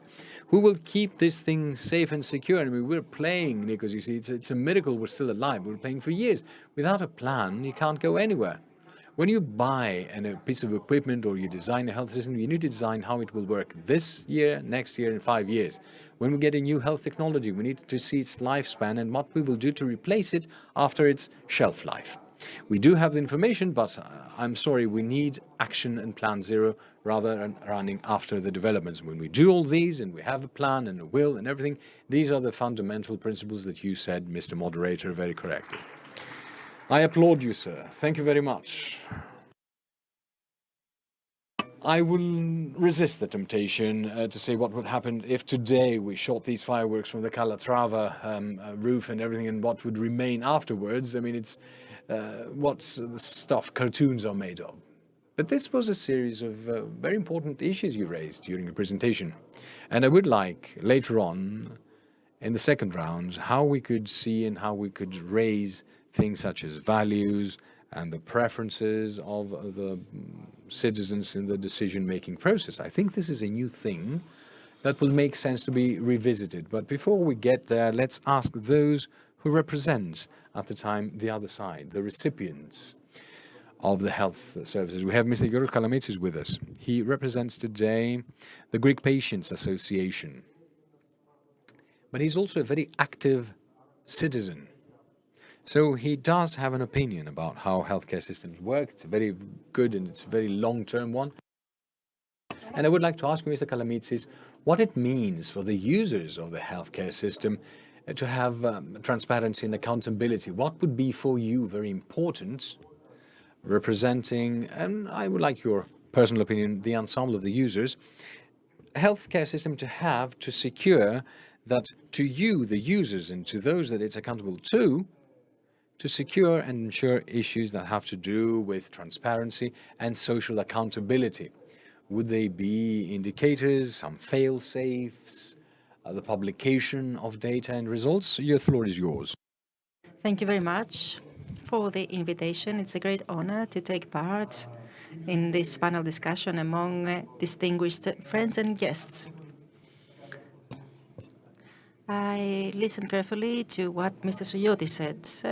I also listened carefully to your question. And the truth is that I often take part in panels like this and conferences, and I always feel that we keep on repeating ourselves, and that for some bizarre reason, we are still at the same point. We are not moving ahead, at least not at the speed that we would all want to. So, okay, we talk about transparency, quality, accountability. I believe that these are all some concepts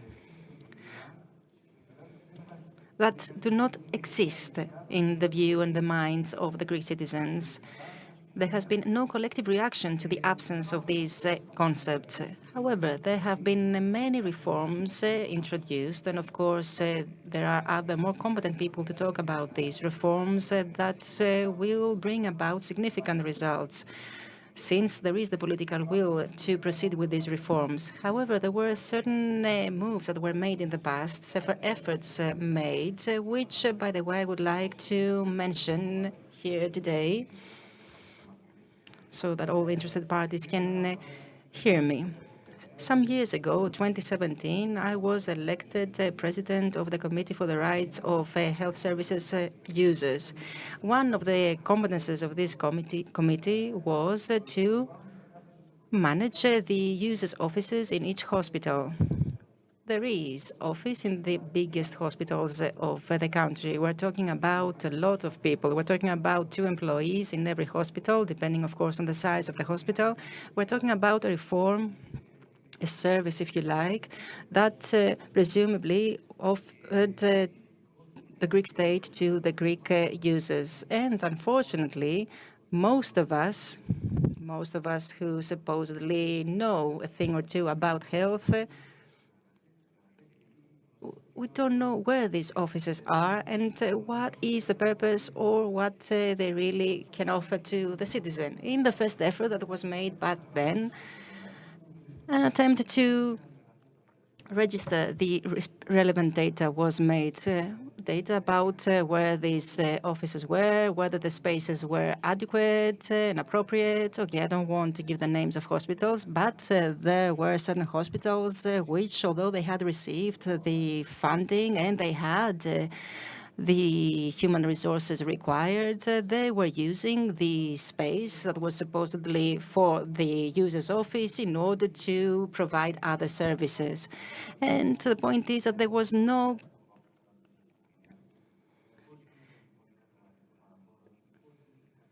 registering of relevant information and data about these offices, about the customer service provided by these offices, or about the complaints. There was no common database in the hospitals. Each and every hospital was collecting data the way they saw best. So this was an unfortunate event, and an event that was quite expensive. The amounts of money spent in order to collect this data is enormous. But anyway, time went by. We are in 2023. I'm no longer the president of that committee. But the Hellenic Patients Association, which I represent as a general secretary, has received by the ministry a request to submit our comments, always on the basis of the new regulatory framework. And we wait for the meetings to be organized. So when we talk about accountability, transparency, evaluation concepts that scare a lot of people, then we are doing the right thing. I believe that they will be of great use. Thank you very much, Mr. Kalamitsis. In the beginning of your intervention, you said something very important. Something that shocked me. It has to do with the fact that most of us, if not all of us, have quietly accepted that not a lot can change in the health sector. So in the second round of questions, I would like to ask you whether something can be done in order to reverse that, because it seems that we must intervene in 2 dimensions, if you like.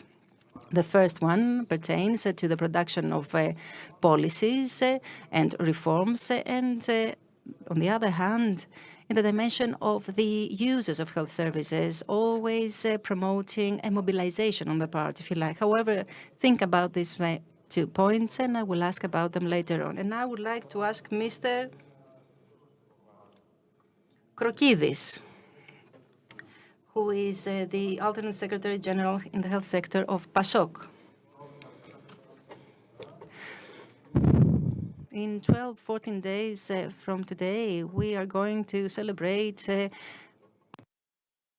40 years after the passing of the law for the establishment of the National Health Service. It was in 1983 that the NHS was established, and it was established in order to serve a romantic purpose, and that was to provide equitable access to health services for all. Many years have gone by since then, and despite its problems, the system, which of course has achieved a lot, hasn't reached the point it wanted to, and what should be changed so that the system can actually adopt different standards and reach different objectives. Thank you, Mr. Athanasakis. Thank you very much for the invitation. I have some slides to show you. Indeed, the NHS started as something that was needed, and it was fully harmonized with the European level and reality. It was something that was embraced by all. It introduced innovative ideas, so it was established and slowly but steadily, as you said, tries to harmonize itself with the international standards. Now, at the level of clinical governance, which is what we are talking about right now, I have served for many years in the UK. I was also working in Cambridge for many years before I came to Greece. And you know that there the clinical governance is aligned with the clinical practice. It is fully harmonized with it. It is part of the NHS. Of course, we cannot copy NHS, but still we need to acknowledge that it is a mature system that has established certain things that are related to the different dimensions of the system. Clinical governance is an obligation of all stakeholders in the NHS. Of course, it pertains to the SAFE Act, that is risk management, if you want, and it ensures a safe practice, which, of course, in turn is based on the internal assessment of services and on research. There is not this blame culture. In Greece and the Mediterranean in general, there is this concept of control and audit. In the British system and in the Anglo-Saxonic system, there is no blame culture. It is a process that is internal to the system, that improves the system, and does not spend time on blaming. And in the end, better services are offered. Effectiveness, quality, transparency, and accountability. They all have safeguards that could be incorporated in the Greek system. I would like to talk about the digital transition, which is absolutely necessary. We heard what the speaker from Harvard said. It was also mentioned by the previous panelists. Digitalization is absolutely necessary because without data, we cannot safely talk about improvement of health services. Electronic file, if it ever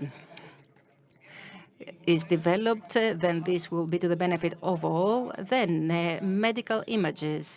We need to have a single base of medical images. We cannot talk about AI and artificial intelligence when you don't have these images. The patients come to the hospitals along with their CDs, then the CDs are lost. So you understand that this must change, and we need to promote a consolidated base of medical images. And of course, electronic prescription.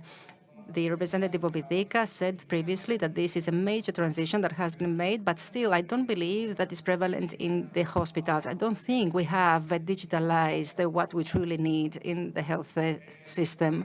We are at a very early stage. Without data, without information, we cannot ensure prevention. We cannot have mega data when we don't have data. And of course, something that was mentioned by the previous speaker, we cannot minimize the inequalities or promote the tailored approach, always on the basis of the needs of the population. This cannot happen unless we have data. With regard to the private sector, the private sector is a provider of health services. It's going to be digitized. Many are those who address to the private sector. And the point is that the private sector is part of the system. Therefore, we need to have knowledge of clinical governance of all stakeholders. We need to make the most of quality indicators. And also, we need to ensure supervision of clinical effectiveness. How can we ensure that? So by using indicators. In the NHS, the results of every surgeon were public. We understand that this was a different culture. Anyone could access this data very easily. Will this ever happen in Greece? I doubt it, personally. I don't know. Audits are very important, because without audit, we don't know what we're doing. We don't know whether there are any complications. We don't know whether we are serving our purpose. So whereas audit is there in order to protect us and in order to increase transparency. It protects us, as I said, because by having audit, we can be sure that we can provide better service. And of course, by having audits, you can ensure a change in the culture of the different medical acts. However, we need to touch upon the reimbursement of the health services. We know that right now the health services in Greece and the way they are developed is based on DRGs, on closed budgets. We cannot talk about closed budgets when we want to evaluate the health services and on the basis of pay by performance. Unless we incorporate the possibility for the hospitals to be paid on their acts, on the DRGs, or DRGs that must be paid by performance and not on DRGs, then we cannot truly improve the quality of the offered health services. Thank you very much for your attention. Thank you very much, Mr. Grogidis, for your intervention. It was indeed a very fresh look at things, and I believe that these tools can truly give a boost to the health system. I'm not going to ask the question now. However, I would like you to think and maybe later discuss about the following.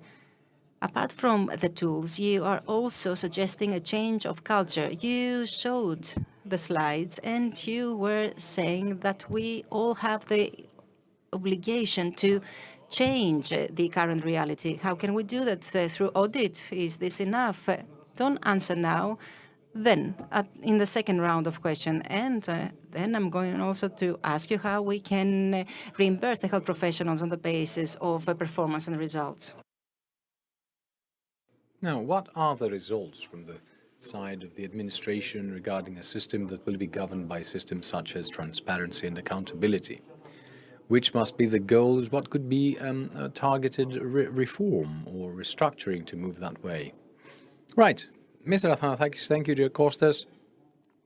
There's no more than 50 or 60 of us in here, so there's not always quantity in quality, but what you asked me, Kostas, would mean that what we started yesterday with the minister who, well, proclaimed the new policy with very interesting results, to end up to our colleague from the Harvard Business School, the Health Initiative, who talked about how the system is governed. And like Mr.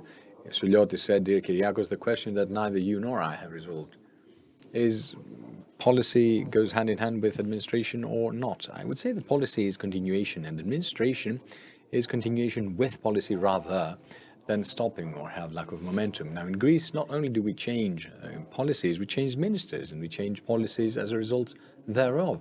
And the reason is because we haven't agreed, there is no consensus in our democracy about what Mr. Krokidis and the previous speakers said to determine and define the goals in the title of our session. What does effectiveness, quality, transparency, accountability mean? I was hoping that you, Mr. Krokidis, would talk about that, but you didn't. Transparency is the avia. It was a huge conquest of the Hellenic Republic approximately 10 years ago. The thing is not just to conquer transparency through the avia, it is how you use these decisions and what sort of decisions you make public. so as not to create bureaucracy rather than an assessment tool. In terms of effectiveness, it's something that was mentioned by the previous speakers, but I was, well, tinkled by our colleague Christos Leonis, and he said, let's find 5 indicators, which is why 11 years ago we created CNET and the BI. And indicators, dear Christos, there were 6 or 7, but they were primarily quantitative ones, functional ones, and another 5 or 6 financial. And in terms of human resources, is this effectiveness, or are we just counting the quantifiable aspect of the system and its efficiency, dear Kostas? So we don't have the outcome, the result of the treatment. And another thing that's missing is what the colleague from Harvard said that happened back then. It was benchmarking. We didn't have it. To be able to compare these 5, 6 quantitative functional indicators through the hospitals, but also within the hospitals themselves. Allow me, Mr. Krokidis, interdepartmentally at the beginning, until the tool of the DRGs, the CAN that we had in the past, to be an object of the BI and to be able to compare each patient's case. Let's compare intra-hospital these indicators, let's come up with other ones for effectiveness, and let's do this benchmarking once per quarter, once per semester among the hospitals. In terms of quality, well, Greece is late. We were the last to build ODP, who came up with some indicators and evaluates them. And of course, we have the big part that was mentioned by the previous speaker as well, regarding processes, procedures, and protocols. I hope the ODP will move forward fast. And after effectiveness, quality, and transparency, we have accountability. Are there annual reports by the hospitals that are uploaded on their websites? No. Are there annual reports of the health district managements that are uploaded on the pages? No. And I come up with a ministry where it is quite obvious, and the minister said that, they cannot do management of the system and administration of the system. What they do is they gather these reviews from the evaluation and update them to have accountability in the parliament or wherever, and then to do the planning and design on every level, human resources and natural resources, and to allow the administration to the governors of the health districts where we need to do something, and the hospitals. I have another example after that of Kyriakos about Calatrava. This morning, before I came to the conference, I was watching a TV channel. They went with the cameras in a large Athens hospital and showed all these false ceilings that were flaking off and tiles leaving, and the workers and the representatives making declarations, the governor was nowhere to be found, and the answer was that we have a study with the ministry and we're waiting for the money. What sort of study and what sort of approval are you waiting from the ministry to build something that is up to 30,000 with a direct award, these tiles and the false ceilings? The management and the administration must go from the center to the management, from the region, and from the center to the hospitals. And Mr. Tundas mentioned it yesterday in detail. With Kyriakos, we had the Dianeosis study, and I will say this later on. We need at least 20 regional hospitals that have everything but the kitchen sink. It was the 1497 of 83 law, 5001. In each former prefecture or local regional units, one hospital that will operate in a complementary way with the regional hospital as a network. And then the other hospitals, we need to re-examine their use and to see whether they can be linked and connected with the latter. Finally, dear Kostas, if I have another minute, it says somewhere that we need to mention about the committees aiming at meritocracy. All I see is 2 committees. One, it is for the health procurements, that we need to stop making proclamations and have continuity, because the aim of this committee is to undertake all the procurements of the national health system, not logistics, in my opinion, or payments. And the second is the committee that evaluates the governors, where we have this working for over 10 years.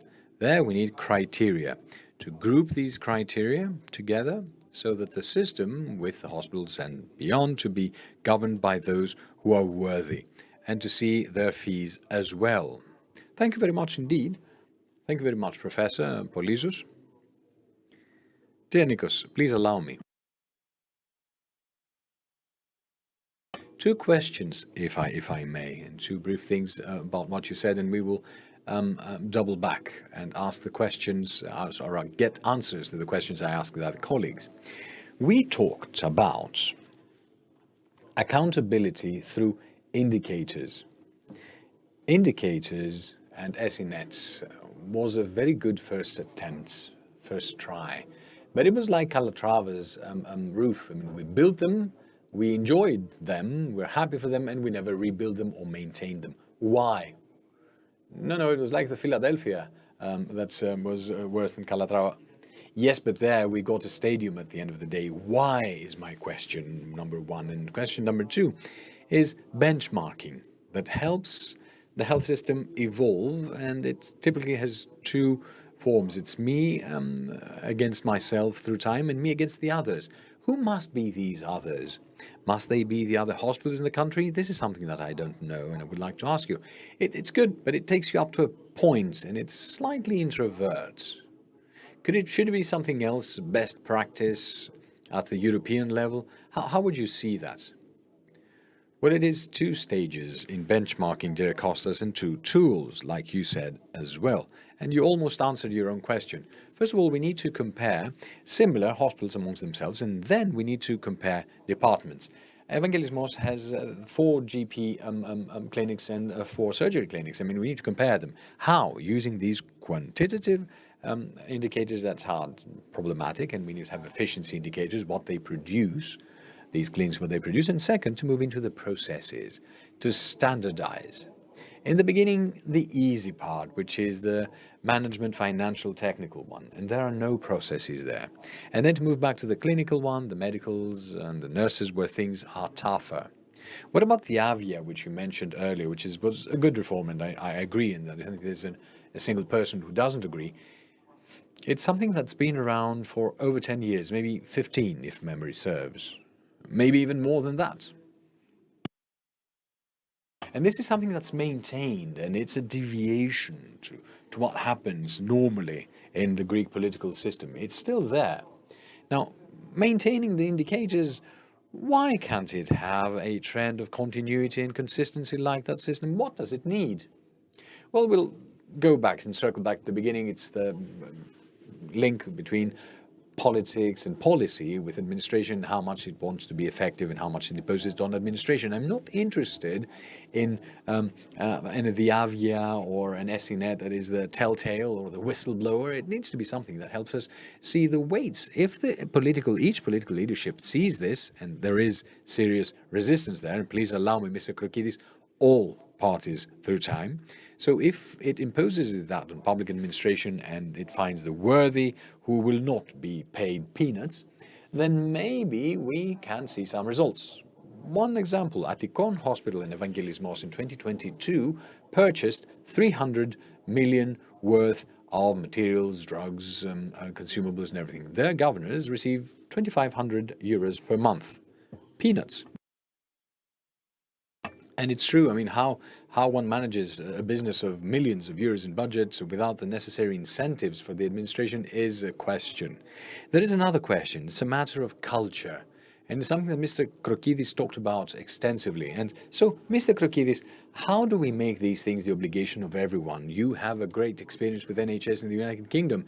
And even if we wanted to, we can't copy the NHS, and maybe some people want us to do that.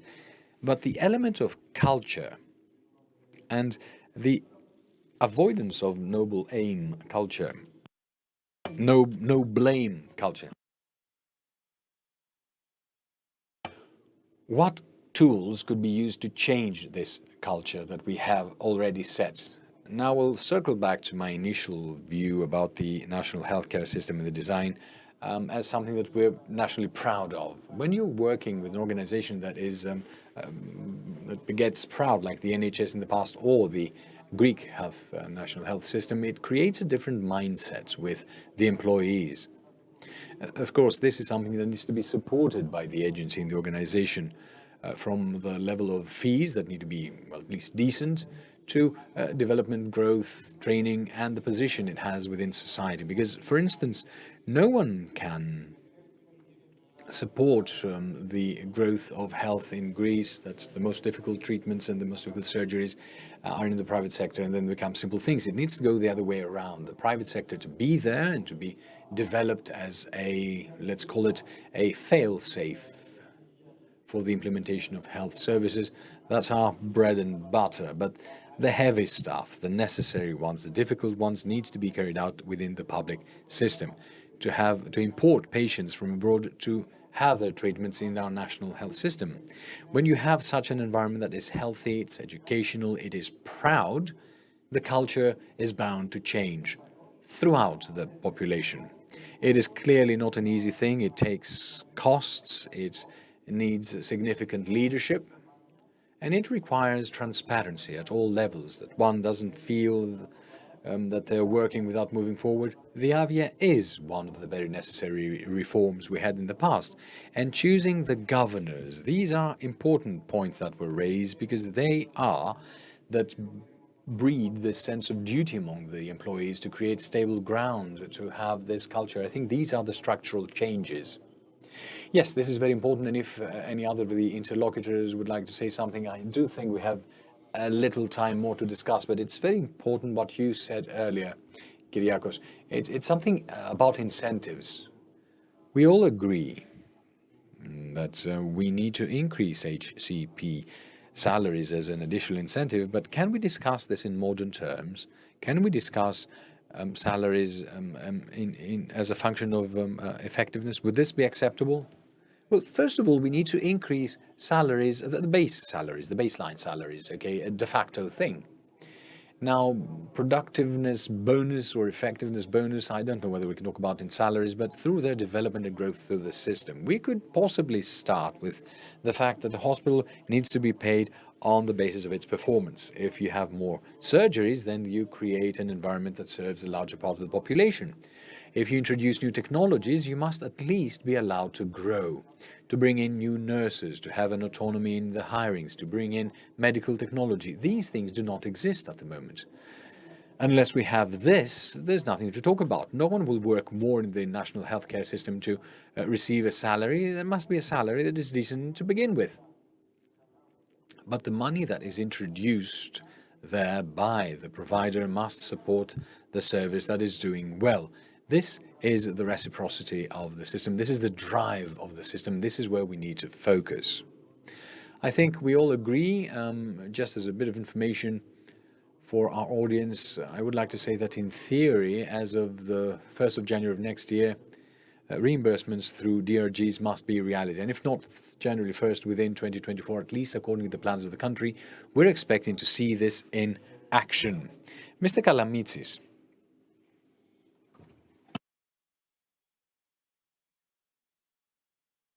You used a fully justified example, which is also a complaint that reforms in the system do not move forward. And as we said before, this appears to be now something that we accept.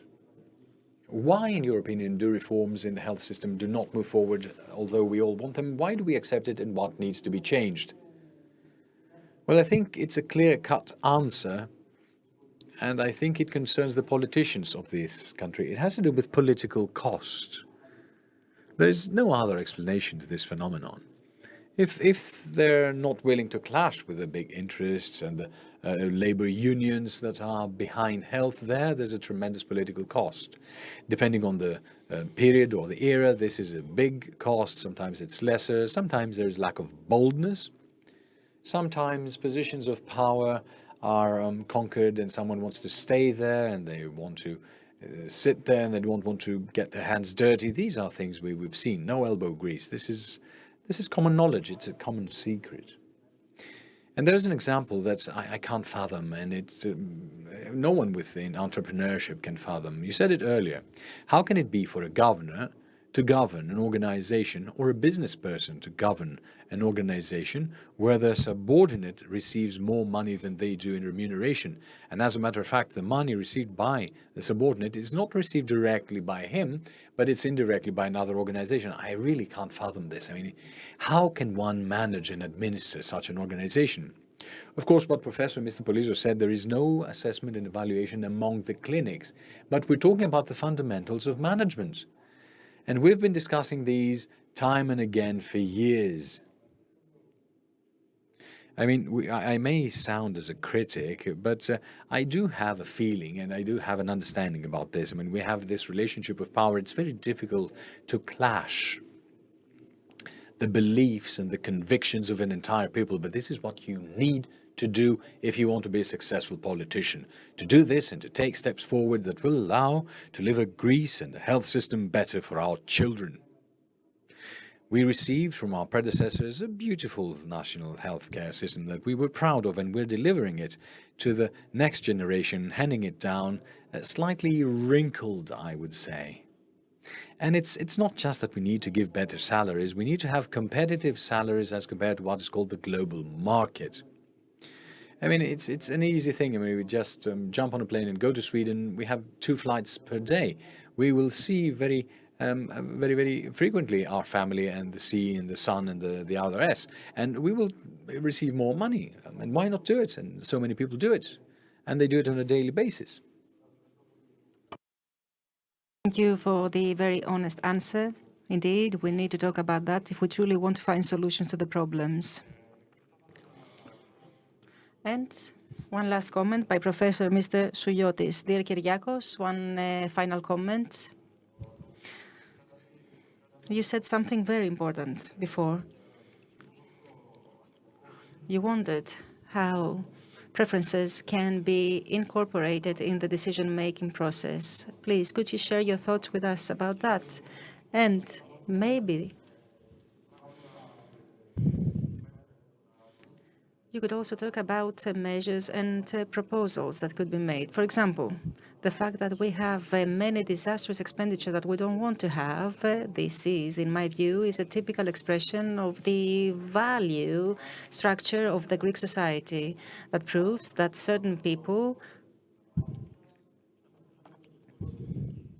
are truly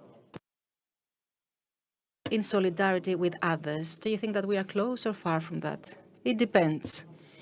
Since I'm the last one,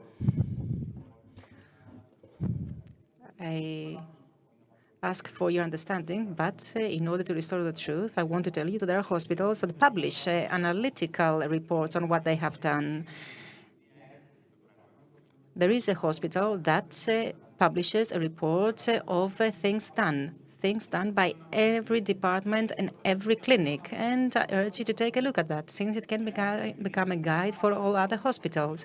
The central administration can, for example, say, you need to follow this example.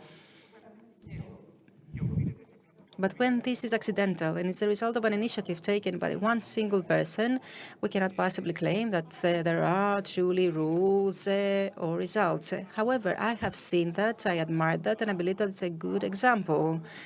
Of course, it's not the best, it's not ideal, but still it is good. With regard to the pays, single remuneration system,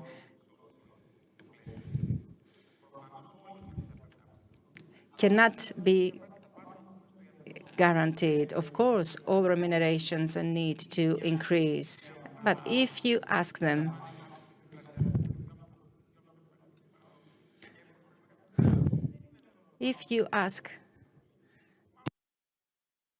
the doctors themselves what they prefer, I am sure that the majority will say that they want an immediate rise of salary. Now, aren't we all interested in having the right people in the right places? But I ask you at the same time, what is the possibility that the manager of a hospital has in order to make the right choices? Do they have the autonomy to make decisions? The only thing that we can do is remuneration on the basis of the quality of services provided, but also remuneration of certain structures like hospitals that play an additional role. For example, hospitals in remote areas or in border areas, they should be remunerated even if they don't have the same productivity levels as other hospitals in city centers, for example. But The point is that when we have clinics that are overperforming, yes, these should be paid more. And maybe this means that others will not be paid as much or at all because there are finite resources. Now, with regard to values, Costas, values are considered to be a luxury. Now we are finding it hard to make ends meet. So why and how should we start? Should we talk about values? First, we need to resolve all these problems, and we will resolve these problems if we accept that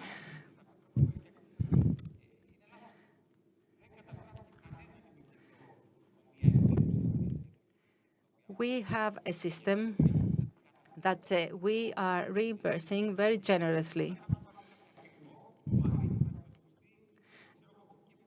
and that the risks are involved only in very severe and serious cases that may be disastrous for households.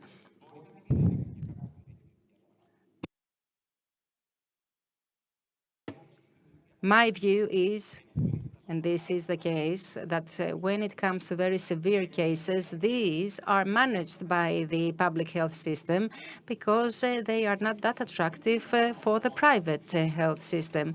And moreover, we shouldn't be interested only in how many operations, how many hospitalizations a hospital can show. These are measurable, but still they shouldn't be the only parameter. We need a different recipe.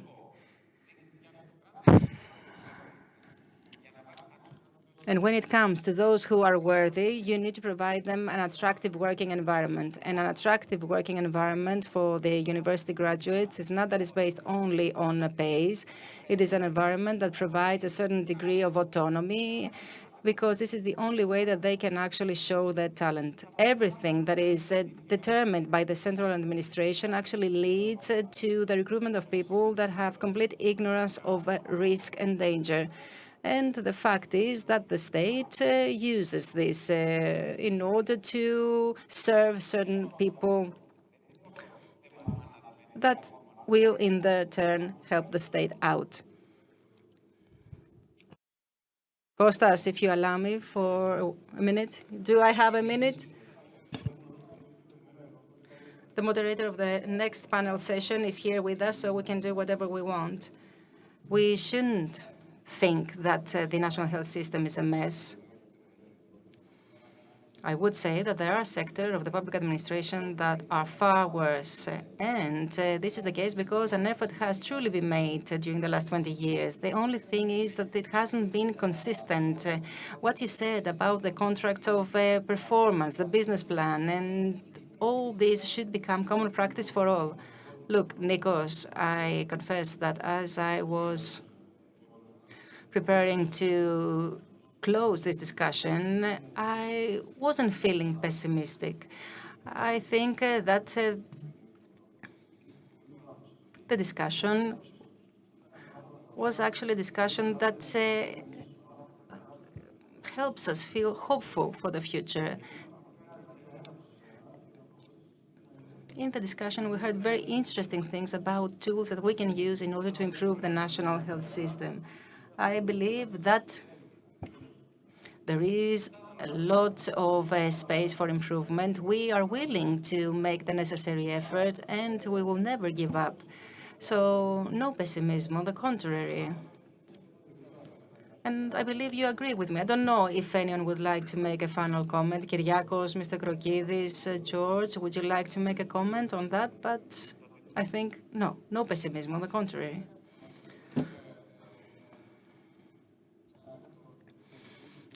I repeat that the NHS plays a critical role in Greek society, and it is a sign of civilization. Yes, there is a slow reaction, but because there is this thirst on the part of Greeks to contribute to the improvement of the NHS and to allow it progress, I believe that we are on the right track, and we will not stop. We will never stop, as you said. Of course, there is always this need for improvement, which is a drive for us to change things, especially in that sector that is rapidly evolving.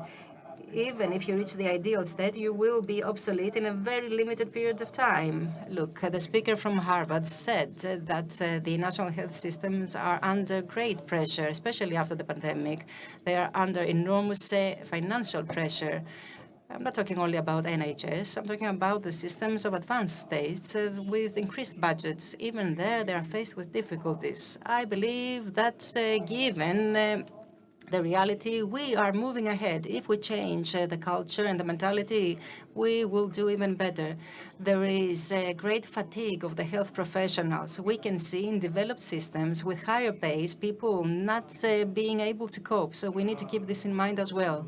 Yes, we have the human resources that have reached the point of exhaustion after the pandemic, but also after the financial downturn. And these people, even though they are exhausted, they need to learn new skills in order to be able to provide the treatments of the future. I don't know how this can be done. I'm sure that the financial incentives are not enough. We need to come up with other ways so as to keep the people in the health system, so as to avoid this great resignation that is prevalent nowadays. So we truly need to become very innovative in that sense in order to take care of these people, because these people are the system, basically. The most important, if you allow me, about 1983 was the vision. The vision that was based on the pay scale of the national health system. And we need to use this remuneration system once again. Thank you very much. And without any break, we are proceeding to the next panel discussion. Yes, I'm there, I'm coming.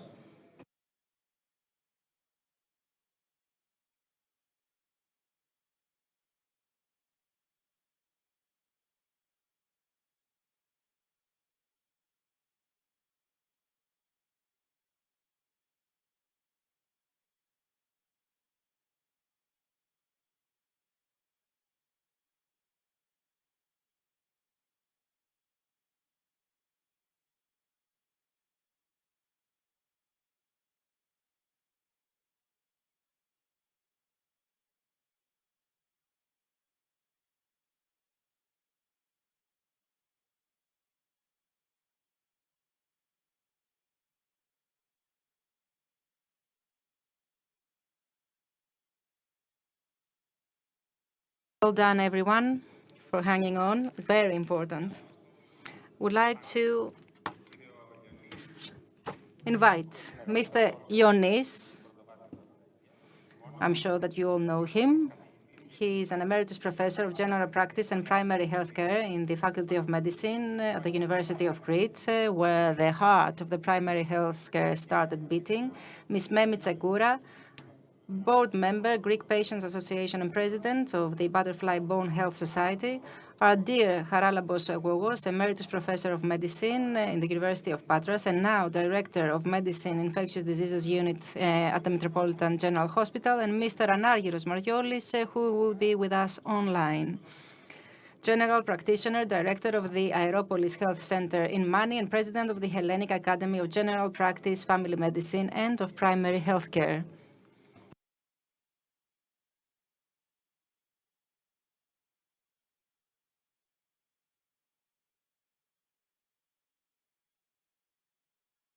Now, I don't know whether Mr. Mariolis is connected. I think he's first, according to the schedule and the program.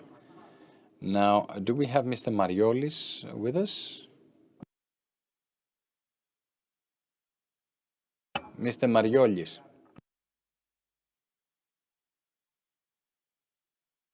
Hello, Mr. Mariolis. You can see us, you can hear us. I'm very happy to hear you and see you. We haven't seen each other since the Nemea signing of the agreement between the university and the Areopolis Manis Health Center.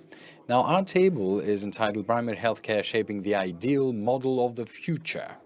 Now, I don't know whether we're in a position to talk about ideal models, or whether we will need to limit ourselves to the model that we can in fact support with the powers we have at hand. But I will give you the floor, and I'm sure that you will say a lot of very interesting things about what you believe must be done.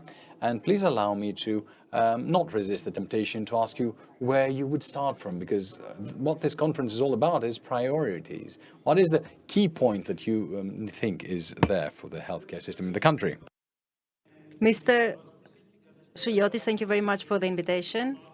And I would like to greet all the other panelists, and in particular, Professor Leonis and Mr. Wogos.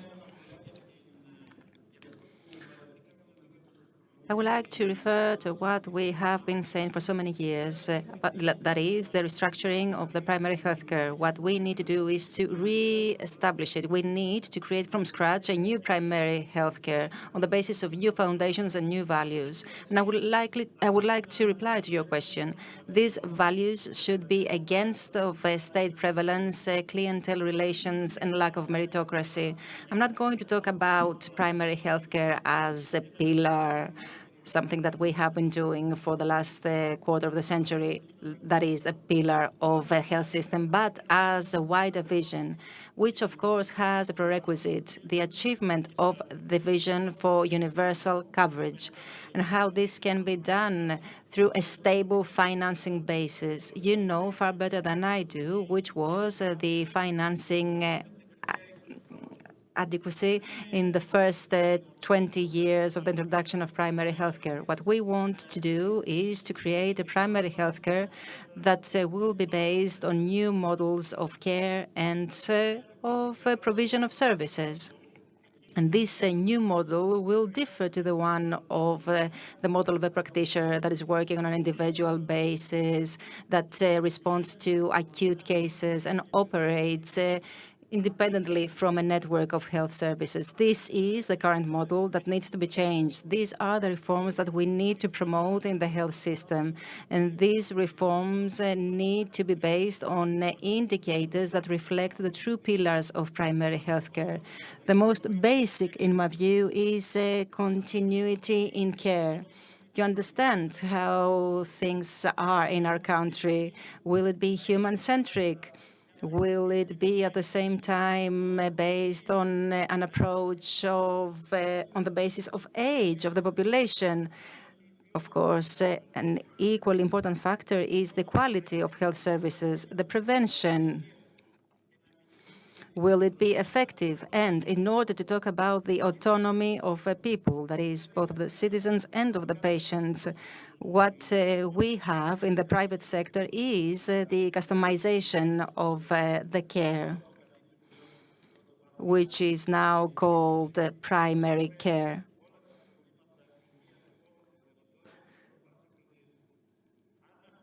If we have managed to prove, and this is our fault, who has the responsibility of the patient, of the person in an out-of-hospital environment. This is our fault. That is why what we need to do is to acknowledge the importance and the value of the public and private sector, as well as the importance of making an effort in order to develop an awareness and a concept, if you like, of primary healthcare that will incorporate all the fragmented structures. We need to create new cradles of care that will respond to the needs of the health professionals, that will ensure that these health professionals will be highly specialized, will have the necessary skills, will be supported by technology, and will ensure the coordination of care that will be adjusted to the needs of the population they serve. However, what we are lacking in our country is the culture. And with regard to that, Professor Leonis has developed a very specific curriculum, not only for the health professionals, but all those who are interested. I hope that this curriculum will be implemented. We need education and training in order to change the current state of play. In other words, we need to make a shift from the provision of healthcare, which is currently focused on the treatments of specific diseases, towards a health system that will respond even to the special needs of the citizens and of the community in general, with even greater importance placed on the holistic and complete healthcare. Right now, the health system and primary healthcare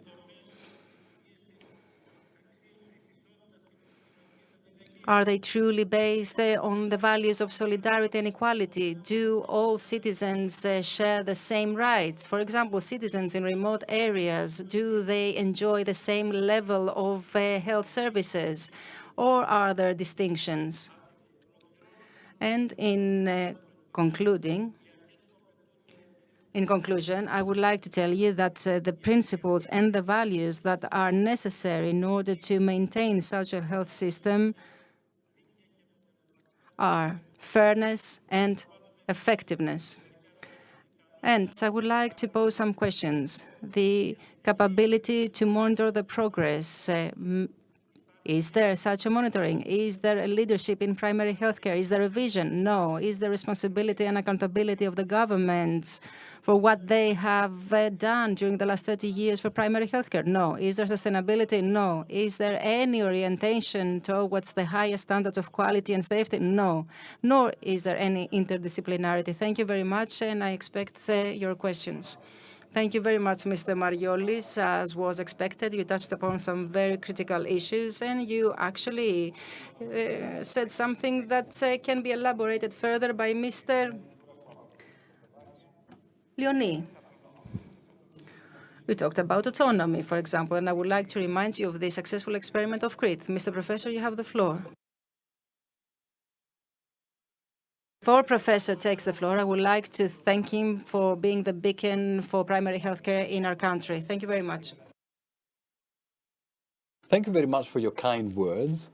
I hope we will not need any additional time, although there appears to be some. And I would like to show my first slide, if you'd like. I'm the one in control, but it hasn't started. There we go. We need to take a step back. So I start with a very important message. Is primary healthcare not enough?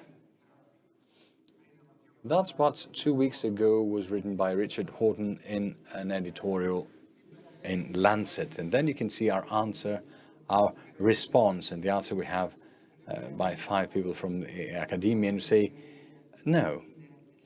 Primary healthcare is essential. But this raises a question. Primary healthcare, Mr. Dean, did not document its effectiveness. And I remember a few years ago with the parliamentary committee where I had the pleasure of proposing part of the money of the ministry to support the healthcare professionals in the structures of public and private sector and start a benchmark baseline to see that primary healthcare in Greece does something and to allow it to be a formal interlocutor, a formal partner. This is a slide from Astana. It's 2018, and it talks about primary healthcare that needs to have a key role and a protagonist role, not only in the immigration wave, but also in climate change and the big natural disasters. To what extent primary healthcare is prepared to deal with all these? But I believe that I had from this exceptional panel and you, Professor, something that we've discussed time and again, that it is a priority to evaluate the population's health needs. And at the end of the day, to assign and appoint blame to primary healthcare and the private doctor through contractual practices. It's something we have discussed in the past ago, that we will have to do with the population's needs that they're trying and attempting to cover. This presupposes large databases and recording. But the first such reference in the slide that we can see Greece here to be paying this very dearly. We did pay for that during the pandemic, and we still mourn vulnerable people. It's focusing on vulnerable groups, which is not just the elderly. I don't like, I would say the people of old age. I don't like the elderly. It's the socially excluded of all types and the poor. It is the first priority to turn the attention of primary health care towards the vulnerable groups of the population. The second thing we write here is that in order to make this happen and also to invest, we must look at the healthcare professionals themselves, the HCPs who are on fire and who are burning out, and compassion fatigue is a major issue with hospitals and primary healthcare, and it forces them to leave. Ask the doctors you have working next to you whether they're happy from the provision of the services. Tell me, how many satisfaction expressions will you have? How much can someone invest and build a new health system when they're investing on healthcare professionals who are in burnout or in compassion fatigue? The third thing is chronic disease management. Chronic disease management, and you remember this, Mr. Dean, we have been talking for many years about this this integration. When Mr. Rowe was talking this from Patras, this integration requires many other functional things. It's a great subject that will in turn lead to the radical restructuring of the primary healthcare services. This slide comes from the Commission, the European Commission, when during the pandemic we were saying that the vulnerable are not just those with underlying diseases. And we're talking about the global mental health crisis. Here we have a slide that shows one of the highest metabolic syndrome rates in Crete. In Crete, of low morbidity and low mortality from cancer and other diseases a few years ago. So cardiovascular disease is the next pandemic, and it is linked with mental health as well. If one were to think that modern meta-analyses say that social isolation, low self-esteem, the social status, and any discrimination are key drivers in CVD. This is the integration we were talking about, Professor, but from that point on, this integration, which is raised by Ms. Agapidaki in the political leadership. Our concern is when you're talking about integration of public health with primary care, you need to equal interlocutors, and public health has a strong capacity, it has an academic capacity, and a very well-developed network. What I'm asking is this, for primary healthcare, are we ready to discuss in terms of sufficiency and equality in order to be able to build such a system? This is one of my last slides. It shows a fundamental bridge. Professor Gogos will make references to bridges between the public and the private sector.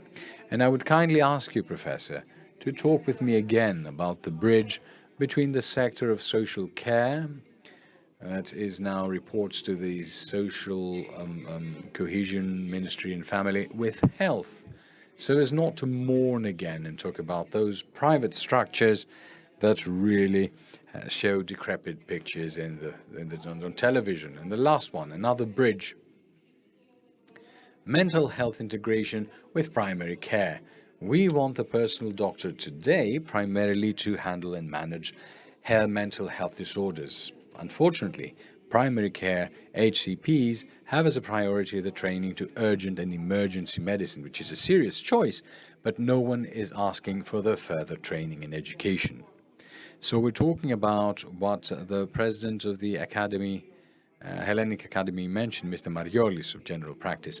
This proposal that it's not just the University of Crete, it's with the contribution of Academy and other colleagues from Athens to enhance the RRF. We want this system of re-education right here, right now, and a system of constant support of the HCPs in primary healthcare from the public sector in reality. And here we have the digital creations and inventions. We have a hub at the University of Crete, which is at the hands and at the disposal of the ministry leadership. Thank you.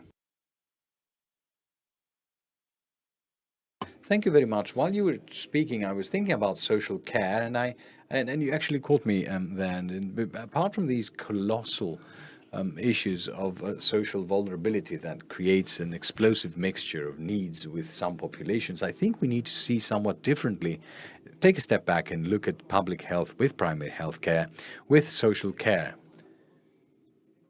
I mean, there are no scientific entrenchments, the scientific community, and without wanting to toot my own horn, I would like to say that we have broken the fourth wall, and we are living in the times of interdisciplinarity. Now, when we're trying to do these interventions, we need to break these entrenchments.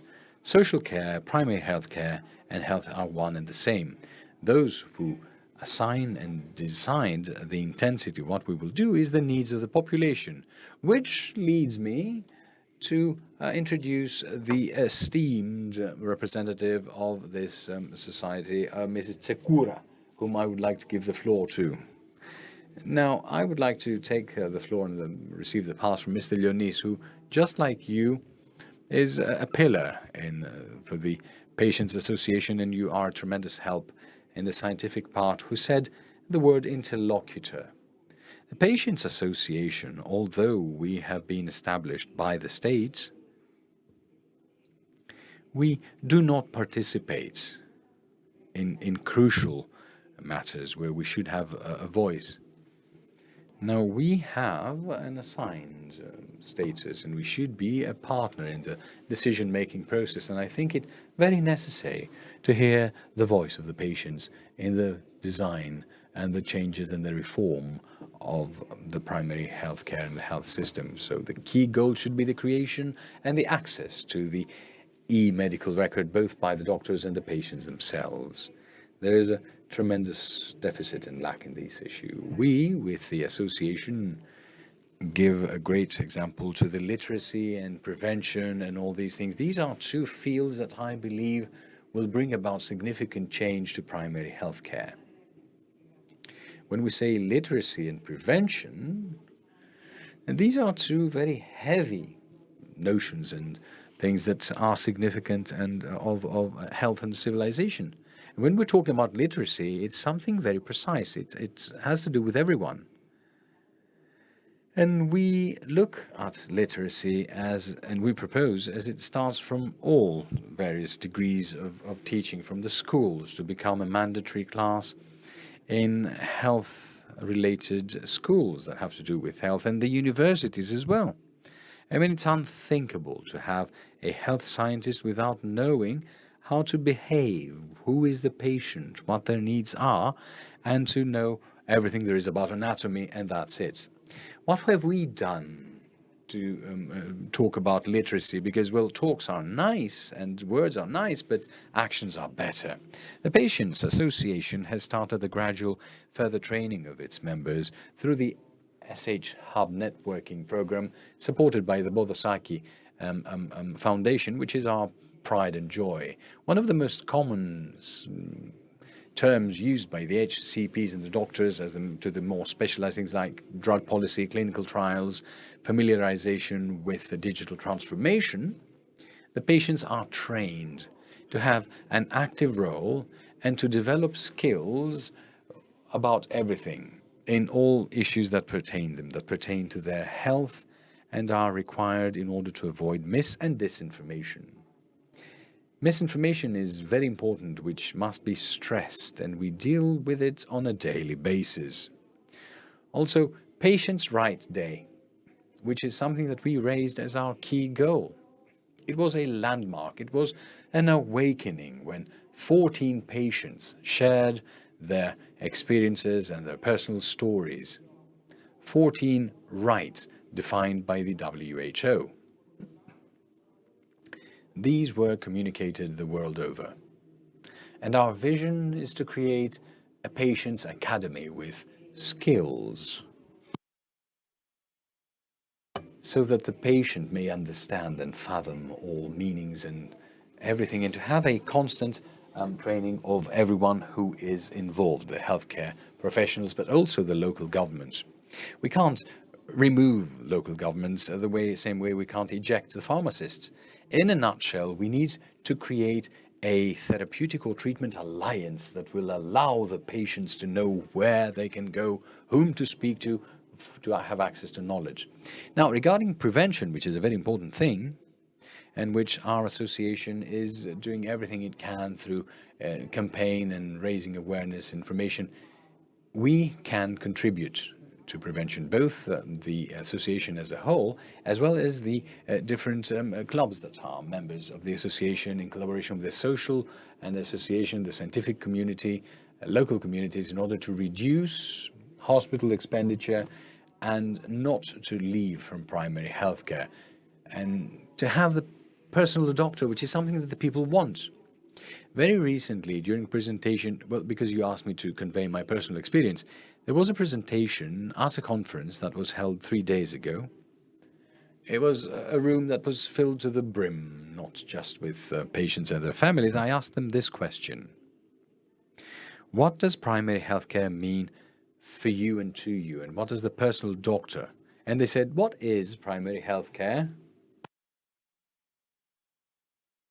They're asking for access. We ask that the doctor understand us. And they're not asking to be farther, to go anywhere, but what they really want is contact. They want to have an integrated communication and to go to their doctor and to feel them as though they're their people. This was the sense and this was the opinion that was expressed. Thank you. Thank you. The work of the association is indeed very important, and it acts as an avalanche. Every year, the footprint of your initiatives is even greater. You offer a shield of protection, and you are an ally of the Greek patients who very often feel as if they are moving in void. You talked about literacy, and at the same time, we need to talk about the pathways in the health system, pathways that are not always very clear, and this causes problems to the patients and also to the system. And that is why we're talking about the primary healthcare, because it can provide us with answers to all these problems. Mr. Gogos, as Mr. Ioannis, you have offered valuable services to the Greek patients. You are a person that has graduated from Greek university, that has a good feeling of the Greek health system. You have also worked in the private sector. In the past, we were saying that there are no borders between public and private health sector, that the only thing that is important is the quality of services provided. I want to ask you, what is your view about the primary health care, in which, of course, the role of the private sector is of utmost importance? Thank you very much, Mr. Soyotis, dear friend. I would like to start with a word that was repeatedly mentioned by Mr. Ioannis, who knows my belief in the importance of integration. I believe in integration, and I would like to congratulate the organizers on having an integrated panel that can touch upon the heart of the problem. We have Mr. Ioannis that has deep knowledge of primary healthcare. I am in awe, Mr. Ioannis. I'm in awe for the work that Mr. Ioannis has done and is still doing. And, of course, the representative of the Patients Association, that is of critical importance, a person that has a very limited involvement in primary health care. And, of course, this is true with the exception of the contacts I had with the medical associations, with the patients associations during the pandemic. I have also some good experiences of cooperation with the hospitals and medical centers in different areas of Greece in order to solve the problems that had arisen. I would also like to say that for me, who I'm a doctor that is involved in tertiary healthcare. I have gone through all the hospitals of Greece, and I know the pathogenicities and the problems. And now I'm working in the private sector, and I know how important prevention is. I know how many people would have avoided hospitalization if they had been vaccinated for COVID-19 and many other diseases. Many cases would have been resolved in the primary healthcare sector and wouldn't have ended up in the hospitals. And of course, another important issue is the public health and the importance of primary healthcare for the resolution of problems at that level. I've also seen experts on the TV channels talking about the vaccines, which of course were not that effective as could have been the personal doctor that could provide the information to the patients on a more personal level. And all this can actually become a reality if there is a hub of teams, associations, people who will combine among them the different tasks. And of course, if there is an interaction among the different degrees of health, primary, secondary, and tertiary, that will include clinical training, clinical activity, and even research, because research is also lagging behind in Greece. I would like to touch upon three very important topics raised. First of all, vulnerability. The population that suffered during COVID-19 was socially vulnerable, but also vulnerable in terms of health. And that because the system wasn't that operational from the beginning of the pandemic. Of course, things have improved, and they have improved significantly. Now, the regional hospitals in Greece have been informed about protocols. And of course, this has been the result of our collaboration with the Ministry of Health and with ODP. Together, we took action in order to provide the necessary information to hospitals in order for them to better manage the vulnerable populations, which are the Roma, the refugees, the migrants that always suffer during these pandemics. The second, patients. Patients are better informed by their personal doctor than by the expert, the authority of a hospital or of a university. And it's very important, the feedback that we get. The patients' outcomes currently are very high. They are one of the first things we check. And the last thing that wasn't mentioned, but it's very important for us, is supervision. Supervision performed by the private medical practices, but also by the doctors, always in relation to the epidemiology of disease. We have the structures we need in order to know what we need to know about different diseases. With regard to the infectious diseases, I know how is the current state with regard to these diseases, and I know what's going on with regard to cancer and other diseases. And allow me to add something else about the integrated approach. There is the need for a close collaboration between private and public sector. The overflow that was observed in the hospitals and which was then resolved by moving some patients to the private hospitals was indeed very effective. So we do need a collaboration between private and public sector that can actually decrease the pressure, especially in a crisis like the COVID-19 crisis. And in conclusion, I would like to talk about education. Me and Mr. Ioannis have tried for years to change the curricula in universities. And you know that it's what is said, that it's easier to change stuff in universities than change the curricula. You know that there are curricula that do not include the course of primary healthcare. There are only few exceptions, the exceptions of Crete and of our university. However, slowly all the universities have realized the importance of that course and are following this direction. And of course, equally important are the postgraduate degrees and the lifelong learning. Doctors need to be retrained and to have the possibility to follow continuous lifelong learning. And of course, very important is quality EOP.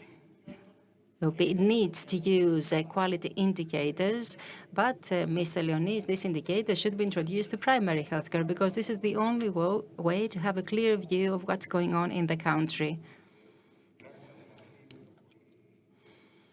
You said many interesting things. However, I would like to keep note of the importance of crisis management.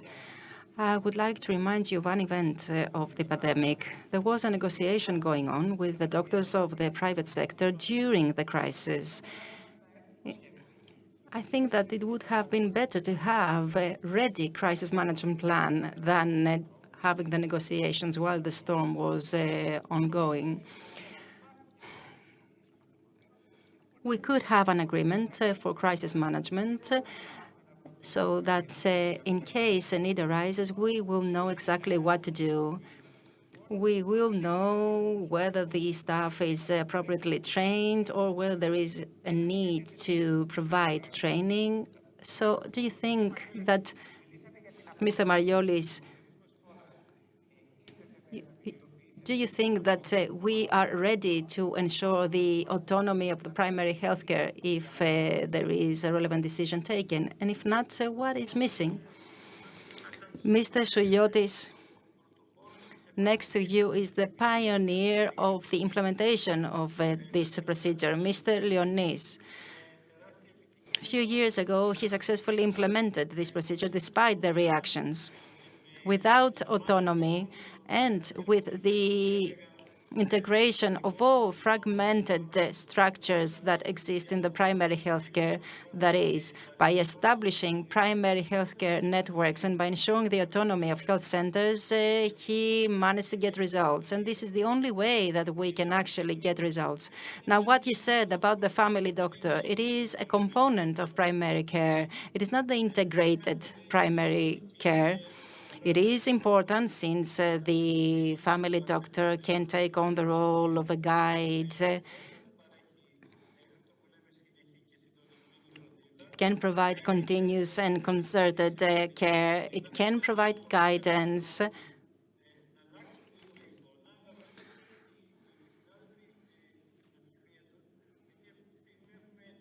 However, what you can see is that the majority of the colleagues, and majority, I mean 3,350 family doctors in a country, a number that is quite significant, are willing to initiate this procedure. Still, we are at a very early stage. I would like to believe that we can actually promote it. We have been talking about it for many years, and in collaboration with the competent networks, we can actually set the necessary priorities, always, of course, by making the necessary investments in material and human resources. And as the representative of the Patients Association said, what we are lacking is this first contact. And I remember an article by Professor Ioannis that was published in 2018-19 that was talking about the shaping of that path of access to the health system for all patients. And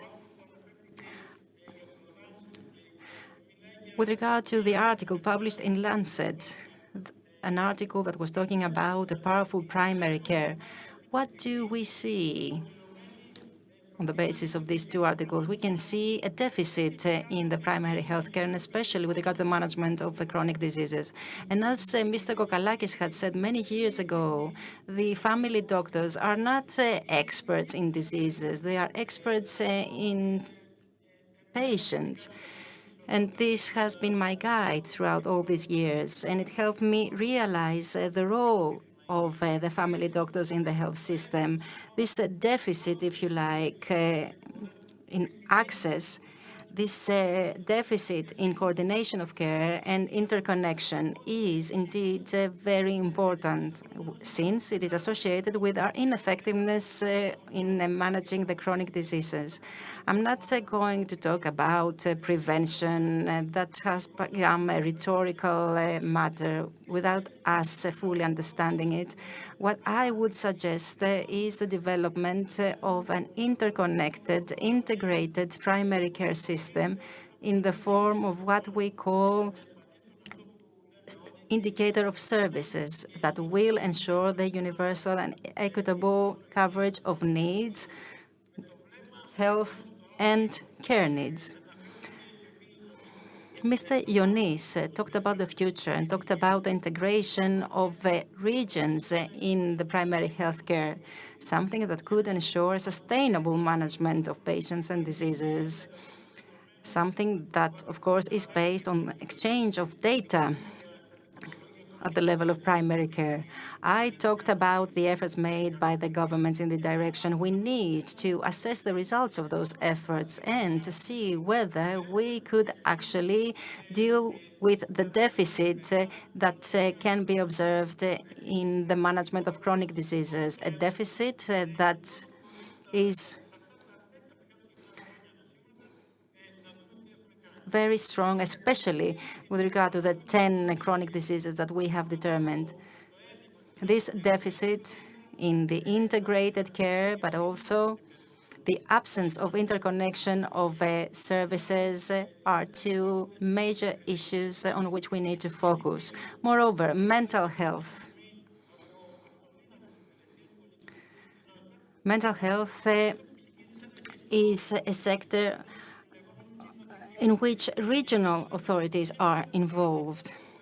And apart from that, social care that is offered by different departments and different authorities that are supervised by the Ministry of Labor. I believe that all of these prove that we are lagging far behind. Congratulations on the work that you are doing in Aeropolis and in the wider area. We talked about networking. Yes, you will have the last word, Mr. Professor. How do you perceive this networking? What is the role of university in this discussion? I believe that the role of the university is always central, and especially when it comes to the education, since the university is the main player in education. A very important issue is the undergraduate degrees. The students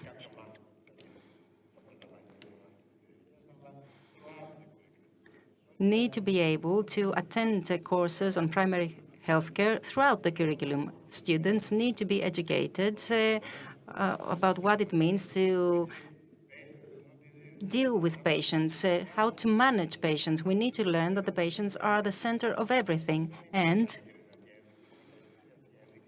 the best indication of an evidence-based medicine is actually the contact and the relation with the patients. So the university needs to ensure that the graduates are mature enough that they know what patients management means, and that throughout the professional life of a doctor, there is the provision of lifelong learning and education. And again, with regard to networking, I would like to tell you that the Crete has model medical centers that ensure the medical file for each patient. There is a continuity in hospitalization, in dealing with diseases, in prevention, in family medicine that accompanies the patient from the moment they are vaccinated till the moment they are in the emergency care unit. Moreover, there needs to be an interaction between central hospitals, if you like, that don't need to be universities. And mind you that the national health system has excellent doctors, with the regions and the doctors in the primary, secondary, and tertiary health and in the medical centers. And of course, there needs to be an interconnection between the public and the private sector. We cannot open clinics in cases of emergency in order to meet the demand or to cover the needs. There may be an earthquake, for example. We need to be ready. We need to have a ready system for crisis management, and at the same time, the experts, the specialists need to train others at the primary healthcare level. Very well. I should possibly add that we are working on individualized and personalized medicine, but the need to analyze the data in large population groups are there, and therein the role of the university is very important. So this is a population, target population that changes from area to area and from social group to social group. Yes, and let's add digitization, okay? And this is something we need to talk about with the EYs and whatever in the groups they have to play a pivotal role. Precisely that, what Professor Gogos said. When we're talking about this interdisciplinary role, we as the Patients Association accept this, and you are the pioneers to help us in this work. We accept that what is required is this therapeutic or treatment alliance. But first and foremost, we must have the valuable partner and the established capacity of the Patients Association. It is unthinkable to have agencies that make decisions without the patients. We, with the Patients Association, have been specialized. We have talked, we have looked, we have researched, we have talked to the scientists, we have created teams, we're struggling, we're fighting for it, and we're active.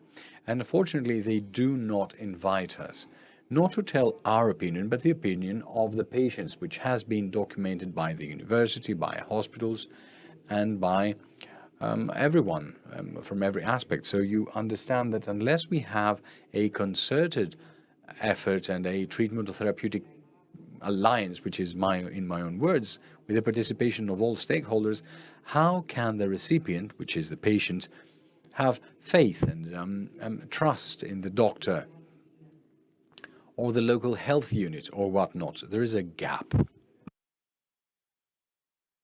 Please allow me to say that the systems that are more open to dialogue with the participation of civil society and the patients are performing better. And this is not by accident, it's not by chance, it's because this process of decision-making is more documented and more democratic. We would like to close our table with Mr. Leonis.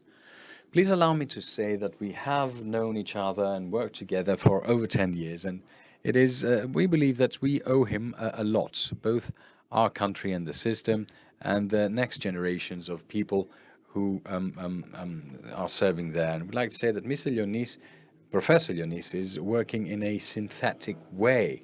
And I would like him to work in a synthetic way and bring together everything we've heard, and to close the table with a final remark on primary health care.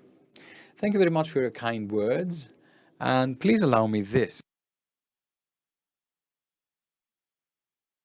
And rethink to say that we can't read the future or analyze the present unless we look into the past. I remember in 1985, a very big historical meeting at the Hilton Hotel. The late Doxiadis was no longer a minister, who called the American Family Physicians, the first board of directors of the American Family Physicians. And there, two people were there, me and another one, to talk about general medicine. We're not general practitioners, okay? We were trying to read the meanings. It was Boudosakis, Merkouris, Boudosakis from Thessaloniki, and I had both the pleasure and the honor to accompany this panel that was organized by the late Doxiadis. Now, in this environment that was affected by Alma Ata, the approach to primary health care and the family doctor are very different than what they are today. I'm very sorry to say so, but there is a distortion in the picture, the image of the family doctor. The family doctor now, today, Mr. Mariolis has done great efforts to do that, is the 19 and above doctor. He's no longer a family doctor. He's lost the children. The pediatricians are on them. And today, tomorrow, the day after, they will remove him more parts from his quiver, his armamentarium. So this thing is lost. And unfortunately, his sense, his role, and his function has lost its value, has been devalued. This is the main message that primarily leads today general practitioners, family doctors, to leave abroad. It's very important to recompose and put back together again this family doctor, to look at family again, to what all these incredible colleagues said about these integration models, the interconnection, etc. and always with the support of the patients. So I believe that with the new role that we will give them, then the services will come.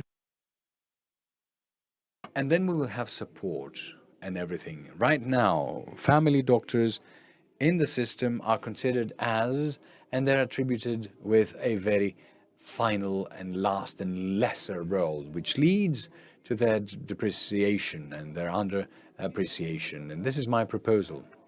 As to right now, apart from these distortions experienced by the system, and the meanings and the notions, Mr. Suliotis, dear Dean, and I will put a full stop here, we still haven't understood and realized the difference between curing and caring. Big things, big meanings that we will need to discuss and incorporate in the health system. That being said, Greece has a political leadership today, both the current and the previous one, and the one prior to that, is discussing about primary health care. There are references to the family doctor, although they're not integrated and complete ones, and they're fragmented ones. Universities do have colleagues today.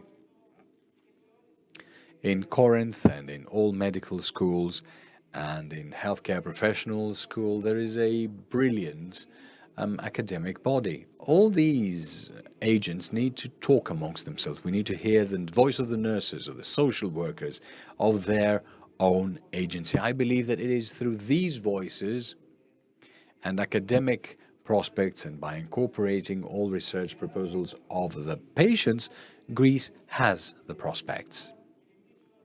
Greece has a future.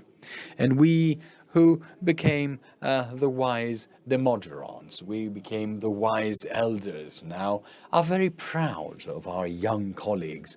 And primarily, and thank you for the time you gave me, primarily for the young researchers who are unfortunately leaving.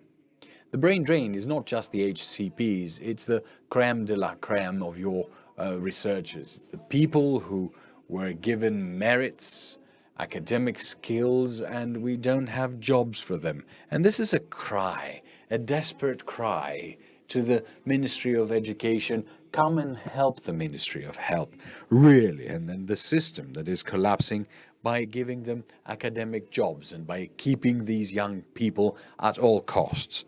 This, as a small cry of despair, I want to say that yes, Greece has the skills. Greece has the academic guarantees, and it can keep, maintain, and save what we all here and are describing and are saying is collapsing. Thank you very much, Dean, for honoring me to speak and to raise my voice together with other colleagues. I share your concern and your stress, sir. And this is about investment priorities and reform and political priorities. And investment in knowledge is an investment indeed. And the proposal you submitted must move forward. Using as a vehicle the best skilled and trained people of the system is the only way to have a best system. Thank you very much to all the speakers for their excellent presentations. And I should like to immediately call to the floor Mr. Athanasakis, so that if we can be as the least sense of gratitude to rid them of ourselves a bit earlier than what the schedule says. Oh, photo opportunity. Okay, and all of you who are still with us, the heroes, the unsung heroes of this story.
I think everything has already been said. We don't need to repeat ourselves.